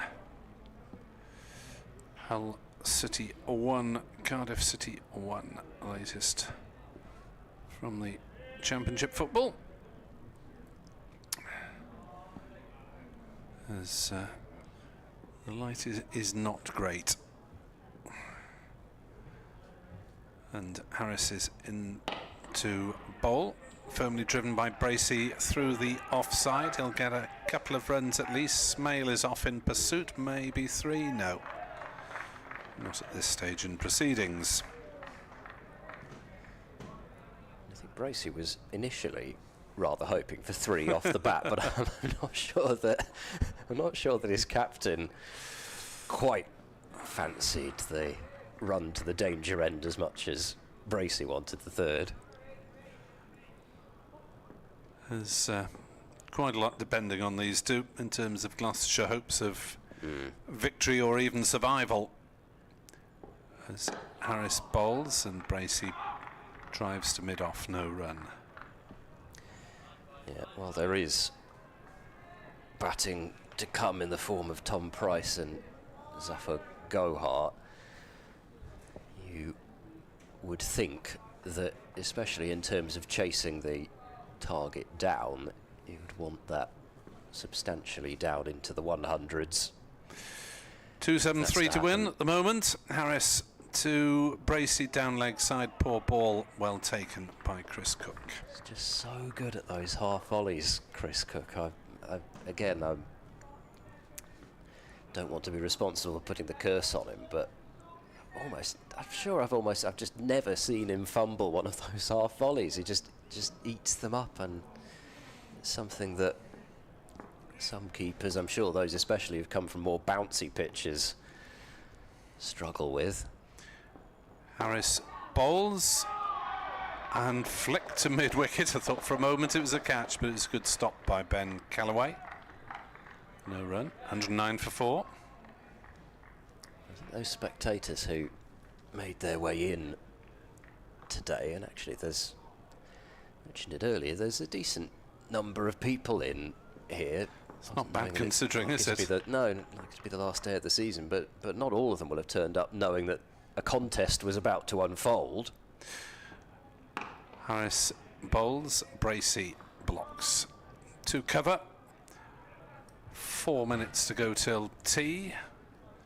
And Glamorgan, I think, would be tempted to bowl an over a spin now, so they get another over of seam at this end. Well, Gorvin may be able to rattle through this over just about, and probably not actually. It's going to be another one of those ball teasers, is struck, isn't it? yes.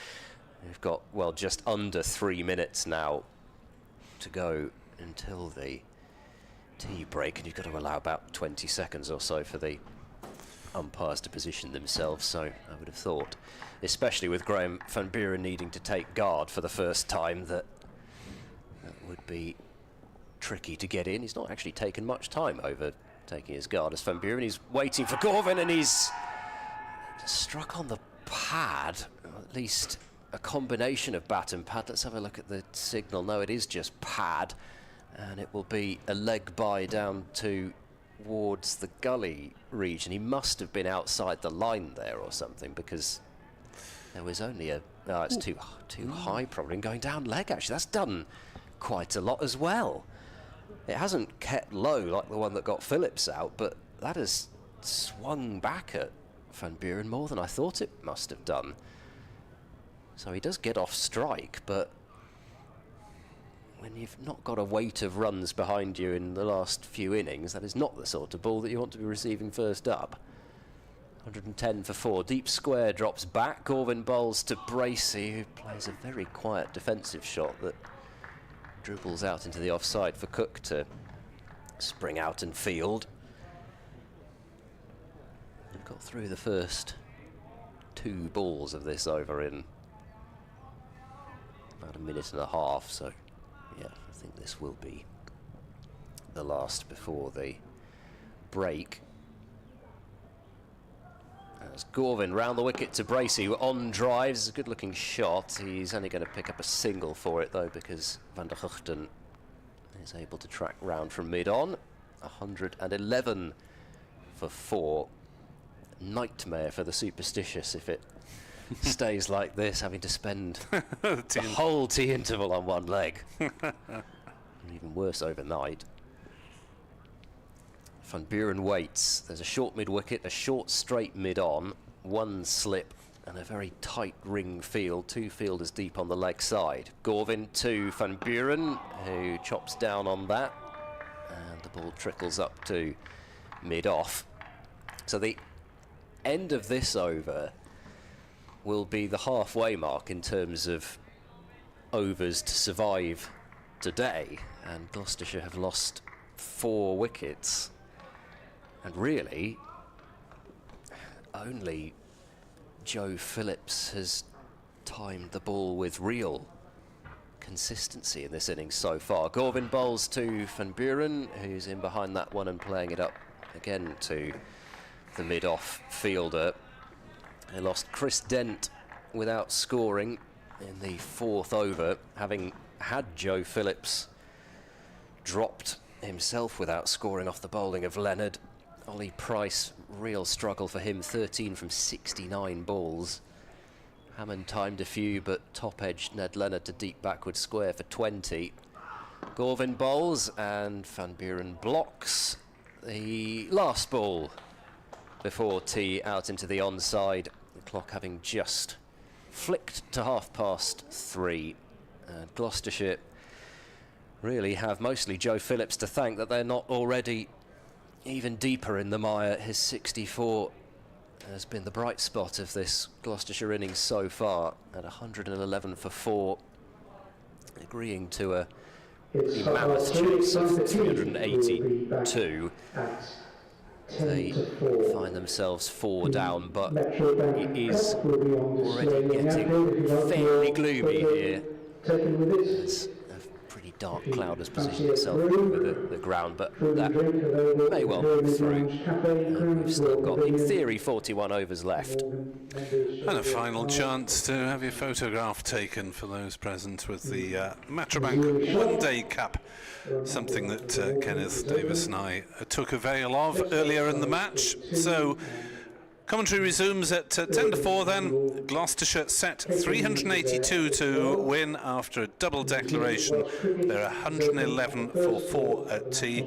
We may or may not have a further 41 overs available. However long we have, it will be described to you by our BBC commentary team.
a handful of scores and results from around the country in the Vitality Championship Division 1 at Taunton.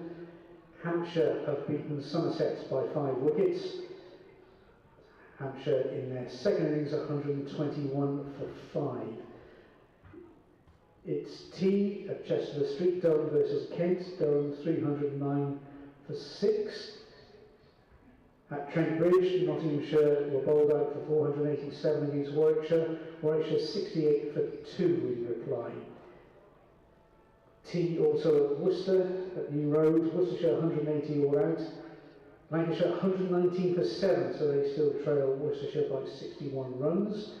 Essex batting on at Chelmsford against Surrey, Essex 413 for 2. In Division 2, it's first day of play at Leicester, Leicestershire versus Derbyshire, Leicestershire 169 for 3. They've started at home as well. Middlesex 226 for 6 against Sussex. And at Headingley, Northants were bowled out for 147 by Yorkshire. Yorkshire in reply 228 for 1. That's a lead of 81 runs.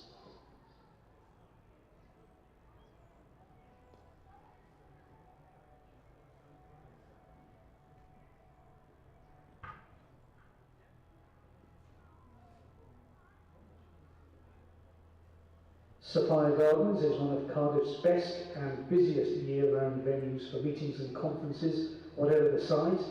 We currently have hospitality and parking packages available for some of Wales's autumn rugby internationals this November. Our hospitality team would be delighted to go through the options with you. You can get more details at the website glamorgancricket.com.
Cordon, and Singdale is running in, he bowls, and this is driven down the ground by Smale. That's a nice in comes Singdale and bowls inside edge, and it's going to go for 4. And James break this season, and of course next season, as Singdale bowls to Tribe, and he will get off the mark, but he'll get off the mark with a boundary as he plays that one with soft Forced him to pack it in. Matt Taylor is in to bowl, smashed away on the leg side. That one may be a question of survival somehow, as Smale smashes another one through the legs. What a place to make your first-class debut. Singdale bowls, driving is Tribe. It's gone square on the offside. It beats tonight. Singdale completes his over and bowls and delivers a drive ball and away from us for the final ball of his 5th over. It's full, it's driven back down the ground by Tribe. Bailey into the attack from the Cathedral Road end, wide ball and caned away by... This is a good over so far, and as mentioned, Somerset kit on. Bailey bowls outside off stump, and Smale lays. Continues from the river taff end to Tribe, and that's cut aggressively beyond point through the southern group. Here is Price. That's driven, but should probably be made in the next few days. Price in to Tribe, and has that been caught? Yes, it has. I thought it died on second slip, but it was taken. Sure. Aiming for another wicket here. Price, and streakily played, and it's Ingram on strike for the first time against Taylor, driving him through the offside. That sounded good. That is driven again by Ingram through the offside for itself off. And Taylor bowls very full, hammered back past him by Ingram for 4. As that's again repeat. Absolutely safe.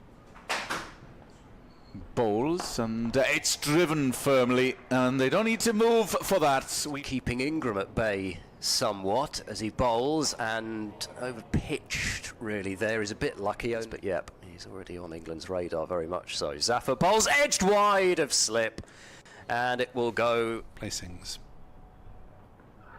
Ingram pulls through the leg side, hasn't quite timed it, but he'll pick up a couple of runs to reach his half century here, Colin Ingram. This week. In is Zafar, and there was a bit of width, and well, it missed everything. As Bailey bowls to Ingram, who drives ferociously into the offside. That'll beat the charge towards us in the sunshine. Bowls, and Tribe will reach his half century here for the second successive innings. He moves to 50 off 100, and as Ingram pulls this one, dispatches it through mid-wicket as long as Ingram's. Zafar again, and that's cleared. Didn't hit at all as Zafar comes in full, and that's whipped over mid-on, and that is convincing that time. Bailey's in to bowl to Ingram, who cuts hard and will get runs down. 10th over. And he comes, reverse sweep coming out from Ingram, and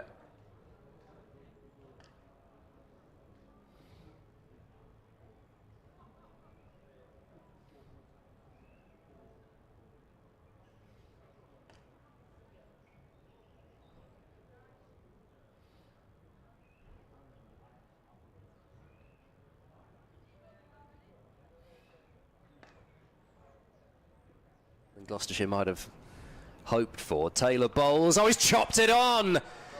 So he missed one earlier in the over, Ingram, and he makes probably Taylor then to continue what's been a good spell so far. He bowls round the wicket, and he's got another. Carlson wafting outside the off stump and has edged it, and James bracing a blob as Taylor round the wicket, bowls northeast, lays into the drive, and has permitting. Bailey in to Cook, who cuts, and that will go all. One Day Cup. Bailey in to northeast. Oof. And that's cut, and it 84 respectively. Coming in is Bailey from the river taff end, and that's driven firmly. Will it evade? Yes, it will. As Archie Bailey storms in to Chris Cook, firmly driven, and that bisects cover. Bailey coming in over the wicket to Cook, and well, that's missed. Second to move to his left as Price comes in, and that is a good shot by Chris Cook. He's got this away, and very much a leg side field for Zafar, and the sweep shot is taken on as this one is walloped over mid-wicket by Chris Cook. Van Buren comes on, left arm around, and Chris Cook times that beautifully. As Cook drives into the offside, he's found a little bit of a gap, but it will be picked up by deep cover.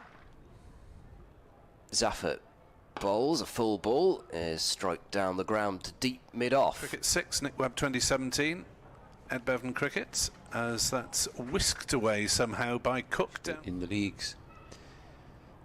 Bailey bowls short, pulled away. That is going to be Bowlers. Here's the next ball, and that's driven nicely past mid-off. It's a long chase up towards the bow. Ken is 98 not out. That's a new name on me. As the first ball with the new ball is caned away. Zafar is in to bowl, and Northeast will get his half century there. His first in the championship at Sapphire Gardens this season.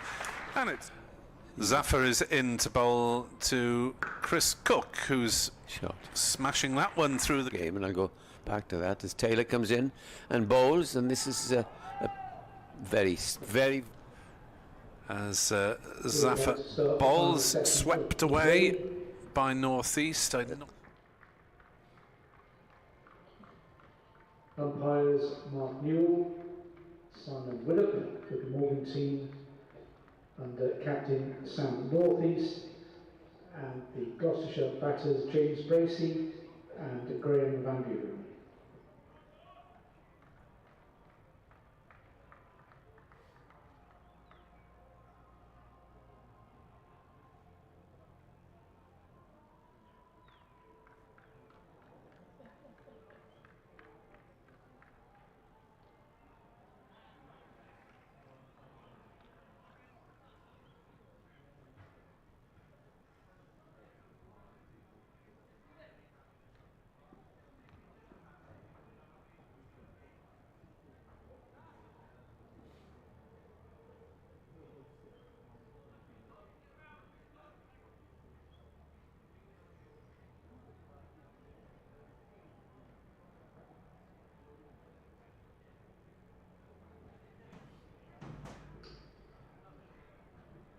James Harris to bowl from the Cathedral Road end. James Bracey to bat at the River end. Welcome back here on BBC Sport Online for the final session of the day. Stroke match, stroke season, delete as applicable. Gloucestershire 111 for 4, chasing 382 overall to win. And James Harris to bowl the first ball of that session to James Bracey on 4 not out, and he turns it away to fine leg for a single. To move to 5, it was dropped before he'd scored by Gorvin. Difficult chance at cover off the bowling of Ned Leonard, who's got 2 wickets, should have had 3, and in his brief spell at Glamorgan has been quite an unlucky bowler, Ned Leonard. Yes, he has. Not the first time that he's suffered. As Harris is into bowl, driven past point. There were shouts of catch. Tribe plunged away to try and get it, but it's run away to the boundary. It's fielded beyond the boundary by Mason Crane, who isn't playing, but Van Buren is off the mark. Yeah, sorry, carry on. It's just looking at the replay. There's a bit of outswing there for James Harris. Yeah, it was nearly a catch. Mason Crane, your aforementioned, would have been very useful in this match situation. Yeah, chose to go with just the one spinner and specialist spinner in Callaway as Harris bowls, and that one provides more work for Tribe. This time he does make the stop, and it remains on 116 for 4. Because the leg spinner always induces something at once. It could be expensive, but you've got 382 runs to play with. And the ideal situation for a leg spinner. We'll see how hard Gloucestershire decide to go at their task in the remaining 40 overs today.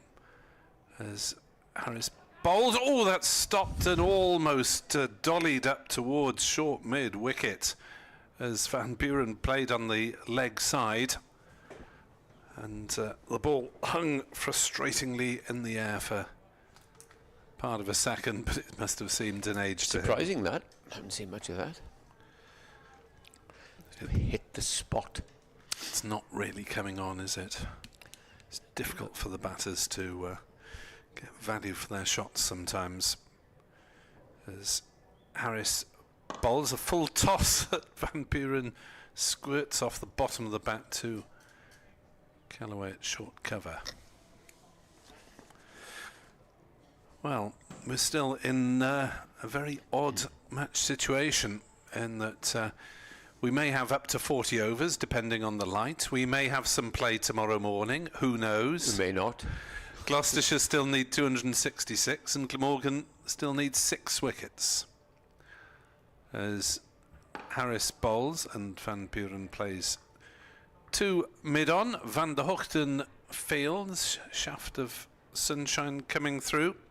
Yeah, I had a look about 20 minutes ago, and it's very bright behind as it was coming up from the west. So stays like this, then we will have the full quota of overs. Andy Goulding to bowl from the river end. 18 for 4.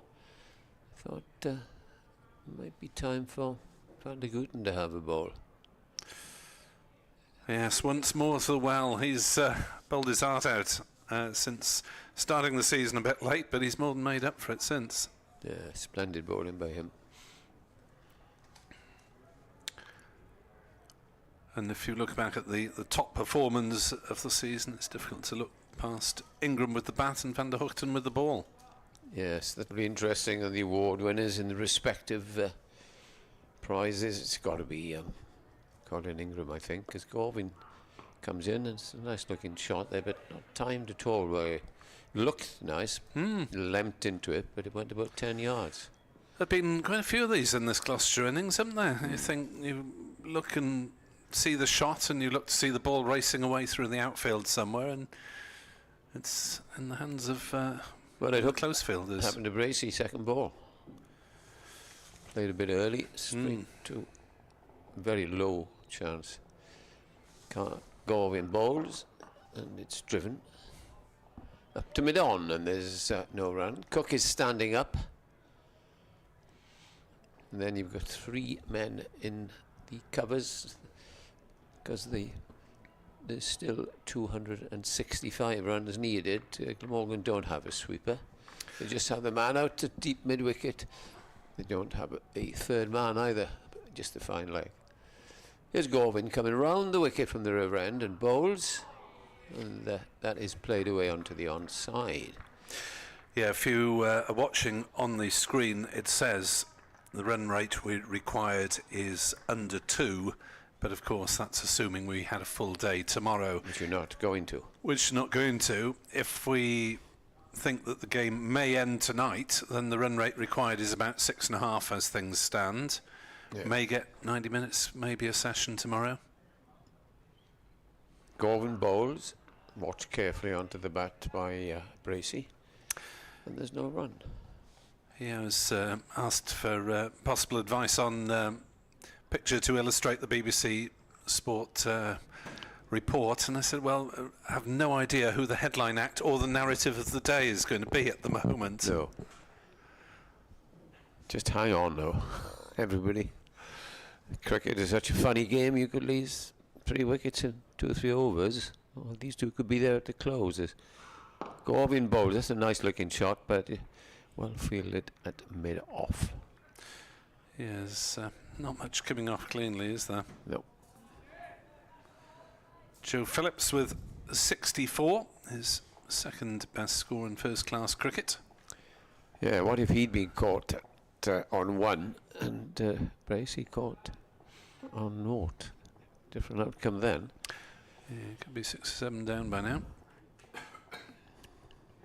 Garvin bowls, and this is played out into the covers, and that completes a maiden over for Garvin, who has bowled 9 overs, 2 for 18. And my maths will tell you that's only 2 runs an over. I wouldn't mind standing behind the nets one day when they practice it and seeing exactly what Garvin does with it, because I really think he does mix it up, and he's becoming a very clever bowler, and rather difficult to score off. Yes, he tends to try and hide the ball a bit in his run-up, doesn't he, from the batter, so they can't see his grip. Josh Shaw wouldn't say that, though, of Gloucestershire. Hit him for 6 to win the T20 game. Yeah, I was talking long chat this morning with Ed about that, And had he not done that, we wouldn't have had all the fun that they had at the finals day. Harris to Van Buren, knocks it away into a big gap on the leg side for a single. Smale is the fielder. What a good catch he took. That was an absolute so-and-so of a catch, wasn't it? It seemed to be up there in eternity. They had to turn around. Making ground around the, what is it, square leg to fine leg boundary.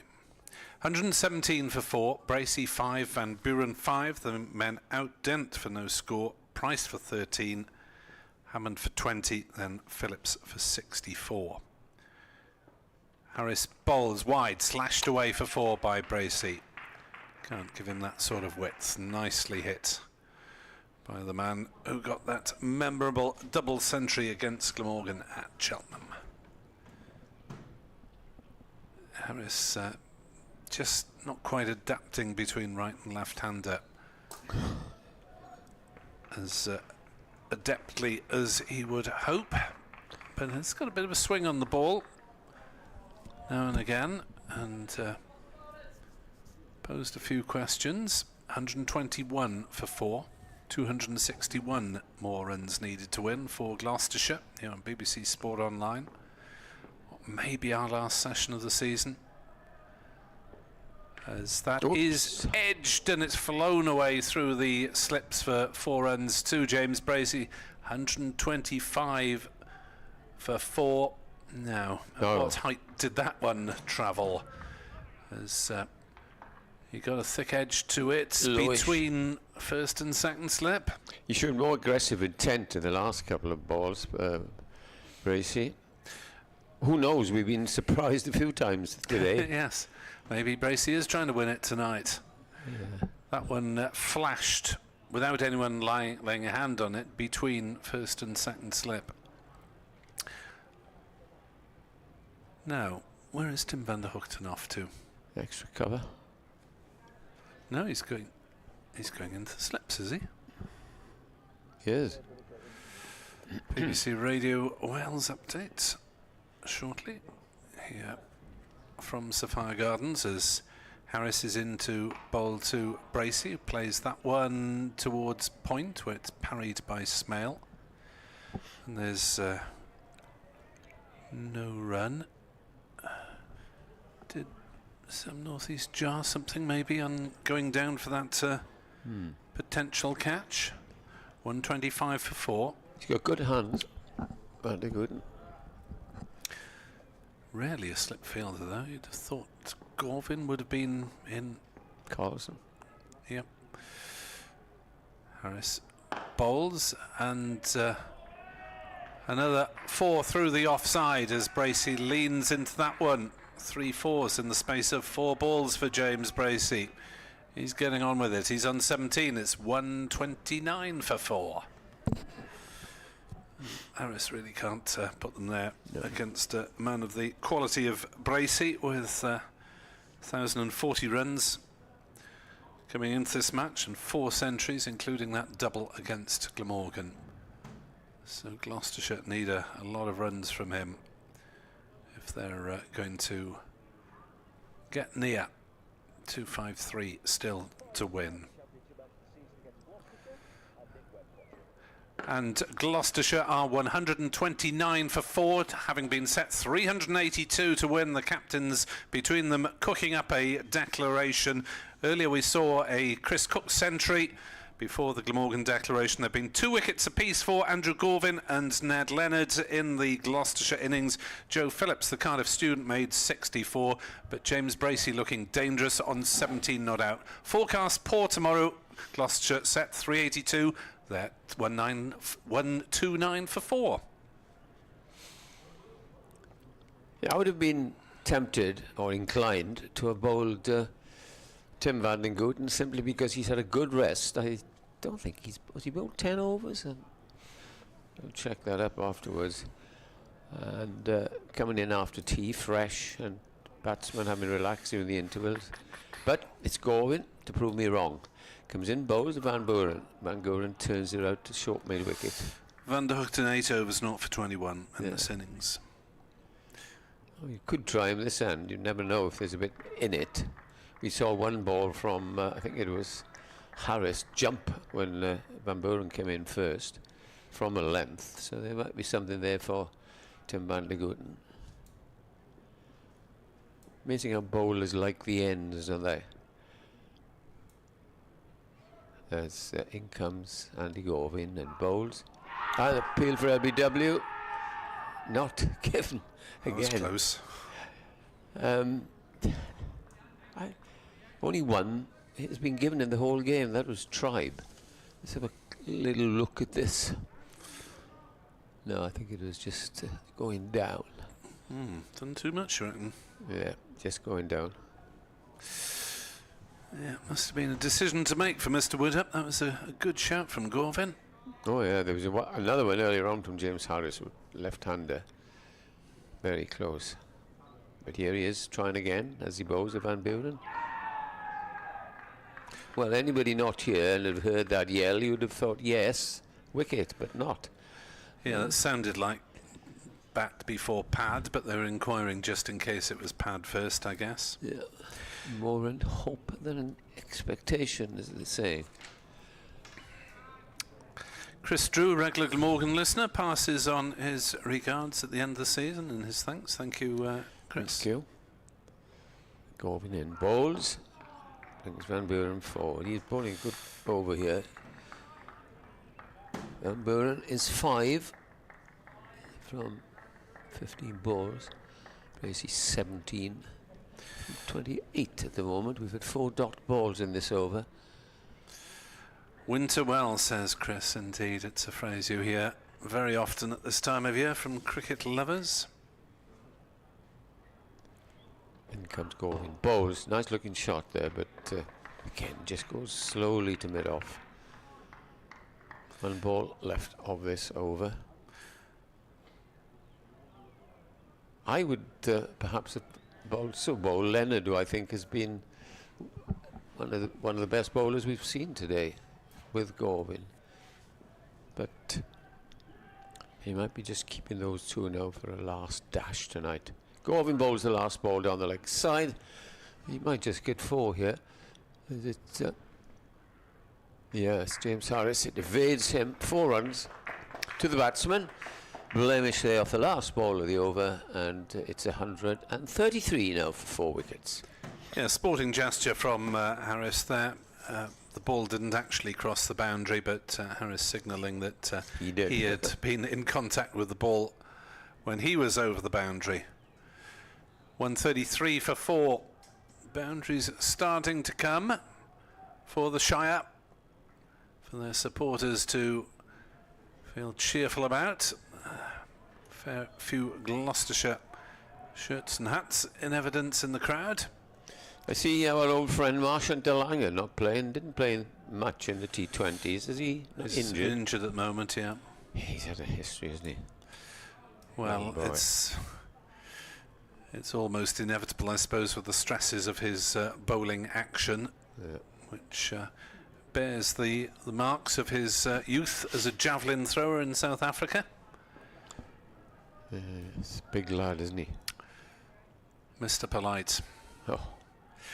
Here's Harris bowls to Bracey, who drives to Callaway at cover, and there's no run. Calls everyone sir. Takes his cap off, always. I saw him a couple of years ago when he was proing, I think it was for Ammanford, but they came down to play Clydach side in the Premier Division. I live quite close by, and I went down. And by the time the Clydach batsmen were picking up the bat, and it was in the keeper's gloves. Harris in to bowl to Bracey, who drives to mid-on. He's such a nice person. He then came literally off 2 or 3 yards because he's such a fast arm movement. Yeah. And after the game had finished, he went in the nets to some young lads. Oh, bless. Yes, it's a good man, is Marchant. Yes, could cause some damage if he wanted to at club level, I'm sure. Oh, yeah, it's impossible. Harris bowls and Bracey drives to cover, no run. Looking at the latest Met Office forecast for tomorrow, looking at 40% chance of rain through the mid-morning, 10, 11, 60% by 12, 60% again in the hour at 1 o'clock, and then increasing through the afternoon. So I suppose if the 60% beats the 40%, then we might get a couple of hours in max tomorrow. Gloucestershire 133 for 4, needing 249 to win. Further, as Harris bowls, Bracey leaves. A few oohs and ahs to give the impression to James Bracey that it was a dubious leave, but his castle remains intact. 133 for 4. Very odd day's play, really. We didn't expect the beauty of cricket. The double forfeiture of innings agreed between the two captains. As Harris in bowls, Bracey prods it to point, and there is no run. Well, it dawned on us, I must say, Nick, that when he had after bowling with a new ball, and then Price came on after just 83 overs, and then when he threw one full toss for Cook to get his 100, you guessed, and off they went. Yes, there's something happening. But my minor surprise is they're not playing positively as such. Harris is in to bowl, driven by Bracey to mid-on. No run. Bracey now 17 off 34 balls. Van Buren 9 off 16, slightly higher rate. But that's a maiden from James Harris after Bracey hit him for 3 fours in the previous over. 133 for 4, 46 overs gone. 36 possibly remain tonight. Again, variable weather. We've got sunshine at the moment, but we've also got a lot of dark stuff overhead. Yes, it all depends. Just play on and see what happens. It's going to continue. Nothing much happening at the moment either way, except a flurry of boundaries. Harris is last but 1 over. 1 slip now for Gorvin as he comes into the right-handed Van Buren. Bowls off the back foot and plays it up to mid-off. Bracey, the same sort of player, I think, as batsman as North East. Once he get in and up to the 30s and 40s, it's pretty difficult to dislodge him.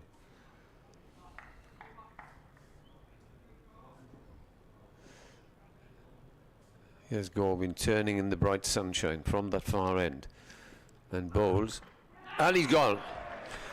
Van Buren again, Gorvin, and again Gorvin hits the stumps. So well bowled, Andy Gorvin. It was not the best shot in the world as he went back, and I think from here, Nick, he tried to cut and had his off pole removed. Well, not removed, but struck.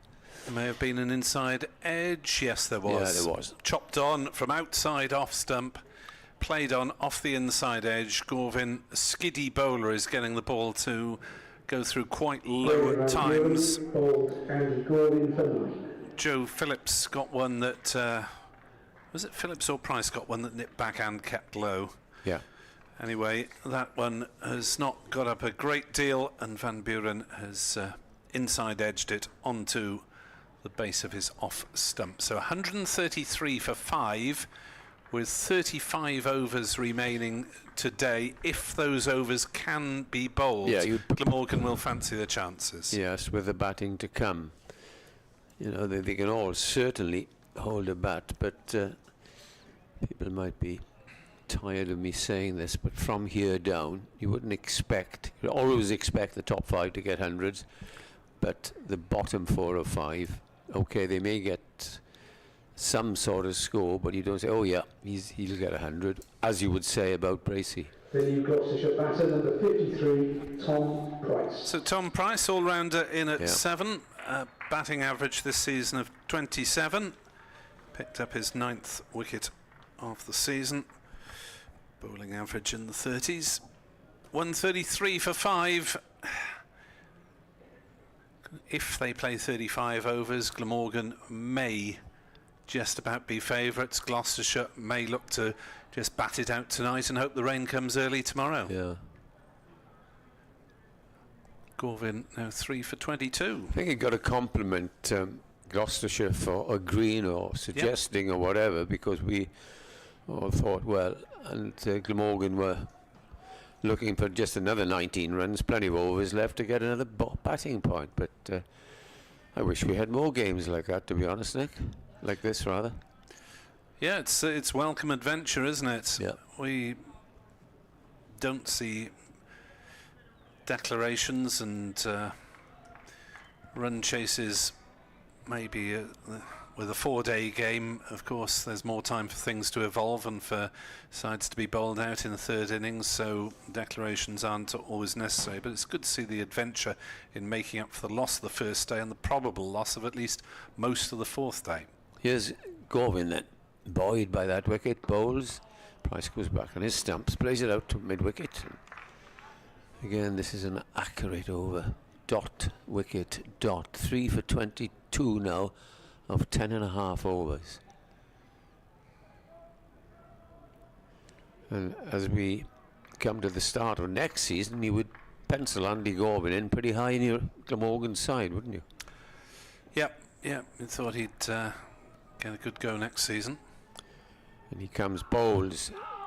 That nearly got through as he got down in it at the last moment. I meant to tell you some weeks ago, I got a social media, some chap he said, doesn't he remind you of Don Shepherd? Well, not really, because Don used to bowl off cutters at a slower pace, and he used to bowl off breaks as well, whereas I think Andy is someone who uses the seam a little bit more. But he is an accurate bowler, it has to be said. Very rarely do you see Gorvin getting collared. I mean, obviously more of a specialist bowler than Adrian Dale, but that sort of skiddy medium Absolutely, pace. spot on. Yeah, Adrian was underrated as a third or fourth seamer, but he would take you very big wickets, and he'd nag you. You named him. What a valuable member he was of the championship side. Gorvin in and bowls off the back foot is Price this time. Wicket maiden for Andy Gorvin. Well bowled again. Gets a little tap from Chris Cook, and applause from the crowd who are enjoying, which could be the last day this season. There's some football games going on, Nick. Have we got any? The three of them? Now you're asking. I'll get those up in a moment for you. Newport County, Cardiff City and Wrexham are all in action today. I forget the BBC Sport Wales website. Welsh football. Oh, right. Several presses of the button. I'll try and do them while I'm talking. James Harris is in to bowl to Bracey, and well, that caused him to look lively. The dot ball, as Harris squirted one just past the edge of Bracey's bat. Division, the Championship, Cardiff City are 3-1 down at Hull after 56 minutes. They went into the lead. Were they? Yeah. They aren't now. As Harris bowls, Bracey drives, dispatches it through the covers for 4 runs, not for the first time. No. That he's had a go at James Harris. What else can I tell you from the world of football? Wrexham and 0-0 at Leyton Orient after 56 minutes. Newport County are 1-0 up against Crewe Alexandra after 54. What's the lot? Any rugby about tonight, isn't it? Harris bowls, and that'll be a single to Bracey down to backward point, 138 for 5. Scarlet's Cardiff is at 5:15, and Ospreys against Stormers this evening. Just trying to look at the Bristol scores. Bristol Rovers 1 up against Wickham on the hour. And Bristol City are down at the Swansea.com stadium tomorrow. All right, I was wondering why I couldn't see their score. Cheltenham 2-0 down at home to Fleetwood. James Harris, halfway through his over. All of a sudden he's shot up to concede 52 runs. Harris to Tom Price for the first time, who defends it into the offside. And there's no run. Yeah, he's put a few wide of Bracey's off stump, and Bracey's duly crashed them away, hasn't he? 4 of them. 138 for 5. 382, a really long way away from the Shire's point of view. Nick Webb, Edward Bevan at Seabourn will be back in due course as Harris is into bowl. Throat permitting. Nice and straight, and Price blocks it. Yes, Ed's been struggling a little health-wise during the course of this game, so you might hear a little less of him than usual. 138 for 5.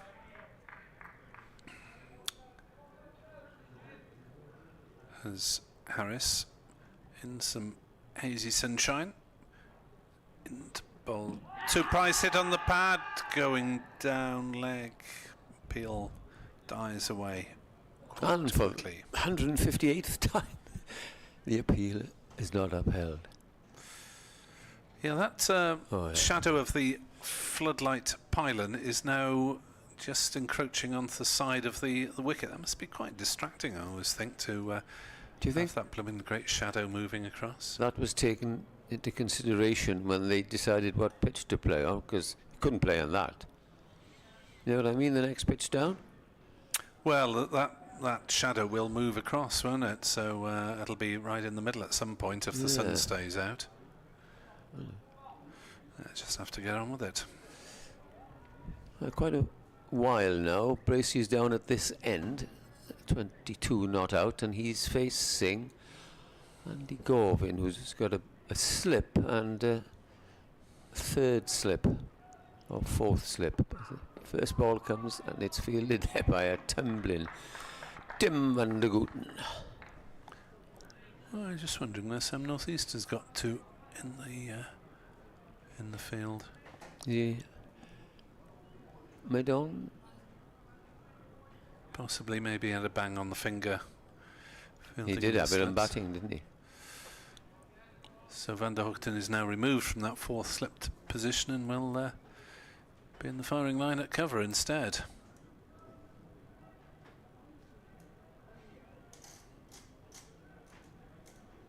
Round the wicket this time comes Gorvin and bowls, and the straight delivery is played to mid-off, or was played to mid-off until it was intercepted by Tim van der Gooten at extra cover.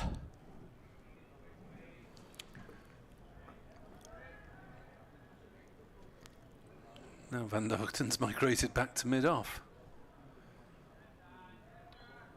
Moving through the offside in the course of the over. Yes. And the man on the drive has come up at extra cover for the missed time drive, which happened from his 2nd or 3rd ball by Bracey, and it was dropped low down by Gorvin at cover. Here's the Gorvin in, played up towards mid-on. No run. Gorvin's 3 wickets have all come from clean bowled, and this shows just how straight he's bowling, which is a virtue. Yeah, a little bit of an inside edge from the Van Buren one, but certainly a little bit of movement to hit the top of Price's stumps and then nip one back low to Phillips. This is the wicket he wants, as this is played again defensively. Way onto the offside, 4 dot balls. You wonder at this stage of the season, you know, fair play to Gloucestershire for agreeing to make a game of it, but if they lose Bracey now, maybe heads will drop a little bit in the final game of the season. I'm sure they'll all try to keep to professional standards, but yeah, we're not going to win it. Let's get home. perhaps not like that. Next ball, and this is driven up to mid-off. It was thought we played through the covers aggressively, but again, the slow pitch. It is a little bit on the slow side. Held it back a bit. One ball to go for maiden over. 138 for 5. Still 243 runs needed to win. Corbin in. Bowls down the leg side. And it's taken by Cook. That's the end of over. And it's 138 for 5. We have still got a lot of overs left. 33. 33. More than 2 hours. I couldn't quite believe that. Potentially. Ed is fit to return instead of Ed, who will be back later. 138 for 5. Bracey 22.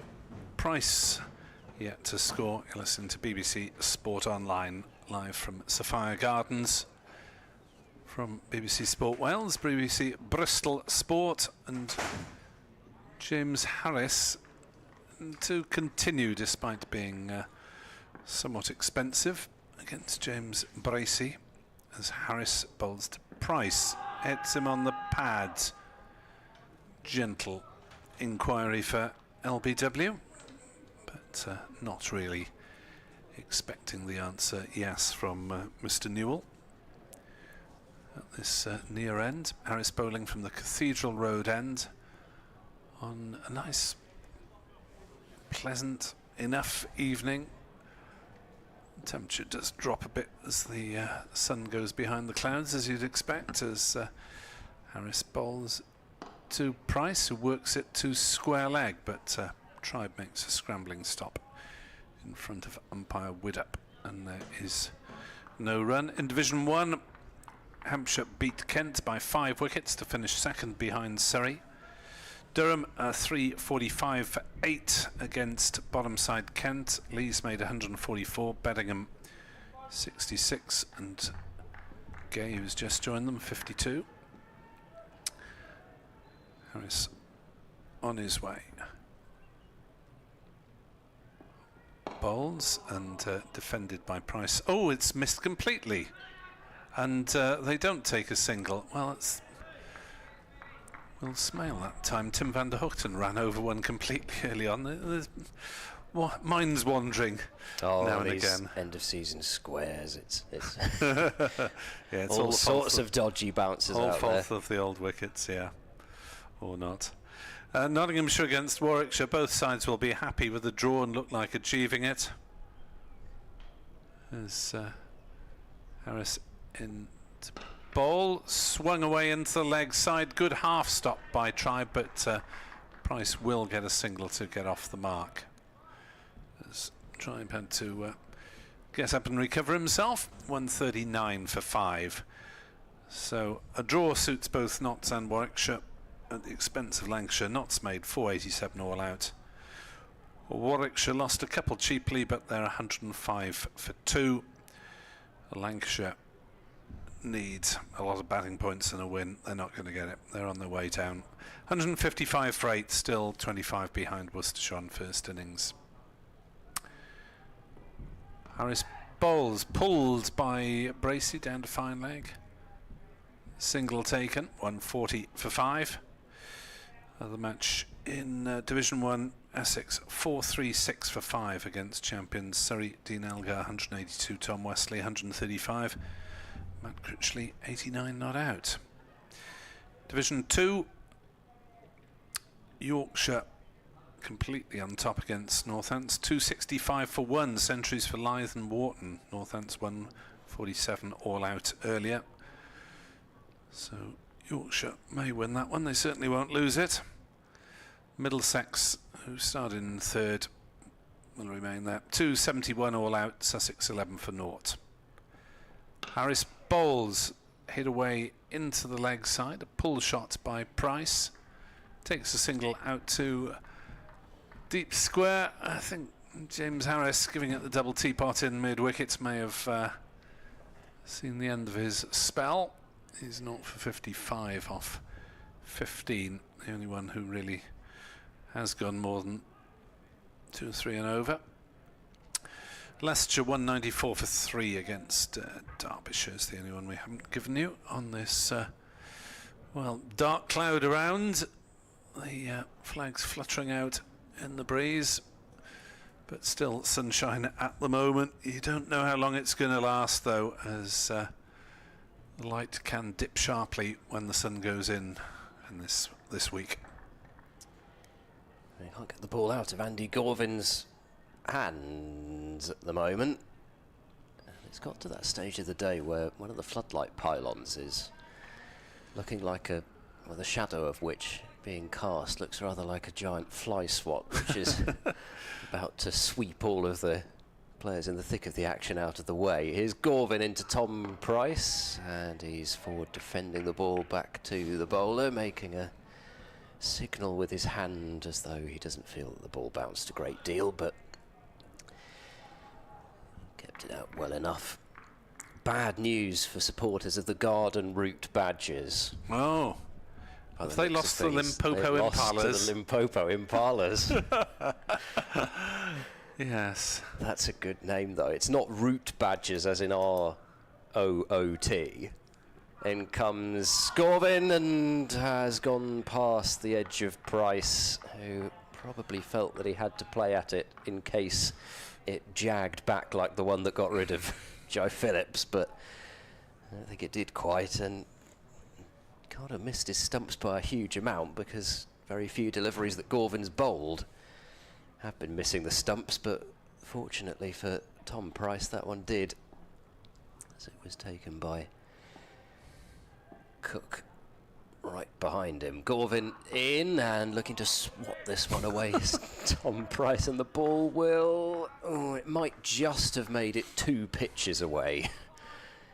Any time Gloucestershire have tried to drive Andy Gorvin, I think even if you added up all of the distances that those drives would have gone, I'm still not sure it would have made it to the boundary. Just have not been able to generate the timing against him. Shuffles in once more there now, bowls, and Price back to having to defend. Gasps around him as Glamorgan look to press home their advantage. Yeah, I was looking to see if Garden Route Badgers was the name of a sponsor, but it looks to be the name of an area. No, the Garden Route is the road, isn't it, that goes along from, well, sort of, what is it, Port Elizabeth towards Cape Town, that sort of area.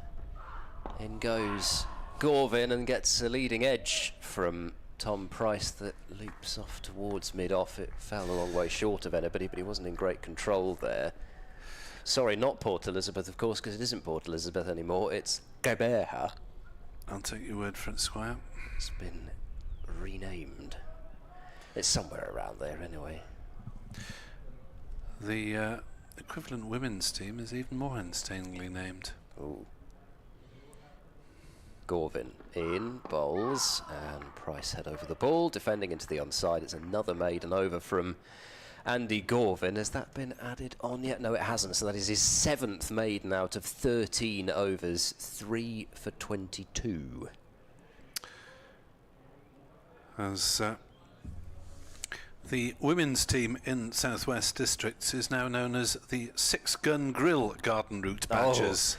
Oh, they've sponsored a team before. I think one of the Aswell's franchise teams got sponsored by that particular company. I have a note from Dr. Hignell. Beddingham out for 66 means that Colin Ingram could end the summer as the leading run scorer in first-class cricket. And there's 1351 in Championship, 1,917 in all formats. It's good job that he is looking to stick around for Glamorgan. Says he wants to play at least one more year. Doesn't look as though Beddingham was particularly in the mood for sticking around, judging by his numbers from that innings today. 66 off 38 balls with 3 4s and 6 6s. Ned Leonard on for James Harris around the wicket. Bracey turns it into the leg side. We'll pick up a single down to fine leg and move to 24. He'd be up there, Beddingham, in terms of if you could pick one player around the county circuit to watch bat all day, Beddingham would be pretty close to being up there. Well, he's such a handsome hitter of the ball. His pull shots, authoritative drives. There's something really quite pleasing about his technique as well, even though he's, you know, sort of a little bit out of the school of bruising South African batters, but still. Leonard to Tom Price. Smashed away through the offside. That one may reach the boundary. I think it will. It does. Leonard bowling a wide half volley. Not really typical of his output in this innings. He's bowled quite tidily, but that one allowing Price to really throw his hands to it and smash it away through the covers. 146 for 5. 236 needed to win. After Glamorgan's declaration this morning, followed by the rare double forfeit. As Leonard bowls, it's a better delivery, and Price plays it defensively out on the offside. And there's no run. There's definitely some dark grey stuff around us to the north and east. At the moment it's positioned in the right spot, not to be obscuring the sunshine though. A little bit of blue sky away to our right over Cardiff Bay and the Bristol Channel. Leonard from this Cathedral Road end into bowl to Price, short and pulled, but only as far as short mid-wicket, and there's no run. And the ball is just sounding so soggy off the bat at the moment. I know, it's like they're trying to hit a wet cabbage, isn't it, at times? Or at least they've seemed as though they're trying to hit one. As soon as the pace has gone off and as soon as the ball's got a bit softer, they've just really struggled to time it. All of the Gloucestershire batters, really. Leonard to Price, who's forward defensively. Pushing to cover. Fielded by Callaway, and there's no run. Actually, one other thing I've just noticed from that Durham-Kent game is Parkinson caught and bowled Parkinson. Who caught which? So Callum caught and bowled Matt for 1. They're quite similar looking. I can never remember which is which out of the brothers there. Callum being the slow left armour for Durham and Matt being the leggy for Kent. Twin brothers. As Morgan readjust their leg side field to bring in a shortish fine leg as well as a deepish fine leg, as that's on the stumps and edged possibly for 4 by Tom Price, down to the vacant third man. Morgan readjusting their field with wicket taking a priority. 150 up for Gloucestershire. So these two have added 17 now for this 6th wicket, but we haven't had a really substantial partnership from the Shire. I think 46 for the 3rd wicket has been the most so far. 150 for 5. 382 the overall target. Phillips, Joe, that is, holding things together, but he was doing the majority of the scoring really in the partnerships as well. And he had, at one stage, he had something like 41 out of 67 at the point that I noticed it. Anyway, I don't know what it ended up as, but he had a large proportion of the runs, even with Hammond out there. So he was playing a shot a ball. He didn't hang around, so probably decreased Phillips's percentage of runs scored, but it would have been up there. Andy Gorvin's spell is at an end, so well, it might provide relief for Gloucestershire. It might not, because the man replacing him is Tim van der Guchten, and he doesn't have a wicket yet in this innings, which is ominous if you're a Gloucestershire supporter. It usually means that he's due. 8 overs for 21. In fact, it was Leonard who was providing the greater threat with the new ball, but Van der Guchten running in now with the older one. Round the wicket to Bracey, and that is flicked fine. Not fine enough to make it to the boundary. And Leonard will launch the throw-in from fine leg. A single to Bracey, who moves on to 25, 151 for 5. Both Phillips and Bracey given lives on naught. Bracey will be hoping to do similar to Joe Phillips in terms of going on and kicking on for a decent sized score, and there's still a lot of overs left, and in theory, I suspect not in practice, but in theory the extra half hour could be available this evening if Glamorgan take another few wickets. Van der Guchten into Tom Price, and this is a block from the crease really out towards backward point. Yeah, we've seen a little bit of Callaway, haven't we? But no Carlson as yet, I don't think. No. So Glamorgan may be in a position where they have to bowl double spin, and I'm pretty sure they would do that if that was the option to stay on this evening. Yep. Colin Ingram, has he done any bowling this season? 2 wickets in first-class cricket. Yeah, certainly an option. Van der Guchten in, bowls Tom Price with the drive, which, well, it I'm going to say it rolls its way up to mid-off. It wasn't quite as softly hit as that, but comfortable piece of fielding up there for no run. Yeah, he took 2 wickets in the Middlesex grinding bore of an innings at Lord's first game of the season. Has only bowled once since then in the Championship, and a couple of overs here and there in the white ball stuff. Van der Guchten runs in, bowls to Tom Price, who's forward and running this one out to backward point. I'm trying to remember whether he bowled in that T20 that Glamorgan, I'm sure, would prefer to forget at Cheltenham this season. Gloucestershire away, no. I think no. Right. No, Douthwaite, Crane, McIlroy got a bit of tap in that one. Gorvin got 3 for 26.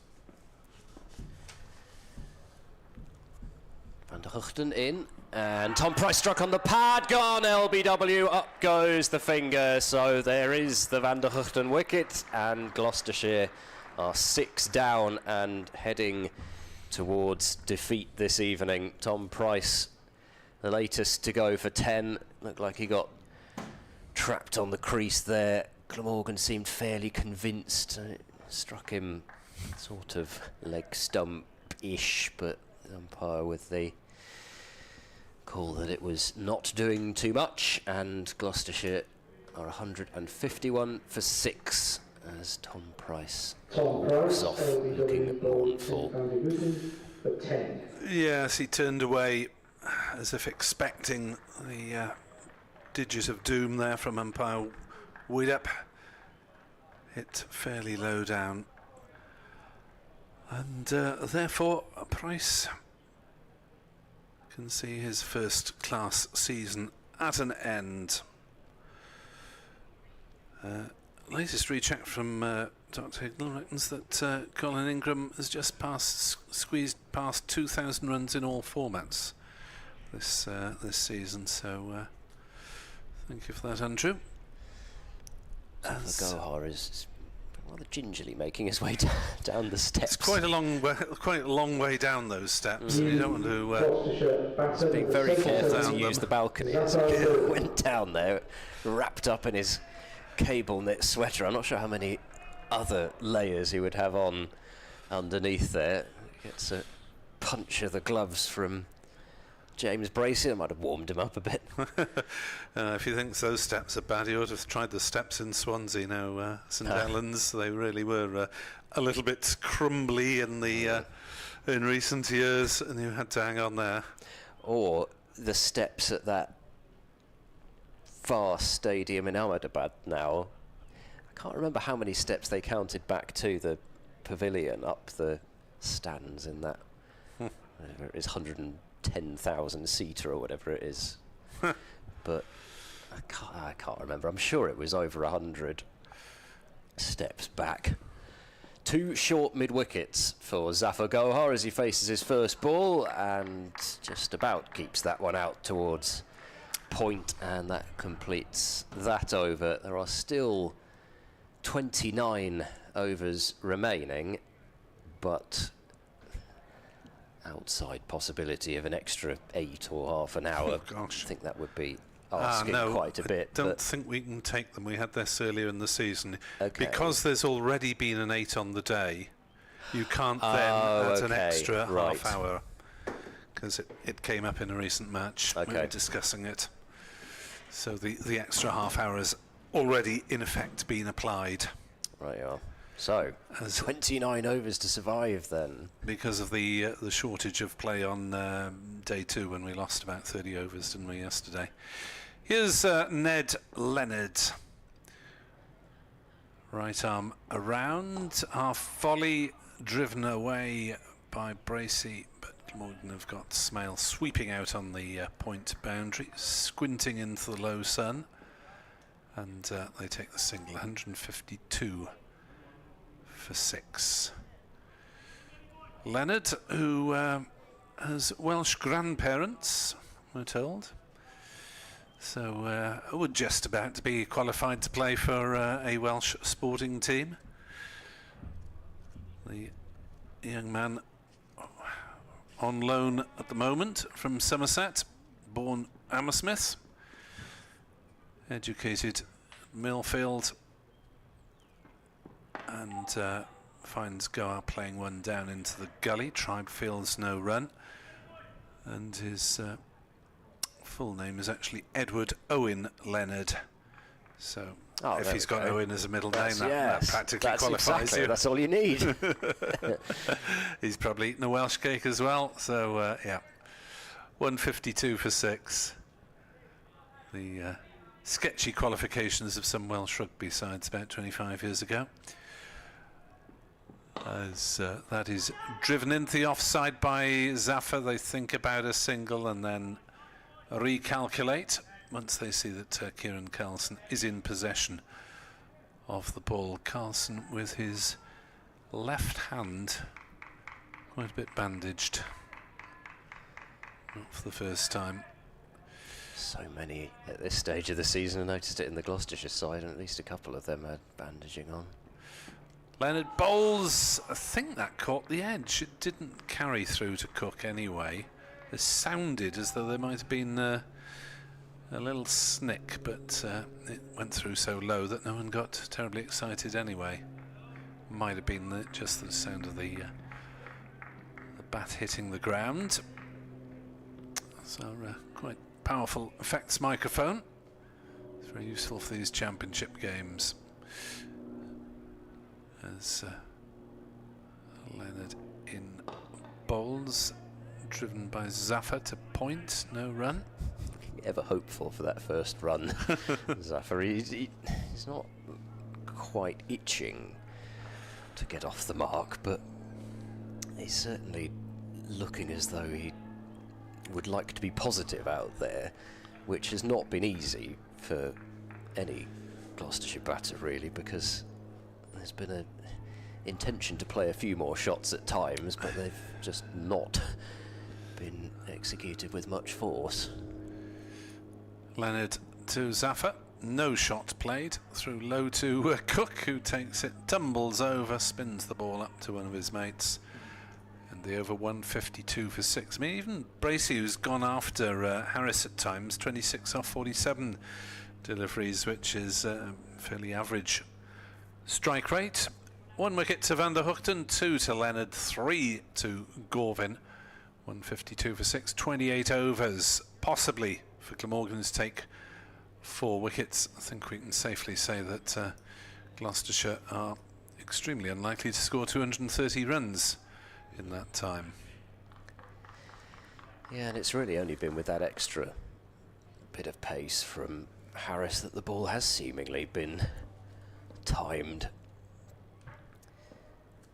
Van der Huchten to Bracey, who's forward and guiding this one out into the covers. They're giving Bracey a single basically anywhere square of the wicket or fine of square, with mid-wicket and extra cover, mid-off and mid-on, saving the single, and one slip. They're not quite showing James Bracey that they want to purely be bowling at Zafar, but at the same time fairly happy for that to happen if it presents itself. But Bracey drives out through the covers, and that will be at least two, as tracking around to pick up his Kellaway, and 2 runs the result. So Bracey will keep the strike for now at 154 for 6. It still seemed as though the forecast for Bristol tomorrow at least was improving slightly, and yeah, it's not exactly looking magnificent here, but it doesn't look as though tomorrow morning would automatically be a write-off, as forward goes Bracey and gets no run as Carlson ends up scrambling after the ball, having half stopped it initially, and brings it under control. What time is it meant to start in Bristol tomorrow, do we know? 11. Oh, that's better, at least. Yeah. And these rather odd 12:30 starts, which are neither fish nor fowl. Yep. Yep, I believe it's 11. I wonder if they can move it to 10:30. No, I'm sure they can't do such a thing. Van der Huchten in, and Bracey with a forward push to mid-on, no run. And I gather, in the end, the new Ashley Down station is open for that game, so good. Supporters can make their way to that station. I suppose if you're coming in from Gloucester or somewhere like that. Has that been a project long in the making then? Yeah, a couple of years, I think. In comes Van der Huchten, bowls edged by Bracey, but it's down into the gap, well wide of the one slip, and there is no fielder down saving the boundary, so Bracey picks up 4, 158 for 6. Glamorgan clearly feeling that there's a fair chance that an edge won't carry, so haven't exactly stacked the cordon.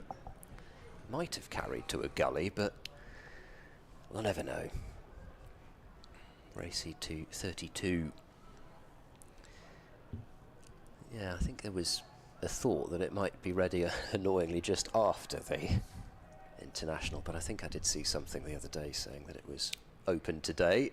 Van der Huchten bowls, Bracey drives. That hasn't really gone where he intended it to. It's gone to a fairly shortish backward point, and he doesn't pick up a run. It wasn't in the air for too long, but I think that was aimed towards the covers, and Bracey examines the toe end of his bat.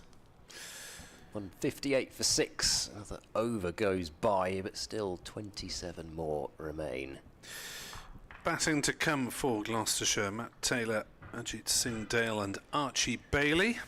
Yeah, so it's not the strongest tail that Gloucestershire have had this season, and Matt Taylor can certainly bat, and we've seen Ajit Singh Dale have some particularly entertaining moments with the bat in the last couple of seasons. He does have a first-class 50 and a one-day 50 from this season, made at about 2 a ball.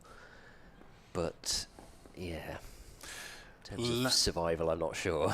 Leonard to Zafar drives nicely to finally get off the mark. To possibly some ironic applause. He hasn't found the boundary, though. Just a couple of runs. Thought that one was going to run up to the long off ropes, but Kieran Carlson had a fairly easy job in stopping it. The Hirsute Carlson, who I don't think has been to the hairdressers this season. It's grown out. Maine. He has been virtually shaven-headed at times during his career. As Zafar blocks that one back to Leonard, or certainly a buzz cut. 160 for 6, Gloucestershire. 2-2-2. needed to win, Richie. The stand away to our right, the grandstand with the gold and green daffodils picked out in the seating against a dark blue background. Lovely sights not being used for the championship. As Leonard bowls a short ball that Zafar manages to get out of the way and resist temptation. It's usually not too long before sides decide to try to bang the odd one into Zafar. Test him out in that regard. I've seen sides do it over the last couple of seasons to him. Averaging 34 this season, which is pretty healthy. As that's driven through the offside. Nicely timed shot. Will that one reach the ropes? Carlson is again in furious pursuit, and in fact the ball pulls up about 3 or 4 metres from the boundary, and this time it is a very comfortable 3 by the time the ball reaches Leonard, who doesn't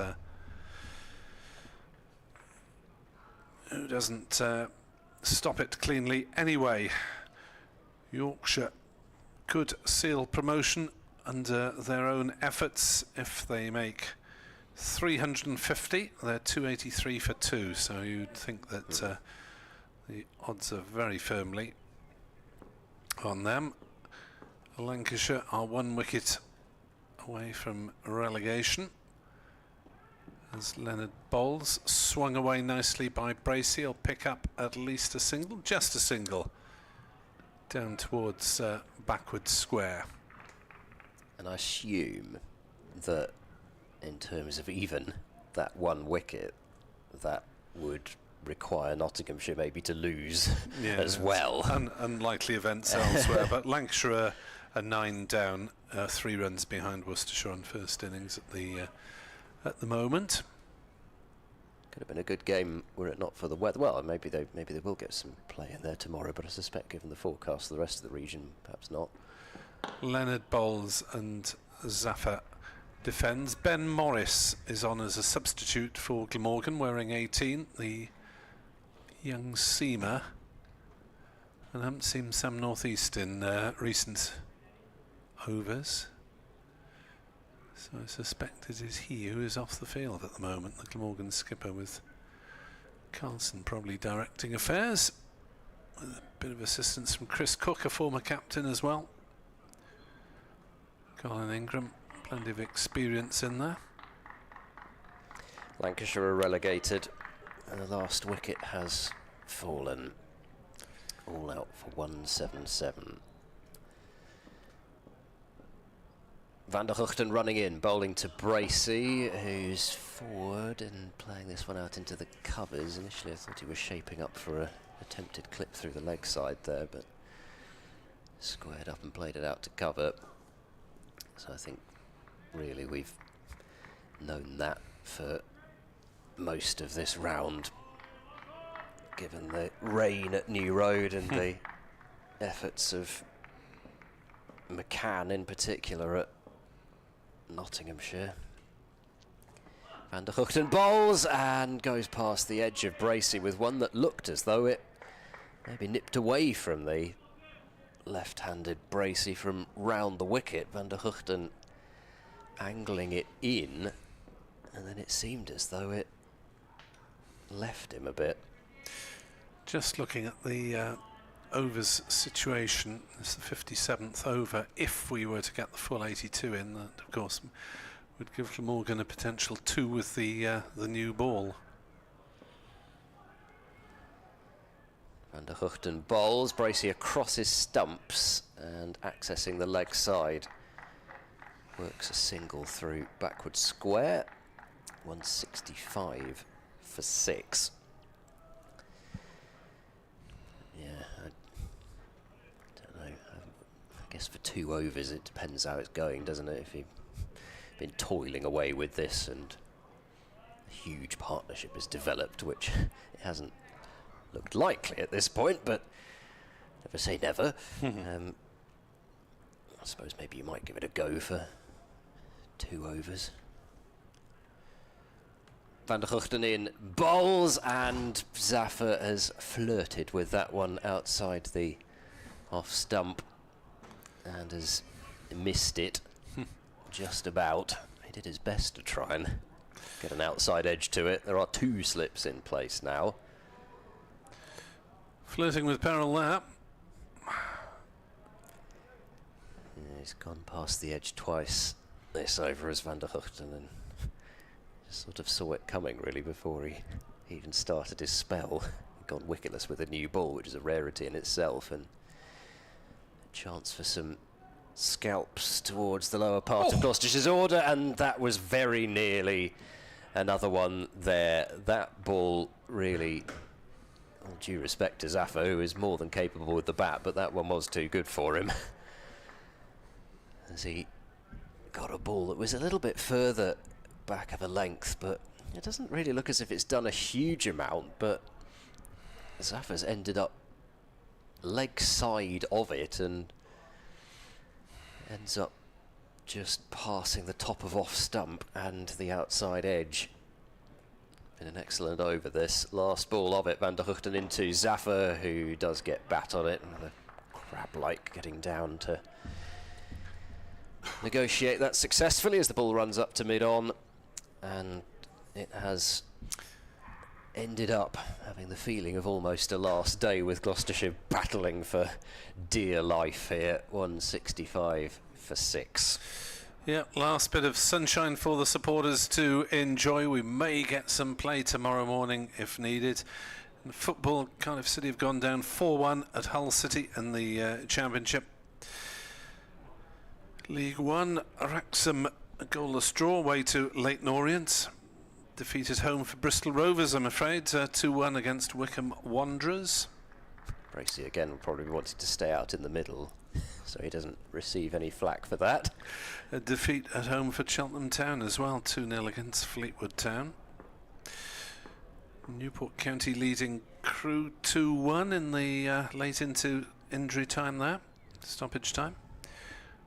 Leonard bowls and turned away by the aforementioned Bracey to find leg for a single. Is he a big football man then? He's a big Bristol Rovers fan. Very much so. Bristol City in action tomorrow at Swansea, which may be where you'll find Edward Bevan, events here permitting. 166 for 6. 216 runs needed by the Shire. Further runs, that is. 4 wickets needed by Glamorgan, with the light holding at the moment.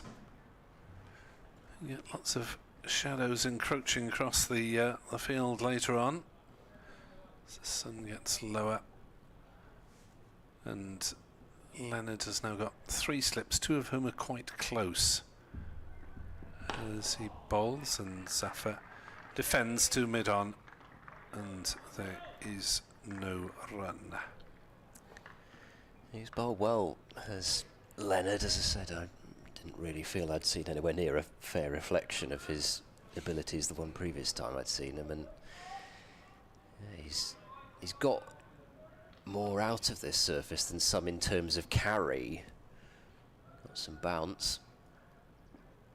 As he bowls outside off stump. Perhaps not with the old ball. Full length ball, grubs through rather. But no, he's been pretty accurate. They haven't given much away in terms of obvious boundary balls of Glamorgan. I mean, it hasn't been easy to time the ball even when there have been opportunities to score, but yeah, they have bowled well, and Gloucestershire have not really been able to answer them. Leonard bowls, turned away by Zaffer, down to fine leg. Single. 167 for 6, Zaffer. 2-6 not out. If you are just joining us, you're wondering how on earth the game got here. It's effectively being played as a 1 innings game. Double forfeiture of innings. Double declaration, you'll see it listed in some places as 0 for 0, but Neither side actually came out to bat in those innings. As Len Bowles pulled away by Bracey down to fine leg.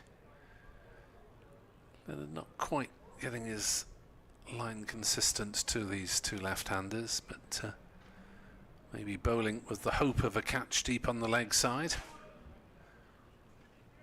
1-6-8 for 6. Morgan constantly adjusting their fields. Over 8's -1. I don't think they'd care too much if they lost 1 point for the over 8. Leonard into Zafar. Gully now in place, and Zafar has a firm defensive bat as he plays it to Carlson at mid-off. There is no run. 1-6-8 for 6. As Glamorgan is frantically waving, maybe to know where he's going to field. Is it my turn for a quick break? I think so. I think I've got a radio update in about a quarter of an hour or so, so I might have to nip back in for that one. But time to write a few words, and Edward Bevan will join Ed Seaborn. Thank you, Nick. So Van der Guchten's spell continues. Been very little let up from that River Taff, end. Of late, Glamorgan wheeling away. Van der Guchten has very much picked up where he left off, still positioning this field. They were going to go with a deep third, but they're bringing him up now. And for Bracey, there will be 2 slips and backward point, who's sort of hedging his bets with a gully, and a fielder out at deep cover on the offside. Still the 2 fielders at deep square and fine leg. Van der Guchten looks as if he's happy with this. Van der Guchten in and down the leg side. Bracey looks to the heavens as he misses out on a scoring opportunity. And welcome back, Mr. Bevan. Thanks, Ed. And I think looking at this now, Gloucestershire realise that they've got little or no chance of winning the game, but they're going to fight their damnedest to try and save it, bearing in mind the forecast tomorrow, which is it should be played. Van der Guchten in to Bracey, who plays that one slightly aerially for a moment into the onside, but long way short of field, despite Glamorgan letting Bracey know in their encouragement for Van der Guchten that didn't feel as if he was in full control of the shot. Bracey a chance to add further on to his run tally this season, and it has been a magnificent year for him, exactly the sort of season that he would have been after personally. Van der Guchten tight to the stumps, bowls. Bracey drives gorgeously straight of mid-off, and that will run down to the boundary for 4. So Bracey moves on to 40 with probably the shot of his innings so far. Yes, he's been very watchful, hasn't he? That was a lovely shot from the moment it left the bat. And much depends. If Bracey goes, you'd think Gloucestershire go. But Zafar will will prop the other end and hope to stay with him. Van der Guchten in, bowls. Bracey drives through the covers this time. That's the shot that they're trying to tempt him to play with this field, albeit big gap, isn't there? There is a huge gap there, yeah. They're hoping for the edge, or the one that slices square and brings that backward point fielder into play, but that one went through the gap in the covers for a single. They'll giving him the one to try and get at go far. Yes, that's the other benefit. Yes, the man is coming in now. They realise that Gopher is not going to take any risks, and immediately there's 3 slips in attendance and 3 men stopping any sort of runs on the offside. Much more attacking field. Van der Guchten runs in, bowls to Zafar, and that is a defence played to mid-off. He can be an obstinate character when he wants to with the bat. Zafar, he's not somebody who has churned out the hundreds in his career, but he's scored a good number of 50s and has 3 this season in the 5 games that he's played, but in 2 of those games he only batted once, so he's had a decent time with the bat when he has played. Got his Gloucestershire high of 86 2 rounds ago at Lord's. 1 ball left for him to negotiate in this over from Van der Huchten. He bowls to him, and that has left Zafar. I don't think he edged it. I think it was the movement that took it away from him. It didn't carry through to Cook anyway, but another delivery from Van der Huchten that he's coming in. He's tried to play at it, but in the end it's almost done too much for him to even follow it that far with the hands. But from Van der Huchten's point of view, he's done him again, but has yet to. His scalp did remove Tom Price in this spell, though. LBW for 10, the last wicket to fall. Gloucestershire 173 for 6. And we're going to see some spin. Yeah, Ben Callaway coming on. That is a pretty good idea, because there are 2 left-handers with the ball going away from the bat. Whether there is any turn, I doubt it very much. Still, what have we got? 23 overs left. And, well, if these pairs still there, then good luck to them. If we get this weather, they probably will be.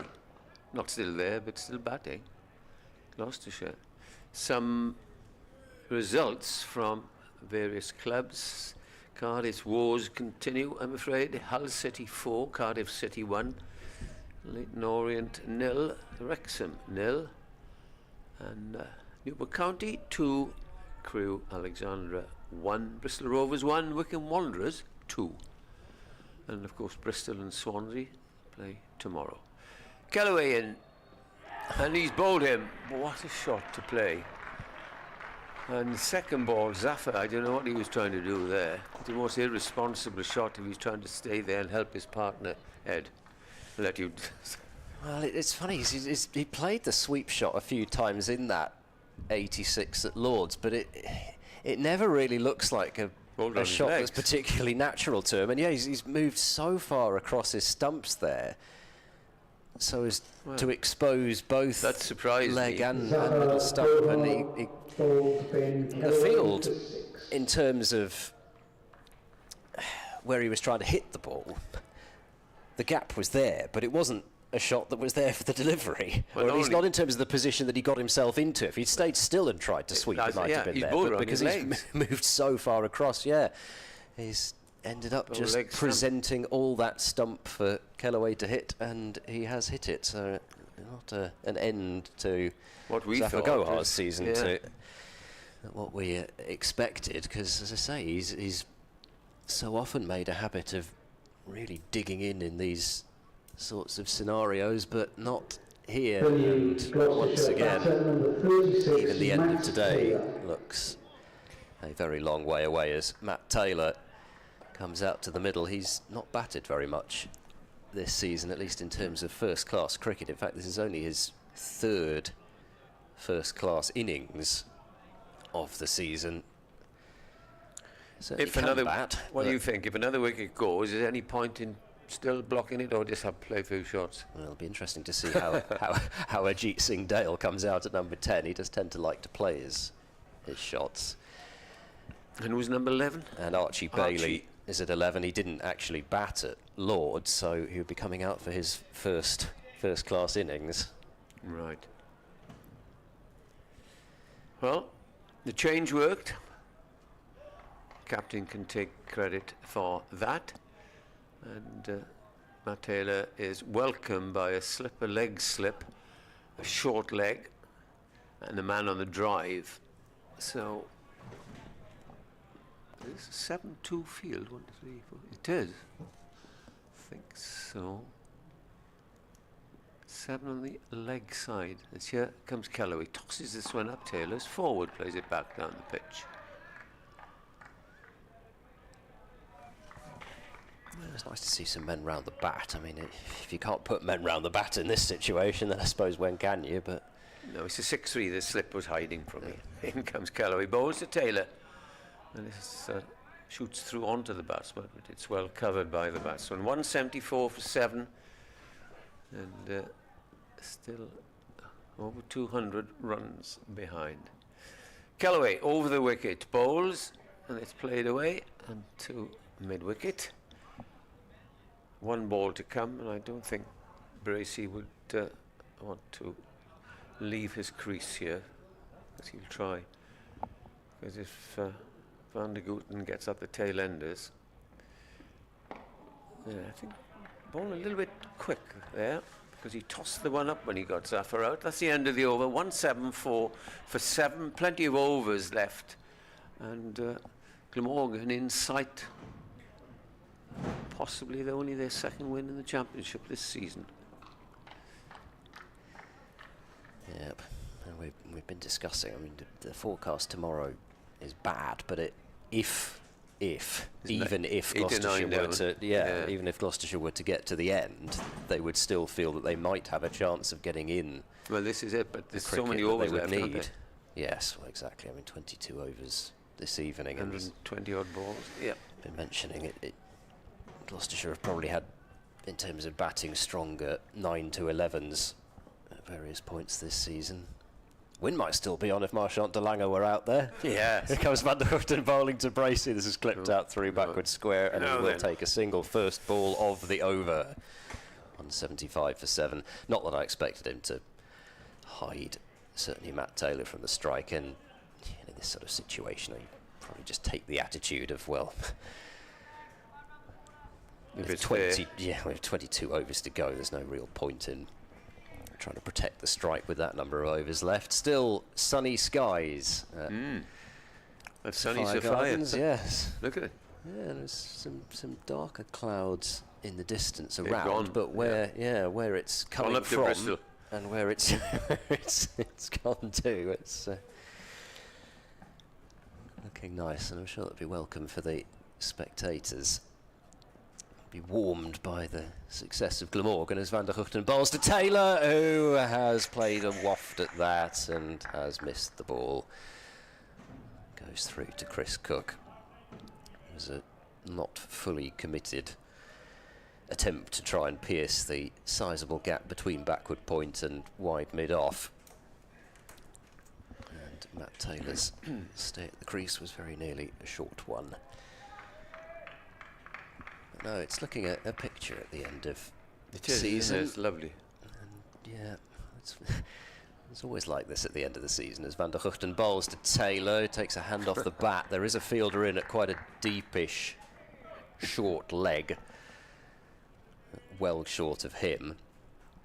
You know, you kind of feel when the sun's out, you sort of think, oh, why can't we play a bit longer? And then the sun goes in and you think, oh gosh, why are we still here? And 2 days ago, when the whole country was swamped by rain, you say, why are we playing this time of year? It's always like this come these September matches. Right, it is a gorgeous sight. Take with you into the winter. Van der Hooft bowls, and Taylor will get runs here as he plays it softly down through the vacant gully region, and he will pick up 4. 179 for 7. Legitimate shot from Matt Taylor. Any Glamorgan supporter thinking, no, 7 wickets gone. Well, Van der Gooten's been at it again, but funnily enough, only taken 1. Well, but he has bowled encouraging extremely from a Glamorgan point of view that's the case. I think they ought to be impressed with what they've seen from Ned Leonard in this innings. Yes. Van der Hooft bowls. Forward goes Taylor and plays a defence to Carlson at mid-off, who is the only fielder saving the single in front of square on the offside. Catches are plenty, and there might be about to be another one here with Harris marching off towards the gully. So 2 slips a gully, a leg slip, a short leg, short mid-wicket. Harris just taking a couple of steps to his left in the gully. Van der Guchten, last ball of the over to Taylor, who takes advantage of the wide open space at cover and times the ball very nicely. Through the covers it goes for 4, and Taylor M moves on to 8. Gloucestershire 183 for 7. Certainly made some useful knocks in the blast at various stages, did Matt Taylor. He's certainly got ability with the back, couple of first-class half-centuries, list a 50 as well. Probably been having some net lessons from his brother. Well, yeah. Yeah, he's got a good eye, and he's got a strong pickup shot over mid-wicket, which is sort of an area that his brother would favour as well. Just looking at this score, it's a bit lopsided, this scorecard. 0, 64, 13, 20, 43 not out, 9, 10, 6. As Kellaway to continue, bowls to the left-handed Bracey, who is forward and pushes it away, and they'll amble through for a single, which won't worry Glamorgan too much, as they'll have Matt Taylor in their sights, who hasn't been in there for more than about 5 or 6 minutes. I thought you were about to say 9, 10 and Jack then. And Matt Taylor, again, if you say he's a lusty hitter like his brother, well, he might fancy this because there are lots of men ready to have a chat with him, very close. I suspect he probably wouldn't take quite the same route that Jack would in this situation, but equally it wouldn't surprise me to see him try to Hoist launch it away. 1 or 2, yeah. 2 short legs, 3 short legs. Good to see. Kellaway bowling his off spin over the wicket, tosses this one up, and there we are. You hit him for 6, I think it has it? Oh no, has that plugged? Has that actually gone to the boundary? It landed about 2 feet inside the boundary, and it hasn't gone. Right. Well, I thought that had gone sailing, didn't you? Away. Well, it looked as if it had off the bat. Have they signalled 4? Oh, the umpire signalled 4. No. Yeah. No, he's changed it. No, he's changed it. It didn't go for 4. It stopped all of a millimetre from the rope. I've never seen How anything ridiculous. like that. Anyway, 2, playing an aggressive shot. In comes Kellaway, bowls again. And this is an arm ball which didn't turn, and Taylor just jabbed it away on the offside. You can still see the pitch mark down there. It's like a number 9 iron plugging on the green. In comes Kellaway, tosses this one up again, and caught and bowled. He just played the shot, carried it through, straight back to the bowler, and the end is in sight. Yeah, understandable in a way, given the situation that Matt Taylor didn't particularly have his sights set on just blocking, but in the end, I think he'd be a bit annoyed about the fact that if he'd have just tried to smack it, he'd have been better off. He's just chipped the catch back, really. He was halfway between trying to keep it down and hit it in the air and bunted it straight back. Yeah. Well, come on, James Bracey, play for the Red Ink. Why not? He play well all season. Don't get your wicket away. He's 44. Try and get 50, and there we are. Singdale to come in next, and somebody that Andy were telling me who likes to play a few shots as well. Yes, his crowning moment this season with the bat came in the one-day cup match after the game here between these two sides when Gloucestershire faced Essex. He made 63 off 34 balls with 5 4s and 5 6s from number 11. Oh, this should be fun then. And that was the highest score, not just for Gloucestershire by a number 11 batter in List A cricket, but for any county.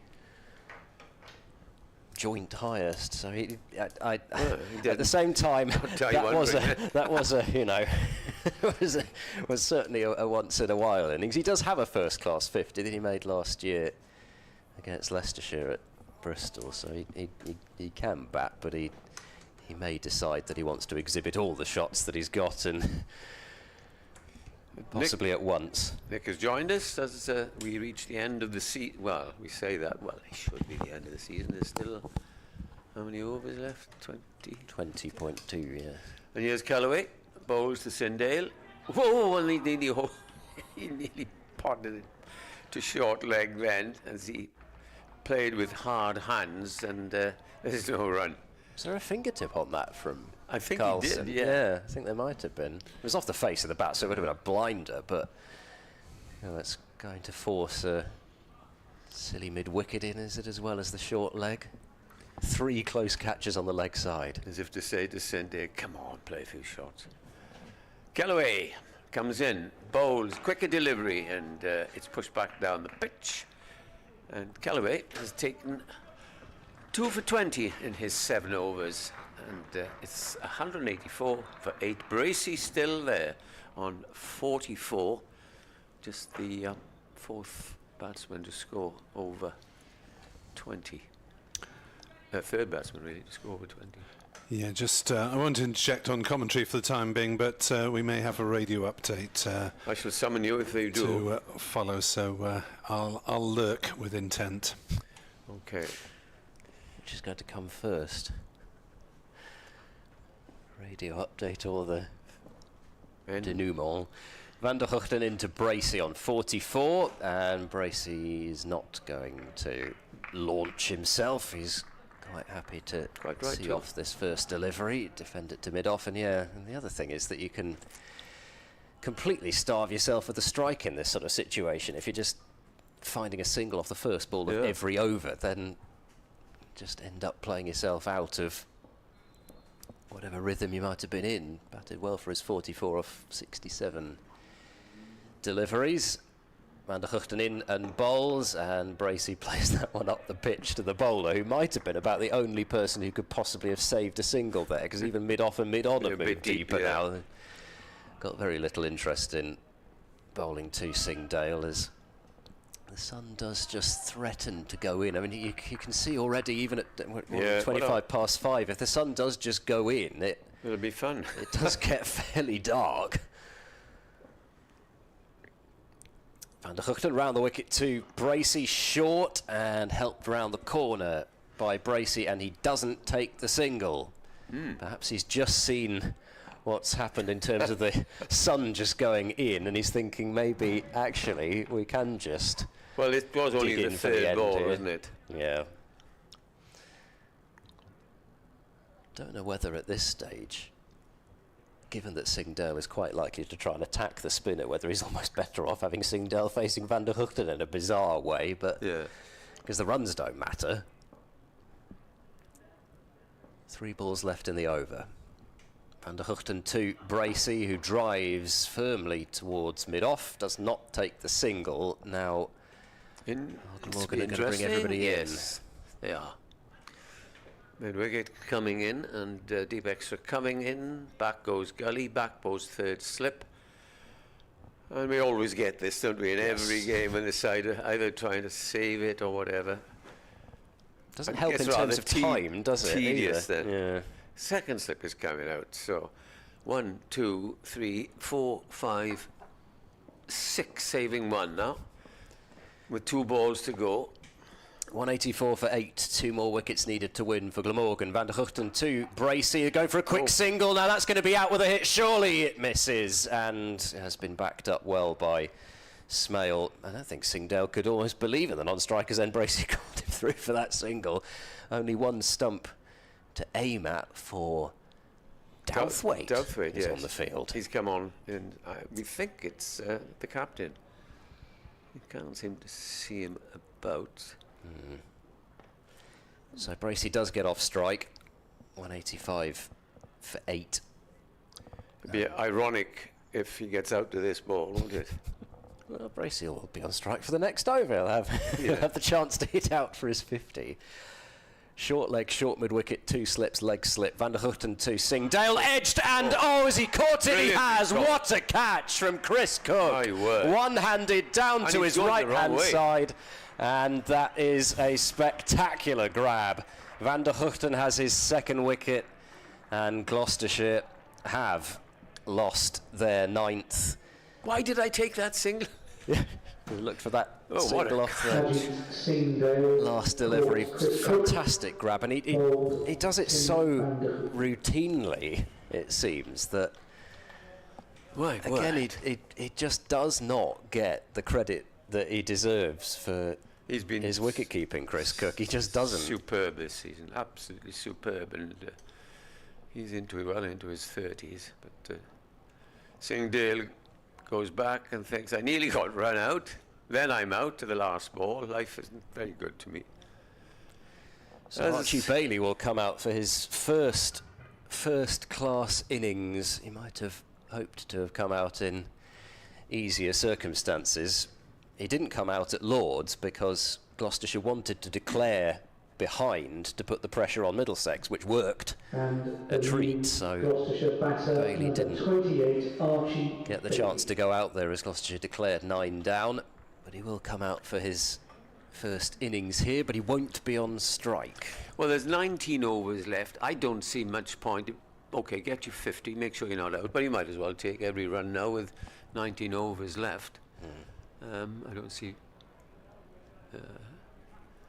you know, I know there's some clouds, but you're going to get at least half an hour, 40 minutes play, aren't you?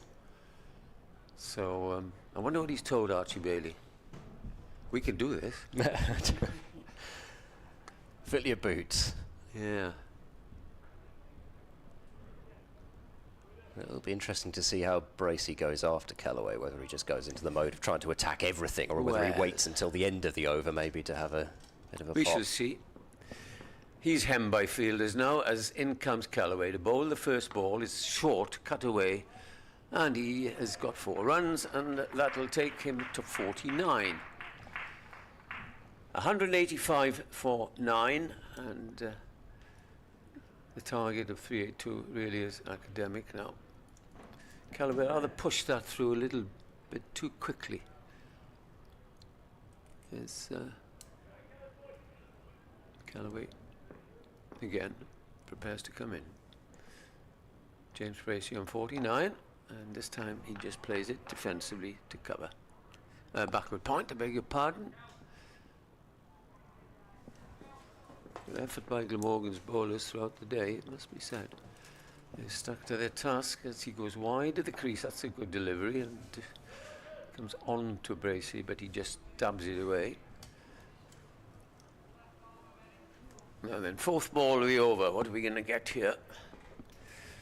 As Callaway comes in, bowls. Bracey plays forward. No, I think he was looking there, wasn't he? But decided that no. And are they going to come out? Are they coming in? Just moving into more of a single saving position as well, Carlson. Yeah, he might just hit him over the top or try and get runs. He's probably thinking he's got to, well, if he doesn't get off strike, he's at least got to get his 50 in these 2 deliveries. In comes the next ball. He bowled him, and that is the end of it. Bracey fails to get his 50. Callaway picks up the last wicket, and I'll just work it out. I make it 192 runs. So victory for Glamorgan in their final game of the season. They defeated Gloucestershire here by 192s. Congratulations to them. Nick, I feel you should have the last word here. Very kind. Congratulations to Glamorgan on a comprehensive victory, but congratulations to Gloucestershire as well for being willing to risk things and set up a game by agreement with the probability of poor weather tomorrow. So Glamorgan get a 2nd win of the season, and Ben Callaway finishes with figures of 3 for 24. Tim van der Hoogten 2 wickets, so too to Ned Leonard. 3 to Andy Gorvin as well. But really, county cricket has been the winner today, because we might have had a boring battle for bonus points. Instead, we've had a fight for the win points, and Glamorgan in the end convincingly taking those 2. Put a little bit of a sheen on what's been a disappointing season in the Championship, but with the win in the One Day Cup and this win, they've at least managed to finish on a positive. It's been a pleasure talking to you this season. Final few words from Ed and Ed. Thanks, Nick. Well, from a Gloucestershire point of view, I'm sure there will be those that say, well, realistically, were Gloucestershire going to win this match either way, because who knows how many more overs we might have had this evening. As it turns out, we might have had nearly all of the overs, but Gloucestershire would have struggled to have scored the 382 to win this evening. And with the forecast tomorrow, not that great, but still, again, what was the alternative? That both sides played out fairly meaningless cricket in front of what was a decent crowd that had turned up for what was likely to be the last day of the season, and they've put on a display for those spectators. It has cost Gloucestershire a couple of positions in the final reckoning in terms of the championship table, but realistically, are too many people going to look in years' time to see where Gloucestershire finished in terms of, if you're playing in Division 2,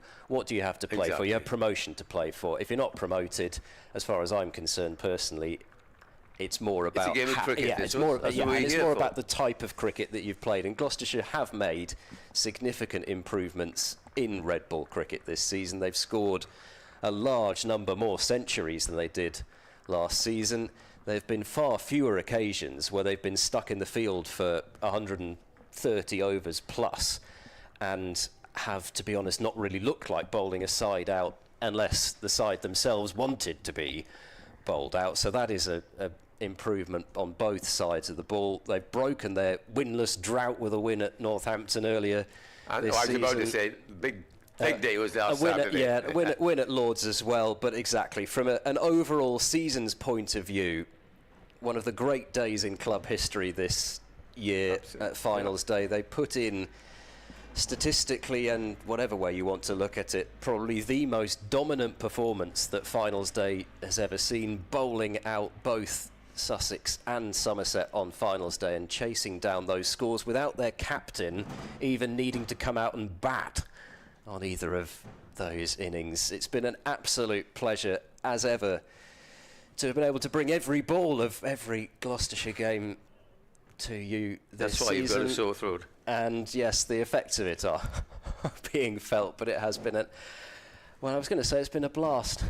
But that was genuinely unintentional, but it's come out of the mouth anyway. Excellent.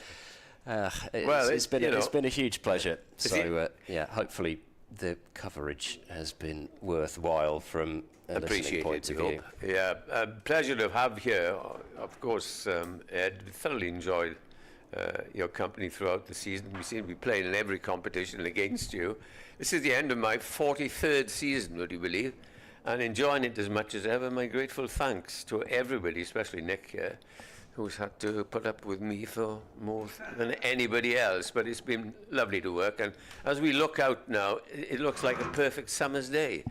But we've had a damn good game of cricket today, and can only echo what Nick said about the sporting gesture made probably by Gloucestershire, and it's turned out to be a good day. That's all I think we've got here. Have you got a report to do, Nick? Not for a while. Not for a while, he says. So from us all, the three of us here, it's a very good night to you. Nick will be giving a report and giving the good news to Welsh listeners. And we hope that this winter will flow by and that we will be back in the hail and the rain of early April. So take care of yourselves during the winter, and we'll be back, God willing, in April.